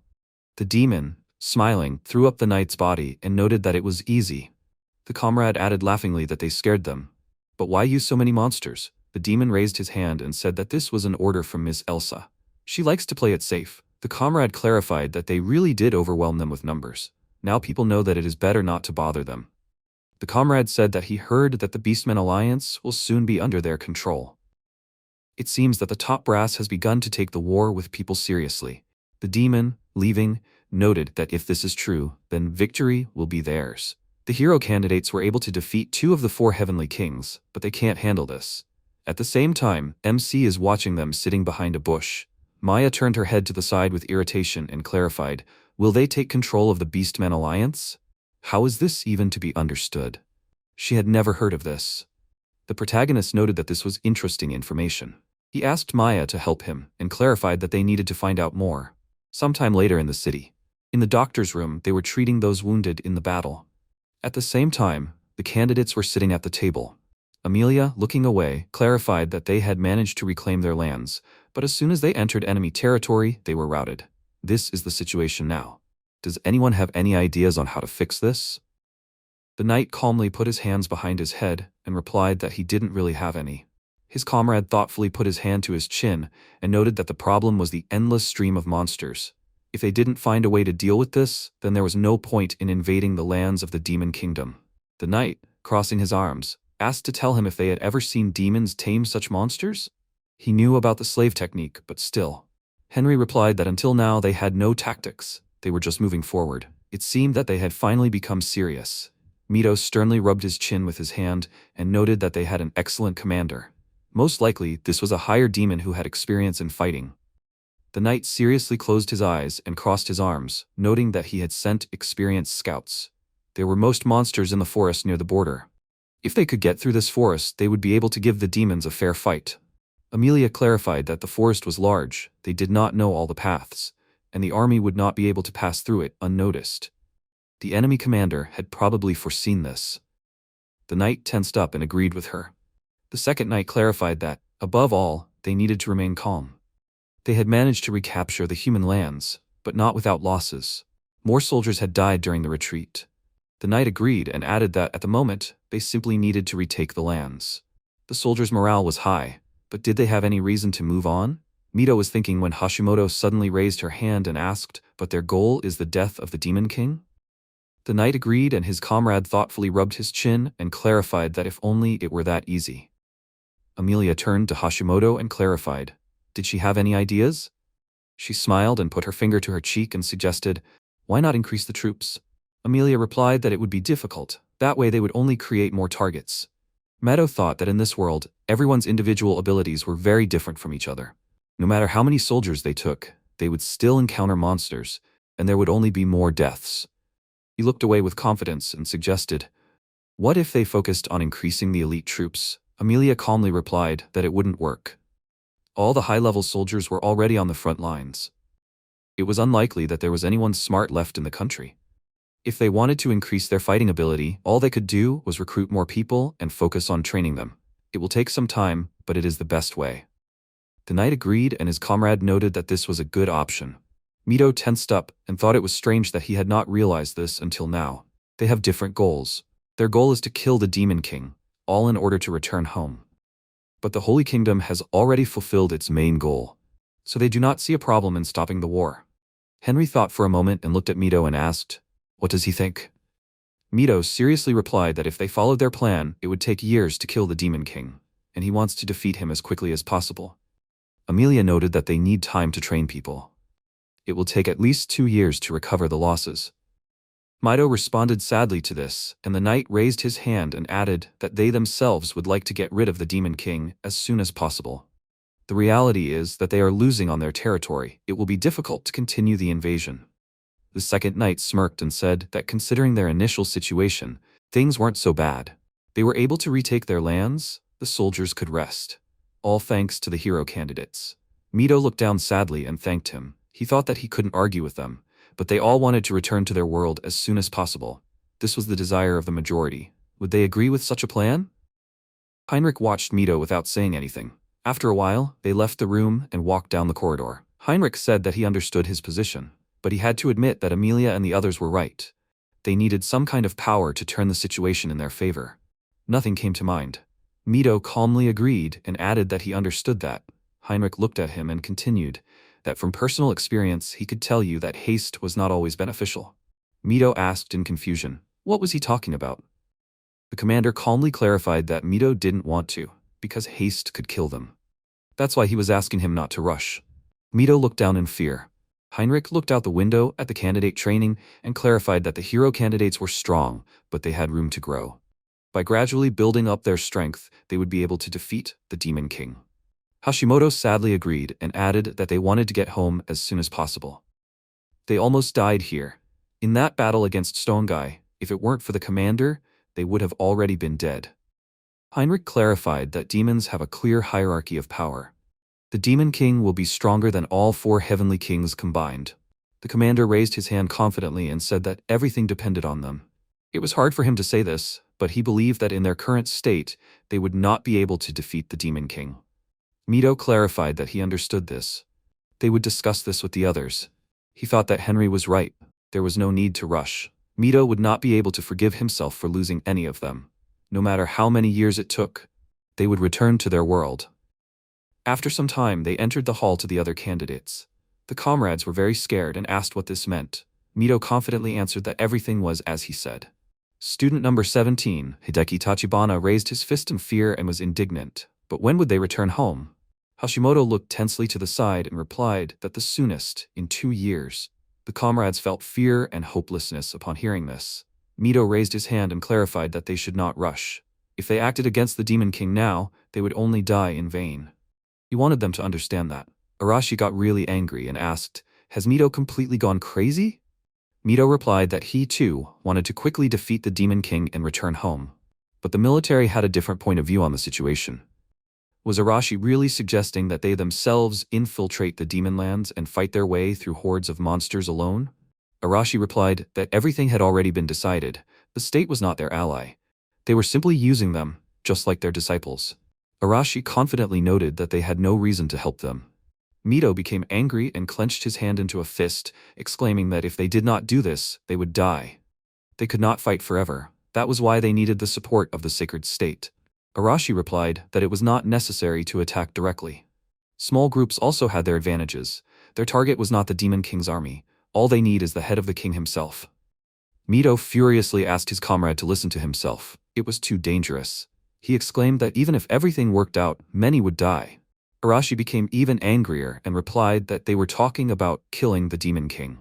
Of course it was dangerous. Those who were afraid to take risks can leave. Mito angrily exclaimed that he didn't want any of them to die. That's why he prioritized their safety.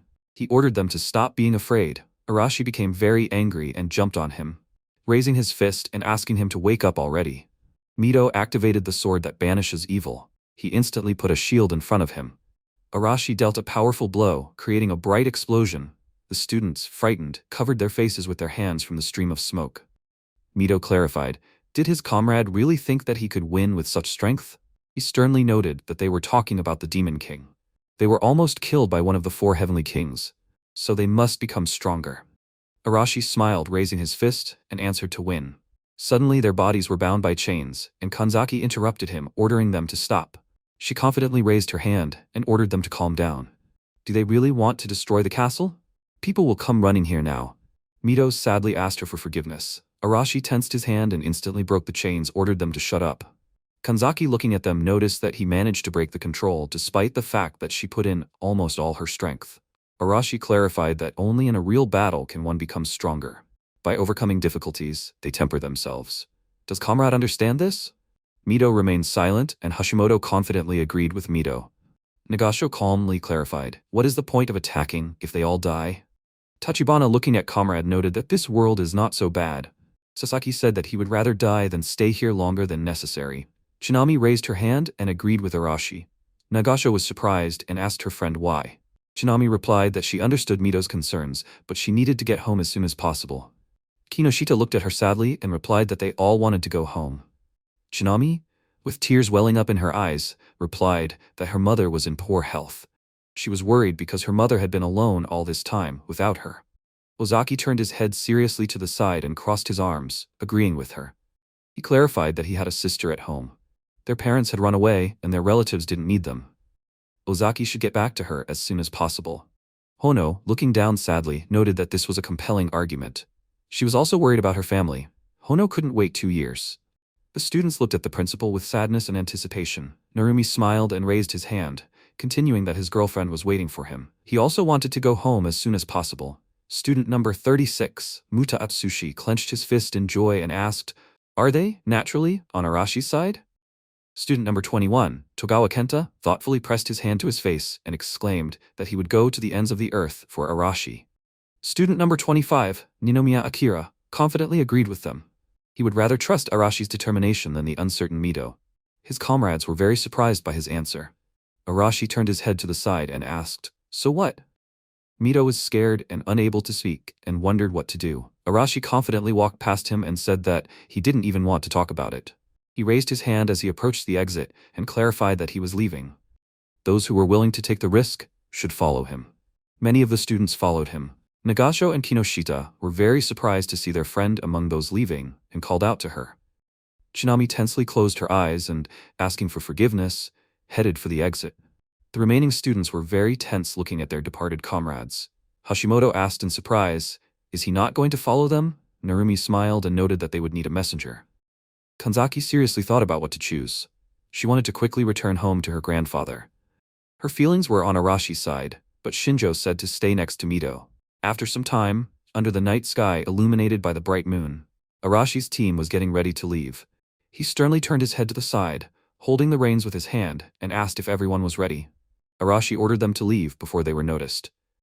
Suddenly, MC noticed how everything turned out while he was gone, and everyone looked around in surprise. Arashi turned his attention to him and yelled, where did the protagonist come from? The students exclaimed in amazement. Is it Shinjo? How dare he show up? Ninomiya turned his head to the side and asked not to make noise. The guards might hear them. Ozaki sternly crossed his arms and clarified that Arashi was also swinging. The leader clenched his teeth in anger and clenched his hand into a fist and clicked his tongue. Arashi irritably noted that they were short on time. If MC came here for no reason, he would hit him. The protagonist calmly understood him and replied that he would get straight to the point then. He wanted to ask them for help. Arashi was very surprised to hear this. Some time ago, when the students were divided into 2 teams. At the same time, Shinjo was standing outside the window with his arms crossed, and Maya was looking at him with interest. She sadly said that it looked like there was discord in their group. Is MC sure everything will be okay? He looked at her seriously and replied that who knows, but he understands both sides. Mito is right. They can't do much alone, but simply following the decision of the sacred state is also impossible. The protagonist agrees with Arashi that they can't wait 2 years. But he is too reckless. Maya asked, what would Shinjo do? He showed 3 fingers and replied that there were 3 ways to turn the situation around. The first was to influence the top of the sacred state with Kanzaki's power. How they would do it was their problem. But in the end, they would be able to force the sacred army to act. Their goal was to return to their world. Consequences such as condemnation from the sacred state were not that important. But MC did not think that Mito would agree to such a thing. Maya asked with interest, what was the second way? The protagonist replied that he would implement Arashi's idea. Not fight directly, but kill the enemy from within. According to Isabella's words and the information they had collected, not everything was well in the Demon Kingdom either. Having penetrated deep into the country, they could try to start a civil war. But Arashi was unlikely to be able to cope with that. Maya noted that it was impossible for him. What was the third way? Shinjo replied that they would use the information they had gathered. At best, they would be able to enlist the support of other forces. Then the Holy Army would be able to act. Currently, the fire in the bonfire was illuminating the space. Arashi, sitting by the fire with his comrades, asked, "The princess of the beastmen?" He asked sternly, "Who was that?" MC replied that she was the daughter of the head of the beastmen, from the cat race. Apparently, she was captured by the Demon King's army. She is very important to her people. They found out about this while torturing several soldiers from the Demon King's army. The protagonist can guarantee that they were not lying. Shinami and the student thought sadly, did they really torture? Ninomiya looked at his comrade and thought, Shinjo talks about torture so easily? Who is he anyway, and where did he get a gun from? Inoue thought that the girl next to MC was very cute. I wonder who she is. Arashi clenched his teeth in anger and asked, so what? What business do they have with the beastmen? Muda looked at him happily and noted that he would have taken a look. Togawa grinned and agreed with him, noting that she probably had cat ears and a tail. It's very cute. Arashi got angry and ordered them to shut up. The protagonist calmly started over. He clarified, first of all, do they know that there is a large beastman state in the south? Ninomiya confidently answered that it is Grandance, also called the Beastmen Union. Shinjo confirmed this and added that they prefer to remain neutral and have not interfered in the conflict between humans and demons until now. Arashi asked only not to say that MC wants to ask them for help. They are a bunch of useless people who are afraid of demons like fire. Maya answered with confidence that the Beastmen soldiers were much stronger than he thought. They were in very good physical shape and had heightened senses. They had repeatedly repelled the Demon King's army's attempts to invade their lands. Arashi leaned forward sternly and asked, then why did they decide to remain neutral? What was stopping them from attacking the Demon Kingdom and destroying it? Maya smiled and replied that they were strong, but not strong enough to completely destroy the Demon King's army. And the demon's main forces were aimed at humans. MC added that if the Beastmen and the Sacred State united, they would have a chance. Ninomiya calmly turned his head to the side and asked, is this where the Beastman princess appeared? Shinami curiously asked, does the protagonist want to save her to use as an advantage in negotiations with the Beastmen? Shinjo replied that one could say so. They already know which route she's being taken and how many guards there are. He wants to use the students as bait. The explosion is to attract the enemy's attention and cause confusion among their party. And MC will act in the shadows. Ninomiya calmly looked at his hand and said that he understood everything. But he had a question. Why hasn't the Sacred Nation united with the Beastmen yet? The protagonist noted that this was a good question and there were reasons for it. Maya calmly looked away and replied that the Beastmen don't like demons. First of all, because demons look down on everyone. But in the past, the Beastmen suffered discrimination and persecution from humans, who called them subhumans. Expelled from their homes, the Beastmen formed an alliance. Naturally, they don't want to have anything to do with humans. Shinami asked sadly, but would they be able to form an alliance with them then? Shinjo replied that this is why they need a way to influence. They were lucky that their princess was captured by the Demon King's army. Maya raised her hand with a smile and noted that the Beastmen valued blood ties. If they saved the princess, then they would at least agree to negotiate. The students thought for a moment and instantly fell silent. MC sternly asked if they wanted to try. If they just sat there doing nothing, then nothing would change. Arashi stood up in irritation and clenched his fist, saying that the protagonist had appeared out of nowhere at the right time. He always acted like he knew everything better than anyone else. Tachibana turned to Arashi and asked him not to forget that their lives now depended on his decision. Arashi clenched his teeth in anger, and the students froze in anticipation. He quickly sat down on the ground, looking down. Arashi resolutely agreed to do so. After some time, the students were walking along the road. Shinami carefully turned her head to the side and clarified that they had been moving south for quite a long time. Was this really the right way? Shinjo calmly closed his eyes and confirmed it, and replied that the Beastmen alliance was in the south. They would be coming from the south to ferry the plane. Their destination was the path that ran through the forest near the Demon Kingdom. Maya added that beastmen and demons did not trade with each other. That's why there weren't many roads, so it was easy to see which path they would take. Ninomiya clarified, in other words, they would have to enter the Demon Kingdom's territory? Isn't MC afraid of getting caught? The protagonist looked at him and asked him not to worry about it. He had already found a way for them to sneak in unnoticed. Beasts usually walked here, but there were also a lot of monsters. Ninomiya clarified, would the carriage pass? The protagonist replied that if they got stuck, Soraro would help them. Student number 16, Soraro Tomoko, happily raised her fist and agreed with him. The system window notifies that she has the blessing of space. She can create pocket space and use it as a storage for items. The larger the storage, the more strength it requires. Soraro raised her finger to her mouth with interest and asked, Shinjo separated from them quite a long time ago and still remembers her blessing? He confirmed this and noted that it is useful. She laughed happily, raising her fists, and exclaimed that it is nice when she is praised. Ozaki looked at the protagonist with interest and clarified, does it mean that he has been collecting information inside the Demon Kingdom all this time? Shinjo replied peacefully that not all the time. He was also looking for an alternative way to return home. Ono raised her hand hopefully and clarified, and did he find anything? MC raised his hand and replied that he had come to the conclusion that there was only one way out, to kill the Demon King. That's why he began to search for information. Ninomiya thoughtfully put his hand to his chin and clarified, and so the protagonist learned about the kidnapping of the Princess of the Beastmen? Well, Shinjo does, of course. Arashi, sitting on his horse, asked with irritation, aren't they moving too slowly? The convoy with prisoners will not wait for them. MC agreed with him and said that they will hurry. He asked Soraro to move the cart and luggage to the storage. She happily jumped up, raising her hand, and agreed with him. After some time, the students are walking through a dark forest. Arashi noticed something and ordered everyone to get ready, because there are monsters there. The students were surrounded by many wolfen. Hono, frightened, turned her attention to the monster that quickly jumped in her direction. Ozaki confidently instantly stood in front of her, crossing his arms near his head. He instantly stuck his gloved hand into the monster's mouth. Ozaki grinned and apologized to the monster, because such attacks would not work against his steel. He dealt a powerful blow to the wolfen's body, sending it flying. Ninomiya decisively turned his head to the side and ordered them to gather in a circle. The support squad should stand in the center. The rest will attack. Shinjo raised his hands while standing in the center and enveloped the space around him in red mana using a support technique. Togawa confidently crossed her swords and ordered them to begin. She and her comrade rushed into battle and they pierced the monsters' bodies with their weapons. Tsunami raised her hand and created a long plant and exclaimed that it was there.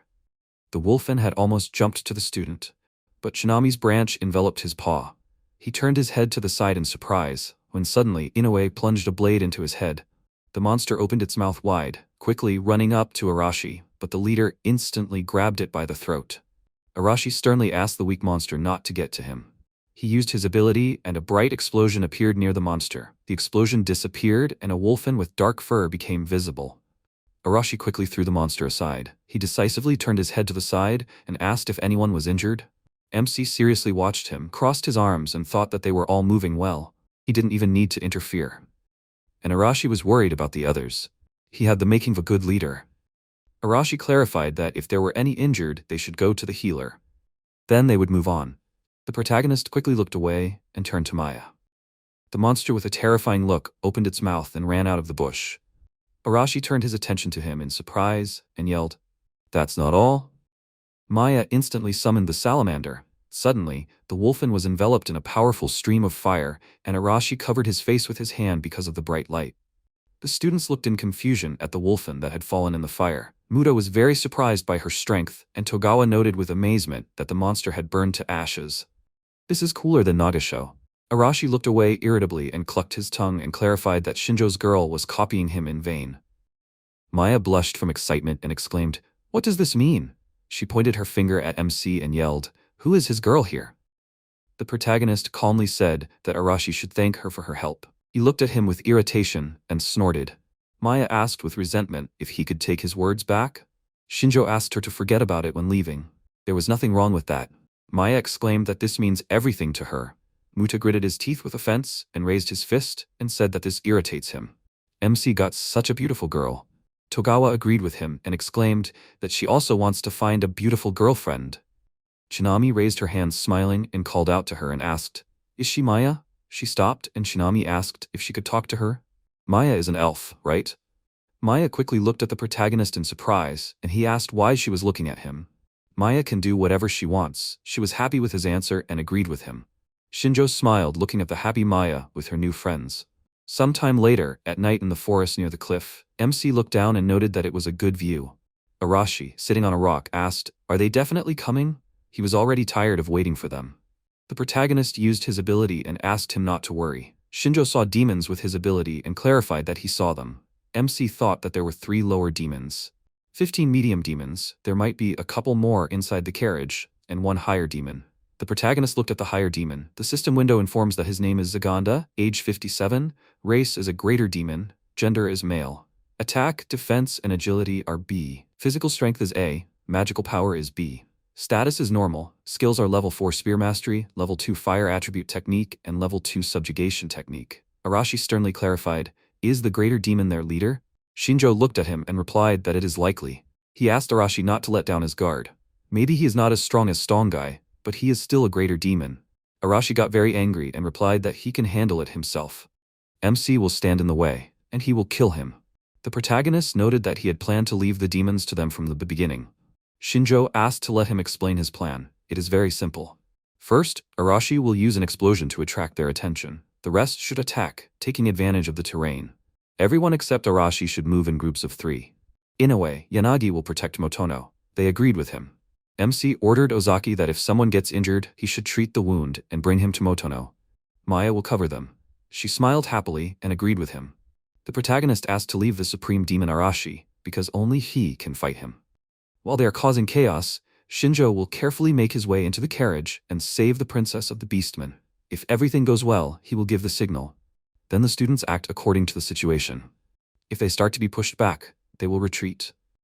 Arashi irritably replied that MC does not need to worry about that. They will kill their leader and the rest of the demons will be too shocked to do anything.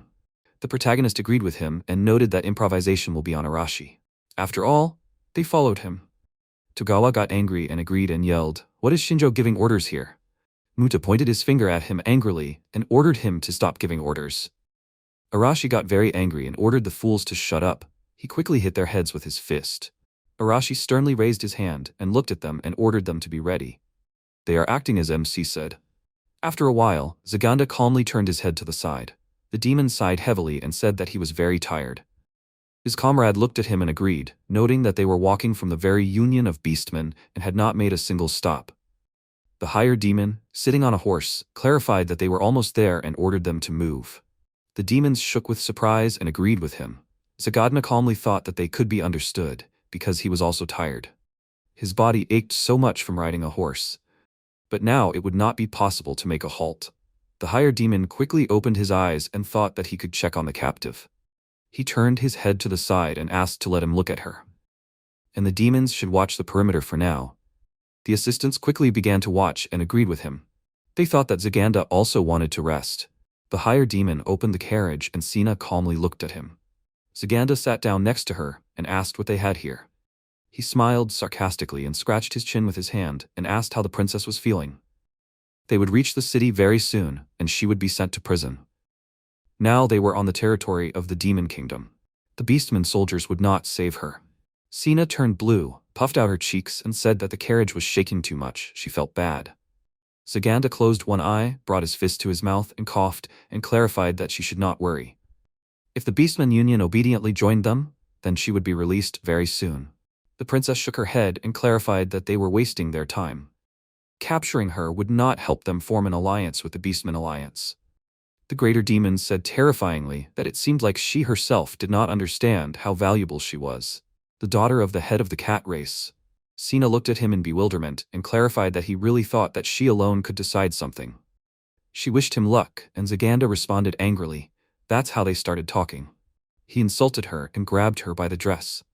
The greater demon quickly tore off the top of her dress, and the princess was very surprised by this. Zaganda terrifyingly pulled his tongue out of his mouth, with drool dripping from it, and noted that no one would mind if he tasted her body a little. He laughed maliciously and said that she would soon understand where her place was. Sina looked at him angrily without saying anything. Zaganda extended his hand towards her, when suddenly a bright light appeared behind him. He quickly opened the curtain in surprise and roared. What happened? The demon standing in front of the carriage exclaimed that this was an attack from humans. Zaganda clarified with confusion. Really, humans? Okay, beastmen, but these. A powerful explosion instantly formed near them, throwing the demons aside. The higher demon quickly mounted his horse and grabbed the reins, turning his head to the side. He raised his hand and ordered his assistants to grab them. We can't let the humans escape. The students and demons stood opposite each other, preparing to fight.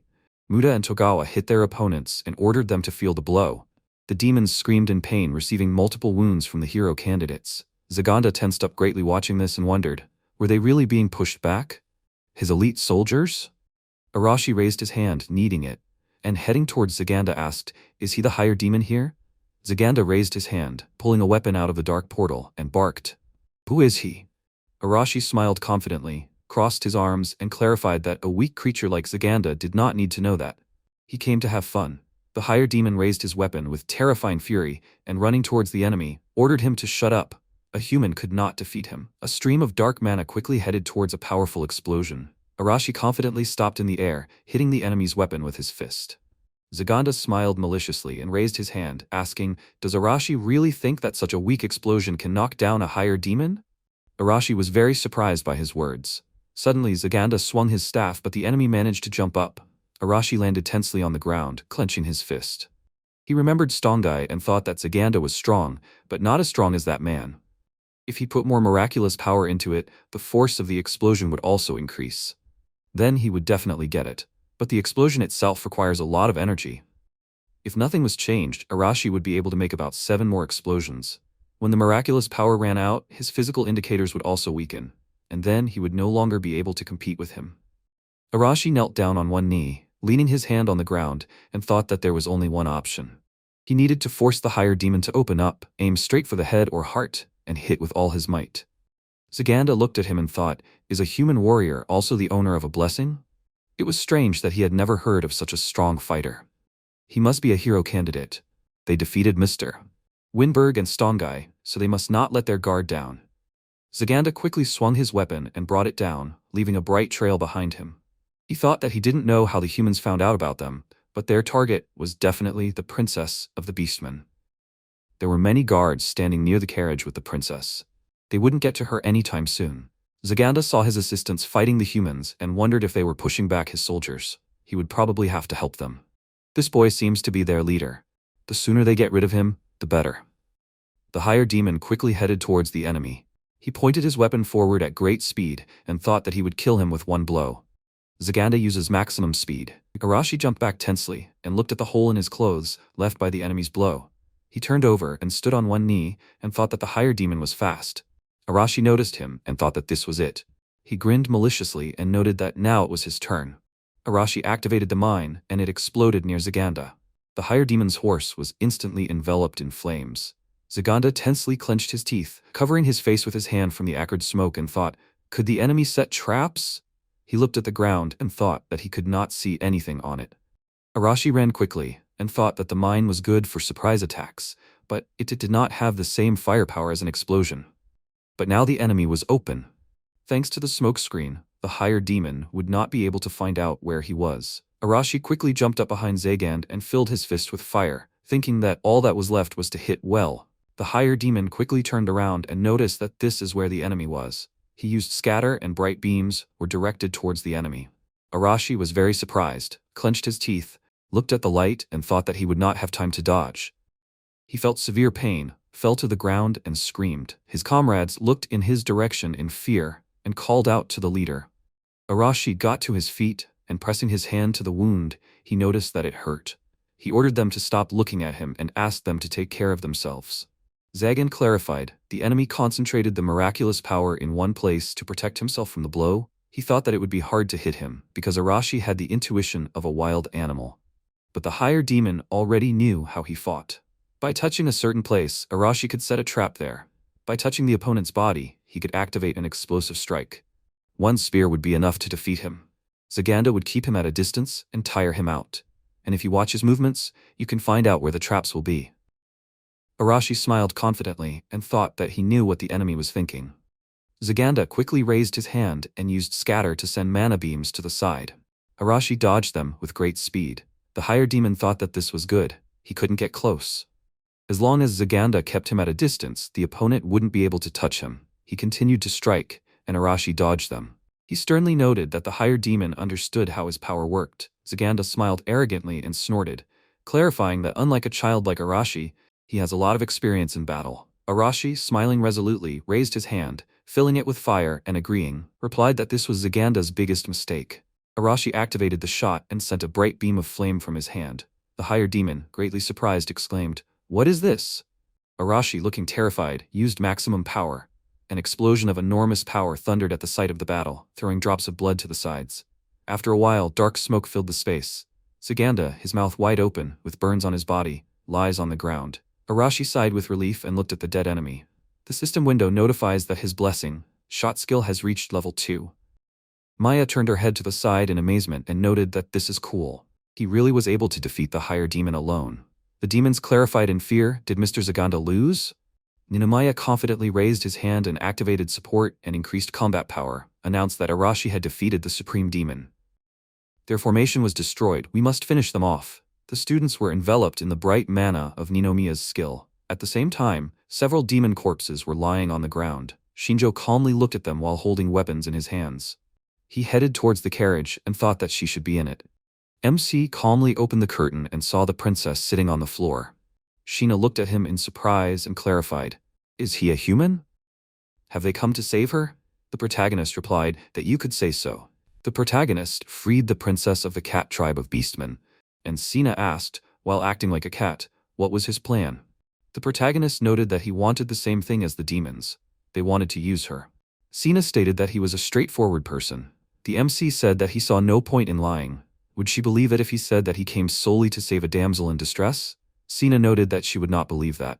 However, he did not think that she would just stand there and do nothing. Did he?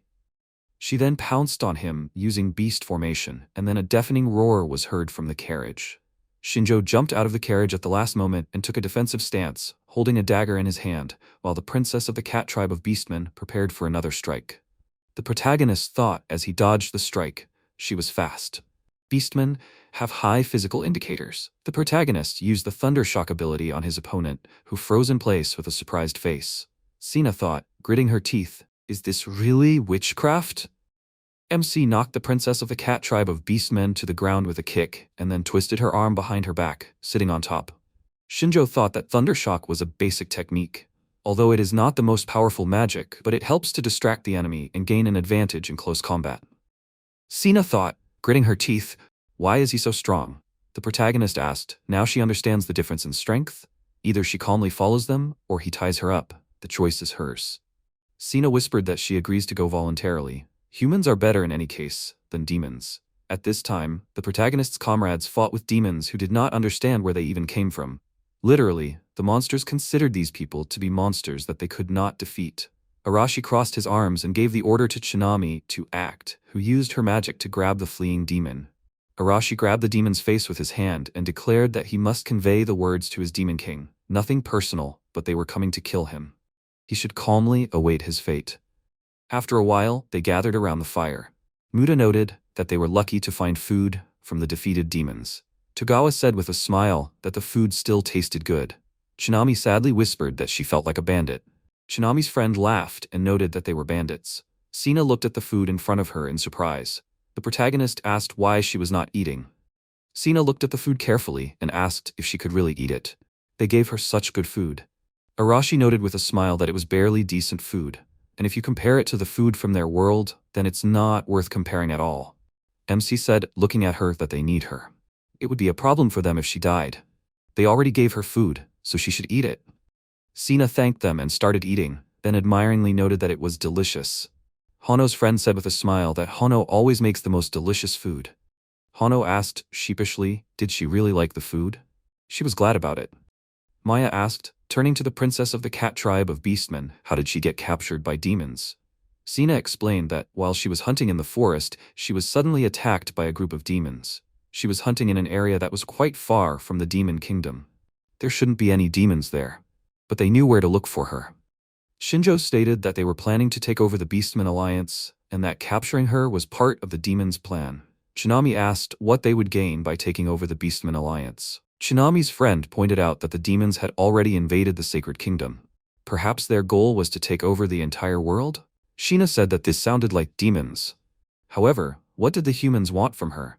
The protagonist stated outright that they were using her as a bargaining chip to gain the Beastmen Alliance's support and defeat the Demon King. Sheena asked if he seriously wanted to defeat the Demon King. Arashi barked that they had their reasons.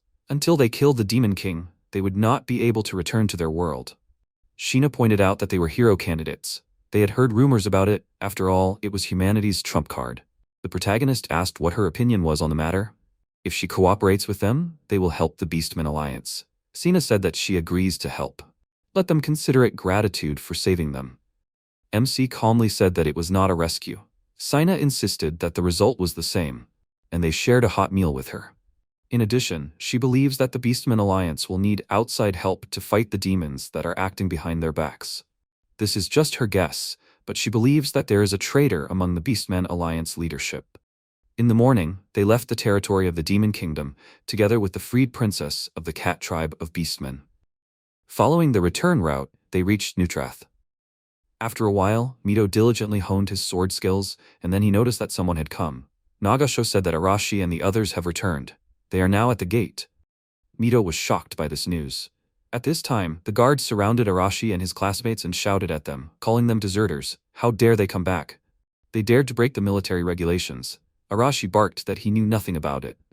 Why should he even follow their rules? They couldn't do anything anyway. Where was Emilia now?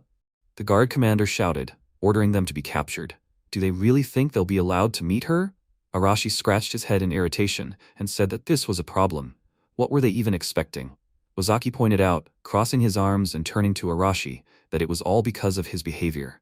If Mito were here, they would have greeted him as a hero, even if he was a deserter 3 times over. Kanzaki used her ability and ordered all the guards to freeze in place. She then said that they should return to their places. The guard captain shouted, "Is she really going to betray them too? She must free them." Narumi put his hand on the guard's shoulder and said with a smile that he should calm down. It was obvious that Arashi was not in the mood to fight. They should listen to him first. Kanzaki then dispelled her control magic, and the captain of the guards hesitantly said that if this was their request, then they should really listen to them.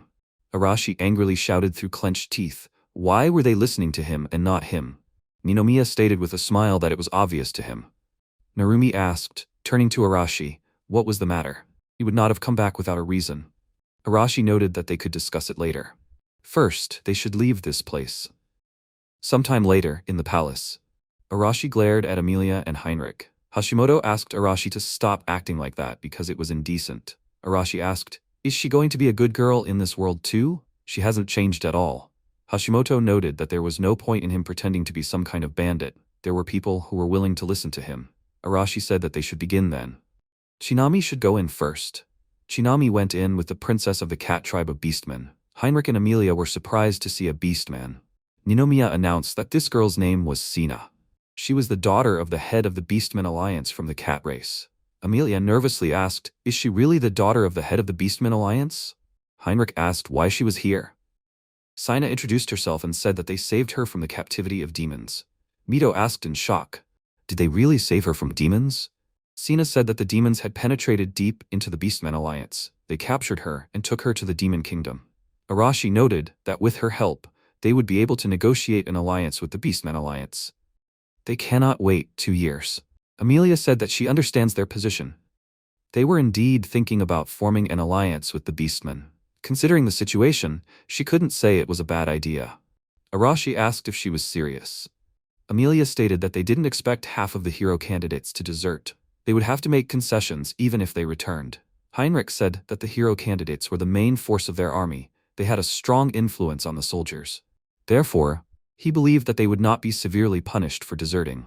Emilia noted with a change in her expression that she personally understood their demands. If they were able to form an alliance with the Beastmen, then they would resume their march on the Demon Kingdom. Would they be satisfied then? Arashi asked with a smile. She immediately decided to get down to business. right? Amelia said that it was also beneficial for them. Their people were waiting for the Demon King to fall. It was in their interests to speed up that event. Sina stated that if she were to advocate for the formation of an alliance, she had a counter-request. She asked them to destroy the demons that were hiding in the Beastmen Alliance's territory. Mito confidently said that they would help. Heinrich asked how they knew that the demons had captured the princess of the cat tribe of beastmen. Arashi looked away and said that they had simply captured a demon and interrogated him. Heinrich smiled and noted that he now understood. A week later, the sacred country decided to send a messenger to the Union of Superhumans to negotiate an alliance. Mito and his classmates tensely waited for confirmation from the capital that the Sacred Kingdom had decided to accept the terms of the negotiations. Heinrich then showed them the relevant document and they were delighted. Sometime later, at the protagonist's house, he asked who was involved in concluding the alliance. Ninomiya said that they had chosen Mito, Nagasho, Kanzaki, and Narumi for this role. The protagonist noted that this was a reasonable choice, especially considering that Kanzaki has the ability, control. Ninomiya said with a smile that Mito and Narumi know how to win people over. Nagasho may seem rude, but she always knows what to say. And Heinrich was appointed as the leader. Naturally, there will be an escort. The delegation consists of about 30 people. MC asked, "What about Arashi?" Ninomiya noted that Arashi remains on the front lines. Negotiations are not for him. Shinjo noted that this is logical and in his spirit. Ninomiya said that Hashimoto will take the captain's place during Mito's absence. The hardest thing for her to deal with is Arashi and his gang. But he would like to know what his plans are. The protagonist smiled and said that he would also go to the Beastmen Alliance, but not with them. After a while, Heinrich ordered the delegation to move to the territory of the Beastmen Alliance. After a short journey, Nagasho said with displeasure that this irritates her. Mito noted with a laugh that they have a long way to go on horseback. Narumi noted with a smile that he was surprised that Nagasho would also be participating in the negotiations. Nagasho angrily asked what he was getting at. Narumi was frightened and said that she had misunderstood him. He was only glad that she was with them. Without her, that idiot Mito would do something stupid again. Mito was taken aback by this statement. Narumi asked with a smile, turning to Nagasho, "He was right, right?" Nagasho asked embarrassedly, did he mean that Mito could not be relied upon? But her presence would not change anything.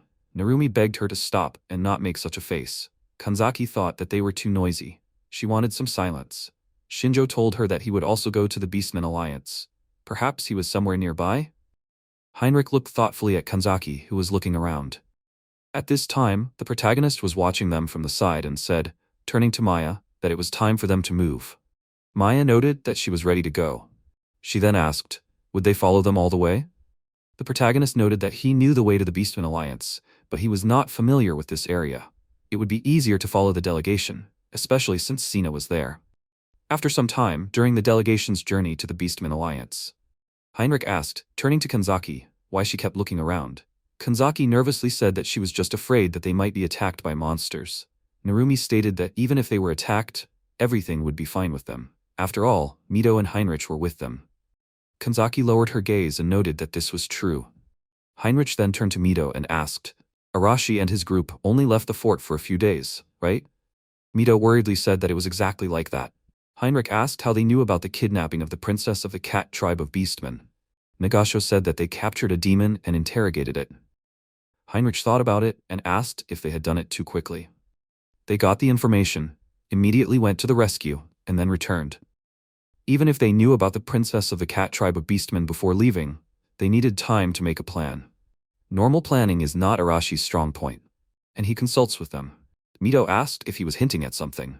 Heinrich said that it was just his guess, but they got the information from the outside, from someone who acts from the shadows, and Mito is still lying terribly. The answer is written all over his face. Narumi thought that was bad. Of course, Arashi helped Shinjo, but for the holy country, Shinjo is nothing more than a saint killer. Kanzaki thought nervously that if the Sacred Land found out that they were in contact with Shinjo, they would be punished. Nagasho asked, turning to Heinrich, what was he even talking about? Heinrich noted with a smile that it seemed that not everyone knew. Because they were from this world, their circle of contacts was very narrow. Who would they not want to talk about? The answer was obvious. Their shadow was Shinjo, who killed the saint. Mito asked, even if that was true, what should they expect? Heinrich asked with a smile, so was he right? He had just made a guess. Narumi noted that luck was on his side. However, what kind of punishment awaited them? Even though they had not asked Shinjo for help, Heinrich stated that they could rest easy. He had no desire to punish them for this. He asked purely out of curiosity. Personally, he was grateful to Shinjo for killing the saint. Narumi asked fearfully, was it normal that he was telling them such a thing? Heinrich laughed and noted that if the higher-ups found out about this, he would be executed. Narumi thought that he didn't see anything funny about it. Heinrich added that based on Kanzaki's behavior, he could assume that Shinjo was nearby and watching them. Mito asked Kanzaki in surprise, was this really true? Kanzaki became nervous and thought in shock. What should she do? Was it because of her that they found out about Shinjo? She wanted to help him, but in the end, she only got in the way. Suddenly, the protagonist appeared with Maya, and he said that since they had already figured it out, there was no point in them hiding any longer. Mito asked in shock, was he seriously coming out to them himself? The soldiers grabbed their weapons and shouted, is this really the murderer of the saint? Shino said in surprise that the person who saved her had appeared. Heinrich declared that each of them was right. The protagonist remarked that he was surprised that he would expose him so easily. Heinrich said that he also had his informants. According to rumors, the Black Reaper is the killer of Winberg, one of the 4 heavenly kings of the demon army. That was him too, right? MC noted that he did not know who nicknamed him that, but he did not kill that demon solo. Heinrich asked if it was an elf mage. He was able to find himself a strong ally. Nagasho screamed in rage, addressing Shinjo, how dare he show up to them. Mito tried to calm her down, but she waved him away with her hand. Nagasho said that he should not calm her down. Perhaps he forgave him out of the kindness of his heart, but she reminds them that Shinjo is a traitor. Does he have anything to say in his defense? MC said that he sees no point in denying it. Narumi wanted to tell them how much Shinjo had done for them, but Nagasha told him to shut up and used her power, raising her hand and creating a fireball. She declared that Shinjo would get what he deserved. The protagonist sighed and remarked that it was a shame. Maya marveled as she activated her magic, that it was incredibly powerful. She wondered if she could block such a blow. The protagonist asked the half-elf to stop. Kanzaki hesitated to use her power, and at that moment, Nagasha unleashed her fire magic on the MC, causing a deafening explosion. Narumi asked in shock, did she decide to burn him to ashes? Nagasha asked in irritation as she looked at him, shouldn't they kill him considering what he had done? The protagonist suddenly remarked as he grabbed her clothes, that he now understood. Nagasha asked in horror, how did he end up here? The protagonist pushed her off her horse, but she quickly came to her senses and, using fire magic, created a protective field of fireballs around herself. MC used lightning magic and stunned her. Nagasho asked, falling to the ground, how is this possible? He did not have such powers before. Shinjo noted, creating lightning discharges in his hand, that his blessing really has nothing to do with this, but with practice, you can learn this too. And he noticed that the power of her blessing is very weak. Did she really skip training? Nagasho glared at him, gritting her teeth. Narumi happily said that it was cool. He dealt with her in an instant. Mito thought that he was not just fast, Shinjo can read his opponent and find their weak points. And now, he has a new power. Now even he is no match for him. Nagasho got to her feet and declared that she will not let him return to them. The protagonist noted, closing his eyes, that he is not here for her approval. She could try to attack him again, but it would end the same way. Nagasho angrily shouted that he was talking nonsense. Kanzaki noted, pinning Nagasho with her ability, that she should stop acting like this. It was high time for her to calm down. As night fell, the delegation camped on their way to the Beastmen alliance. Heinrich noted that this meant that they were cornered. Now he understands why Shinjo decided to kill Leonora in that situation. If they continued to do as she said, her unreasonable demands would only continue to grow. Mito said that everyone was confused back then, and Shinjo decided to take all the blame. They were in his debt. Narumi noted that they had known him for years, but none of them knew that Shinjo was capable of such a thing. Nagasho suggested that his actions were not motivated by a desire to show concern for them.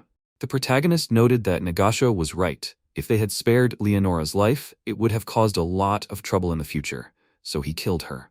Narumi stated, addressing Nagasho, that anger was not becoming at all. Nagasho said that his explanation made her no longer trust him. However, the story about how he was looking for a way to return to their world, is it true? And he also found a cute girl somewhere. The protagonist stated that it was all true. He couldn't find a way to return home, and the elf decided to go with him herself. Maya was shocked by his answer about her. Mito noted that their goal was to form an alliance with the Beastmen Union to fight the demons, and they needed Shinjo's help. Therefore, he wanted Shinjo to continue the journey with them. Heinrich said with a smile that he had nothing against it. Naturally, he would not report this to the kingdom. Therefore, they had to come up with a plausible lie. Nagasho said that they could do whatever they wanted. she would just silently hate him.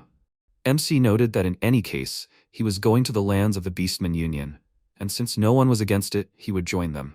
After a while, the protagonist waited to the side until Mito passed by, whom he called for a conversation. The protagonist asked, looking at Heinrich, did he find out the truth about the incident with Leonora? Mito said that everything was fine and that he could be trusted. MC noted that this did not mean that he could trust him. Although they had already told Heinrich a lot, so there was nothing that could be done about it. Mito said that all responsibility would fall on him if anything happened. He believed that sooner or later Heinrich would have figured everything out anyway. Shijo asked, so there was no point in hiding it anymore? He thought that Mito sharing such secrets with Heinrich showed how much he trusted him. Apparently, this was Mito's way of doing business. After this incident, they spent many days traveling. Heinrich noted that they should already be in the lands of the Beastmen Alliance. Sino said, looking out of the carriage, that they were already close to the border town. The protagonist said that then she would soon be home. Suddenly, they were attacked by an arrow shot that pierced the ground near Mito, and then they were surrounded by beastmen from all sides. Loon shouted, why did they come to the land of the beastmen? Mito shouted, spreading his arms, that they did not come to fight. They wanted to form an alliance with them. Loon looked at him suspiciously and asked what alliance they were talking about. The warriors from the Beastmen Alliance angrily asked what they were planning. They were the ones who drove them out first. Nagasho said with displeasure that they did not know about it. She wanted to clarify this point. Narumi said with a smile that she should not say anything unnecessary. Sina said, turning to Loon and jumping out of the carriage, that she was here. The beastmen were shocked to see her in the human carriage. The princess of the cat tribe of beastmen wanted to tell them that these people saved her. However, Loon gave the order to her soldiers to bring her back. She thought that Sino was kidnapped by humans. Heinrich asked her to stop. They just wanted to talk. Loon said, rushing into battle, that she did not intend to talk. Heinrich said that they have no choice, they must defend themselves. However, they are forbidden to kill beastmen. Then the humans and beastmen entered into battle, crossing weapons. The protagonist asked, turning to Sina, does she want to clear up the misunderstanding? Sina said that, until Loon calms down, it is impossible. He should capture her but not kill her. Loon and his soldiers are a group of inexperienced teenagers, he can do it. The protagonist asked, so that's her opinion? Then he said, turning to Mito, that he must show what he can do. At this time, Mito was fighting a warrior from the Beastmen, and he said, using his abilities, that he will fulfill his request. Then he knocked out several more warriors from the Beastmen with lightning-fast movements. After a while, MC turned to Kanzaki and asked her to deal with the archers. She can leave the vanguard to Mito, he can handle them alone. Kanzaki shouted, using her abilities, that she understood him. The Beastman archers were shocked because they couldn't move. Suddenly, more Beastman warriors appeared from the trees, wanting to save the princess of the cat Beastman tribe. Shinjo ordered Maya to act, who happily used her wind magic against them. She asked the spirit of the wind, Sylph, not to harm them too much. Narumi happily shouted that she had the power of the wind like him. The protagonist looked at Nagasho and ordered her to put away her flames. Nagasho indignantly stated that the battle was in full swing. Why couldn't she be the only one to take part in the battle? The protagonist stated, after knocking out several Beastmen warriors, that her flames would kill them immediately. Can she guarantee that she has full control of her power and won't kill anyone? Nagasho chuckled and agreed not to use her powers. Loon became nervous and asked how this happened. Why are human soldiers so strong? Mito stated that they just wanted to talk. No Beastman died in that battle. Could she please put her blade away? Loon screamed furiously and lunged at him with her weapon in her hands, which Mito stopped with his fingers. Loon was shocked by his strength. Shino then asked, turning to Loon, had she calmed down? She was asking her to listen to them. After a while, the Beastmen warriors begged for forgiveness while kneeling in front of the humans. Mito was confused and asked them to raise their heads. Luna bowed to them and shouted that she couldn't believe that they treated the saviors of the princess of the cat tribe of beastmen like that. She was truly sorry for this offense. She was willing to give them her life to make amends. Heinrich noted that given the relationship between their countries, this was a natural reaction. Loon whispered that she still did a terrible thing. Shinjo asked with his arms crossed, maybe she should send them away as an apology? They want to talk about creating an alliance, and to do this, they need to meet with the leaders of the Beastmen Alliance. Sina gave her consent to this. The princess of the cat tribe of beastmen noted that they were her saviors. She must show them respect. Loon said that, as she wishes, they will lead them straight to the capital of the Beastmen Alliance. Then she added with tears in her eyes that they are very glad that she is okay. Sino said with a smile that she returned. After that, the delegation was escorted to the capital. To create an alliance, they will have to agree with the United Congress. The Congress consists of representatives from each tribe of beastmen. They govern this country. And this Congress is located in Minrosea, the capital of the Beastmen Alliance. Mito said that this is an impressive view of the capital. Narumi shouted in surprise that it is a huge capital. Loon noted that she is sorry, but they will not be able to lead them further. Naturally, they are grateful to them for saving the princess of the cat tribe of beastmen. However, the United Congress is responsible for state matters. Mito said with a serious expression that it is now up to them. Sometime later, in the city of Minroya, in the territory of Grandanas, the Union of Beastmen. The residents looked at the people with bewilderment, whom they had not seen here before. Mito looked at the beastmen, and was puzzled. The protagonist noted that he expected them to be met with hatred and disgust. However, this looks a little different. Maya said, smiling nervously, that they are simply afraid of them. Narumi noted with a smile that for any race, soldiers from another country would look scary. Heinrich whispered that everyone here is an ordinary civilian. Their goal is to meet with the leaders of the Union of Beastmen, and hatred will be preferable to fear. Sino's father suddenly appeared, and he screamed in fear, running up to her. Was she not hurt? Sina said, lowering her head, that she was fine. He could see for himself. Alt said, hugging her tightly, that the main thing was that she was fine. Sina noted with a smile that she was in pain. He was hugging her too tightly. Alt caught himself and asked her for forgiveness, explaining that he was just overexcited. Then he noted that he was told how a group of people saved her and brought her home. Was that really true? Sina said that was exactly how it was. That's why she wanted him to show them some respect. Alt laughed and said that they could stay at his mansion today. He then introduced himself and said that he was the leader of the cat tribe of beastmen. He was grateful to them for saving his daughter, and he will definitely repay them for this favor. Heinrich introduced himself and said that he is the commander of the 8th Night Squad of the Sacred State of Digrest, and they have a counter request to him. Alt smiled and said that they can directly ask what they want. After a while, they gathered at the table in the hall. Heinrich noted that such an offer was from the Sacred State of Digrest. He asks them to think about this matter. Alt shouted that he is indebted to them for saving his daughter. He believes that they should accept the offer of an alliance. Edgar, the leader of the wolf tribe of beastmen, noted that indeed, the threat from the demon kingdom is growing every day. Previously, these were only minor skirmishes, but now the battles have become much more aggressive. Camila, the leader of the bird tribe of beastmen, asked, should they really cooperate with humans? She thinks this is just nonsense.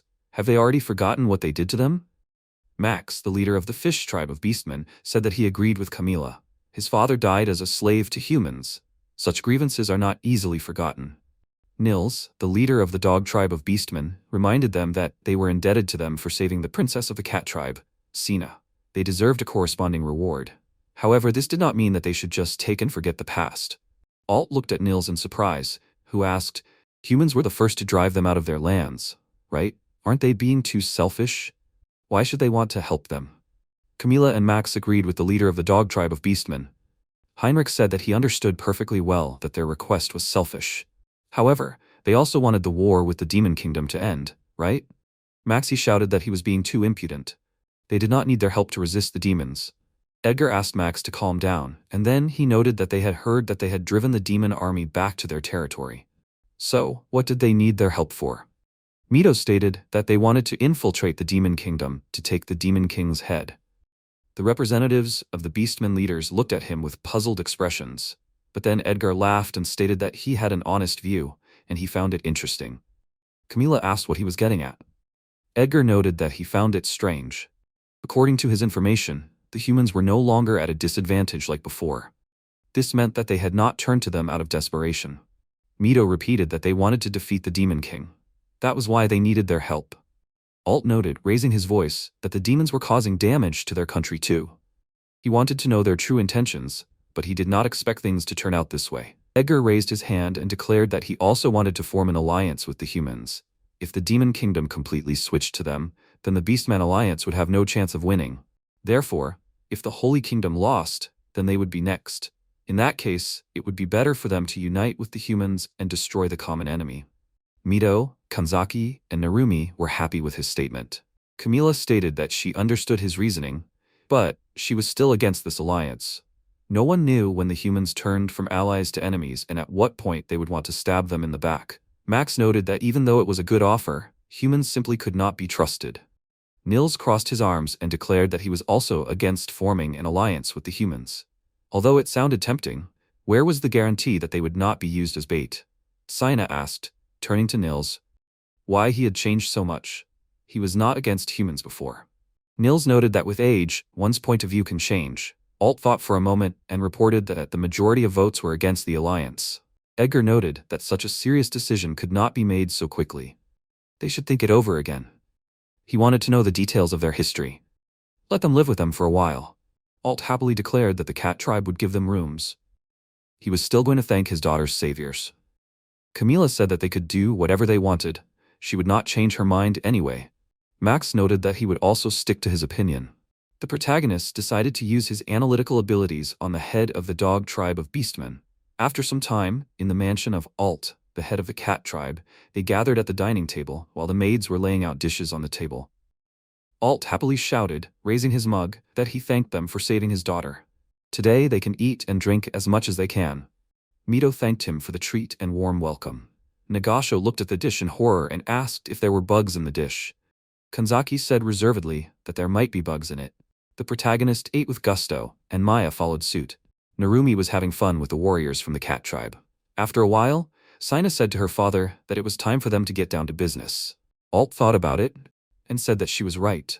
They needed to talk about their next steps. According to his daughter, demons had already infiltrated the Beastmen alliance. Moreover, they had infiltrated their capital. They had an informant. Sina noted that otherwise she could not explain how the demons knew her location. It was obvious that this was a pre-planned ambush. The warriors from the cat tribe of beastmen reported that the capital and its surroundings were well guarded.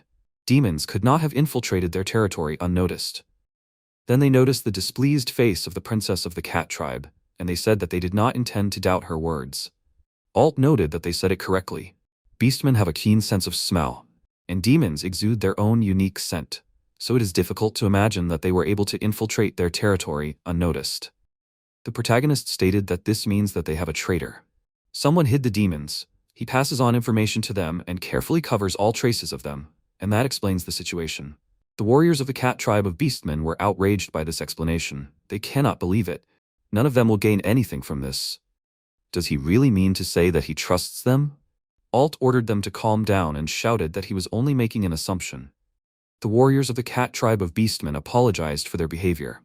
Alt admitted, lowering his head, that he did not want to think about it either. However, when they gathered a group to search for Shin, they could not find a single trace. This had already alarmed him. Someone was reporting their every move to the demons. Heinrich noted that in that case, this traitor was of high status to have such information. Kanzaki nervously said that perhaps the Joint Congress did not discuss this topic because there was a reason. Narumi asked if a traitor was really among the Congress participants. Alt said that it could not be. Each of the leaders was thinking first and foremost about the future of the Beastmen Union. He himself did not bring up the issue because they had too little information. It would only cause confusion in the Congress. The warriors from the cat tribe of the Beastmen breathed a sigh of relief. Alt noted, turning to Shin, that, however, she should not leave the mansion yet. Shin said that she had just returned. Alt worriedly said that if she was kidnapped again, she would hardly be so lucky again. Mito asked what they should do about the alliance. Silence fell in the room, and then Alt said, scratching his head, that he sincerely regretted it. He honestly expected a more positive reaction from them to this proposal. Sina reminded that only Edgar supported him. If the opinions of the heads did not change, then the proposal for an alliance would be rejected. Mito became nervous and tried to say something, but he could not. Alt noted that they could only try to convince them. He hoped for their help in further negotiations. Heinrich said with a smile that they would certainly try for the sake of this alliance. As night fell, the protagonist watched the streets of the capital from the balcony. Then Sina came and asked why he was not sleeping.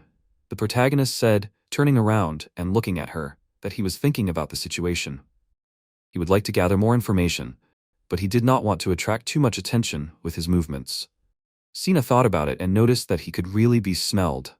MC said that he shouldn't underestimate the beastman's sense of smell. He wanted to ask her for advice.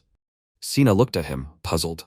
Shinjo remembered the moment when he checked Nils's characteristics, but what interested him most was that he was under the status, brainwashing. And he told the princess of the cat tribe of beastmen about this. Sina asked in shock. Was Nils really brainwashed? The protagonist noticed that with the power evaluation, he can see the state of the people around him, and he saw such a status on the leader of the dog tribe of beastmen. Considering the physical characteristics of the beastmen and their keen instincts, neither the magic of the elves, nor the demonic techniques, nor the miraculous power of the humans should have any effect on them. Sina agreed with his words. The protagonist stated that, however, he was sure that this was the work of the demons. Sina thought about it and noted that Nils was acting rather strange today. She knows him well, and he would rather vote for an alliance with the humans. Maybe they should tell her father about this? MC said that they only have his power as evidence, and outsiders are not very trusted here. Does she really believe that they will believe him? Sina said that everything will be fine. Her father was initially for the humans. Moreover, they saved her. He will definitely believe him. Shinjo agreed with her, and said that he will talk to him later then. Suddenly, Alt came in and said that the hearing of the beastmen should not be underestimated either. The protagonist asked, so he heard everything? That meant he didn't have to repeat everything again. Alt smiled and said he didn't have to worry. He wouldn't doubt the words of his daughter's savior. Besides, he himself felt that Nils was acting differently. He would do everything in his power to get the proposal for an alliance with humans approved. In exchange, he would like to ask for his help in destroying the demons that had infiltrated their capital. The protagonist said he agreed to help. Starting tomorrow, he would start gathering information about the head of the dog tribe.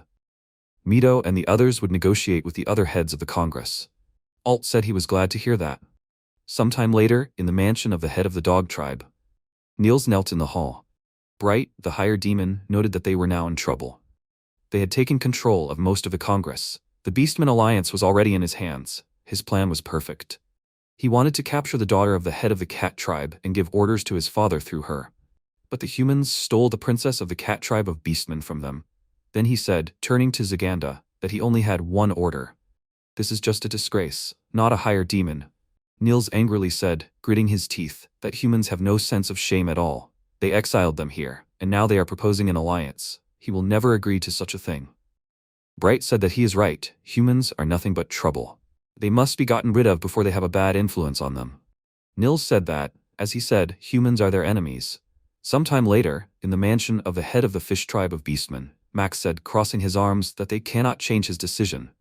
Mito said that he still insists. Could he listen to them again? Max thought about it and said that he should tell. Mito said that this is wonderful. Heinrich said with a smile that as a representative of the sacred state, he wanted to explain the current situation. After a while, at the main gate of the mansion of the head of the bird tribe, the warriors of the bird tribe irritably reported that their leader did not want to communicate with humans. Narumi said that they were not even allowed through the threshold. The warrior from the cat tribe said that Alt personally insisted on a meeting today. The warriors of the bird tribe said that despite the request of the head of the cat tribe, their answer remains the same. Camila does not intend to unite with the humans. Kanzaki thought that with her ability, control, she could force them to let them through. But when the effect wears off, they might suspect that this was her doing, and then they will completely lose their trust. Narumi noted that they cannot do anything about it. They will retreat today. Kanzaki wanted to object, but Narumi said that if this continues, they will become enemies in their eyes, and they definitely don't need that. When they fought Leonara, they had to give it their all. But this is a different situation. Kanzaki said that she understood him. After a while, the princess of the cat tribe knocked on the protagonist's room. The protagonist asked, looking at the dagger, what was the matter. Sina said that she thought about it, and she realized that he might be right. MC asked if she managed to find out anything. Sina said that today she talked with her acquaintances from the dog tribe. And the situation is getting stranger. Nils expressed open aggression against humans, and she feels that someone is behind this hatred. She is also worried about the movement of warriors in the capital. Perhaps they are planning to kill him. Shinjo said that this means that their patience is running out. They need to get solid evidence. After a while, they secretly climbed onto the roof. The protagonist said that first they need to conduct an investigation. Sina noted that they should be careful. Beastmen have all 5 senses. He should not let himself be detected. Then they moved silently across the roofs of the night capital. Sometime later, in the mansion of the head of the dog tribe, Sina whispered that the head's office should be somewhere here. Then she quietly opened the door and said that there was no one here. Perhaps Nils was in his bedroom, but it was even better for them. They could find evidence here. Suddenly she said that she could smell the same smell from the chair that she had smelled when she was kidnapped. At that moment, Niels burst in and shouted, "Who came into his office?" He angrily asked when he saw Sina. Did she really think she would be forgiven for breaking into someone else's house just because she was Alt's daughter? Sina asked him to come to his senses. Niels asked what she was even talking about. Sina said that the demon had brainwashed him. Even she guessed that he began to act strangely. Niels shouted, "Why is she talking such nonsense?" Although they can discuss it later. First, he has to capture her. Then the warriors of the dog tribe came to the noise. Niels reported that there was an intruder here. He ordered to capture her. Sina jumped out the window, and the warriors of the dog tribe shouted that she escaped. Bright wondered, was there an intruder? Why did she come here? Did they find out about him? Until now, he acted cautiously. He even entered the capital alone so as not to leave a trace. Because of Sina's kidnapping, some might assume that a demon is hiding in the capital. However, they have no reason to suspect the head of the dog tribe. Only if they detect the brainwashing with a skill. But that can't be. Suddenly, the protagonist appeared behind him, and he put a dagger to the throat of the higher demon. At this time, Sina ran along the rooftops and thought that she did not notice at all when he disappeared from the office of the head of the dog tribe. She wondered if he had found the demon. Loon then called out to her, holding a lantern in her hand. Sina came down to her and asked why she was here. Loon informed her that Alt had ordered them to wait for her here, in case she needed help. The dog tribe warriors shouted that Sina had entered the mansion illegally. Nils had ordered them to capture her. Sina noted that they were just in time. Loon asked what order she would give them. Sina stated that if they tried to attack them, they would fight back, but they could not kill anyone. They were victims too, and she didn't think they were serious about fighting them. After a while, the protagonist dealt damage to the higher demon, but it dodged the fatal blow. Bright thought, "Who the hell is this?"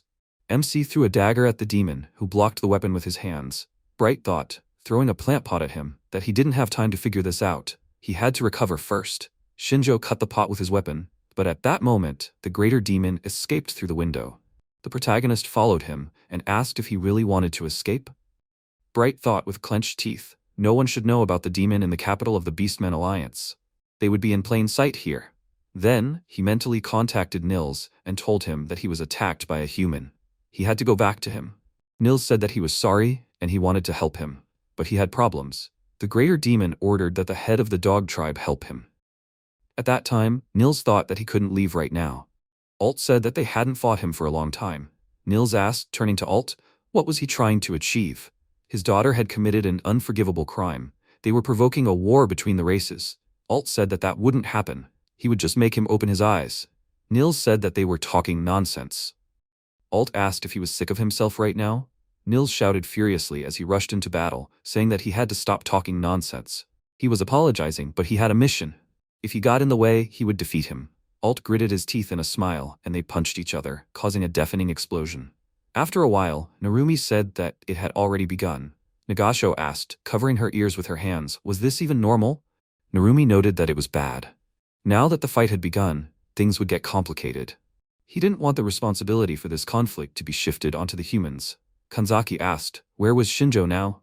Narumi guessed that he had most likely found the demon hiding. That was why the leader of the dog tribe was in such a hurry. The result was right before their eyes. Kanzaki worriedly said that then they should help him. Narumi noted that they would only be a hindrance to him. For starters, they don't even know where he is now. Kanzaki was worried about the protagonist. Narumi said that if they do find out where he is now, they will need to flee. After a while, the protagonist was chasing the greater demon and thought that he was heading to deserted places. It was even more convenient for him. Bright thought that he had a deep wound, he could not move his hand. Will he be able to fight him in this state? Then the demon was noticed by the locals of the capital of the beastmen, whom the greater demon killed. He said that everyone who noticed him was a corpse. Then MC noted that this could last forever. He should increase his chances of winning. He thought that it was time to use the body enhancement and pour all his strength into his legs. Suddenly Shinjo appeared next to the greater demon in an instant. Bright defended himself from the attack but was thrown into the wall. He thought, so the knife was a dummy? It was useless. He was inferior to him in strength. He may not be a close combat fighter, but he still had the power of a higher demon. So he was a hero candidate. The higher demon asked how he knew about him. The protagonist said, while his eyes were shining brightly, that his eyes were able to analyze the state of the target. Bright grinned and noted that today was his bad day. He ran into an enemy. He thought that if he destroyed him, he would be able to carry out his plan. Even if he was inferior in strength, he still had an ace up his sleeve. The protagonist realized that the higher demon was up to something. After a while, representatives of the cat and dog tribes entered the fight, obeying the instructions of their leaders. Loon shouted, addressing the captain of the dog tribe, that their soldiers were already doubting they should retreat. They don't want to fight them either. Sina asked, he is loyal to his leader, right? Then they must be very close. Hasn't he noticed the strange changes in his behavior? She then said that it is written all over his face. The captain of the dog tribe shouted that he has not understood Nils well lately, and this is true. However, this does not change the fact that they must follow his orders. Sina asked, even if the demon brainwashed Nils? The warriors of the dog tribe could not believe this statement. The captain of the dog tribe shouted that they should not fall for such an obvious deception. They must follow Nils' orders. Sina noted that a peaceful conversation would not work, although he is an excellent soldier. Loon declared, turning to Sina, that she should step aside. They are not going to give up. Suddenly, a bright light flashed, and a crack appeared in the ground.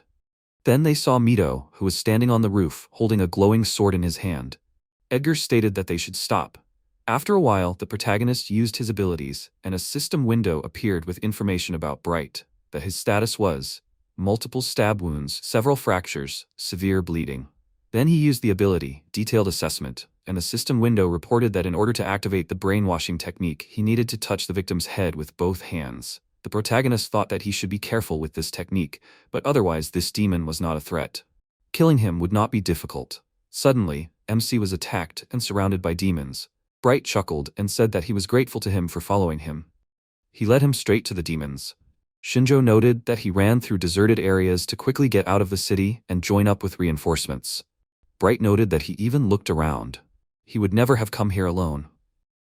The protagonist sighed and stated that he was just an idiot. Bright looked at him with annoyance. The protagonist said that it was obvious that he had accomplices. If he were to search for them himself, it would take him a long time. This made his job easier. He would kill them all at once. Bright got angry and shouted that this scum should shut up. The demons said that it was time for them to have fun. They would make him feel the same pain as their master. Bright thought that this man was just an idiot. His servants may be middle-class demons, but they are elite fighters. In combat, they are not inferior to the highest demons. The demons rushed to attack him. But at that moment, Maya ordered the spirit of Sylph to bring down the wind on them. The demons asked, "Is there another one?" MC noted that he did not remember him saying that he chased after him alone.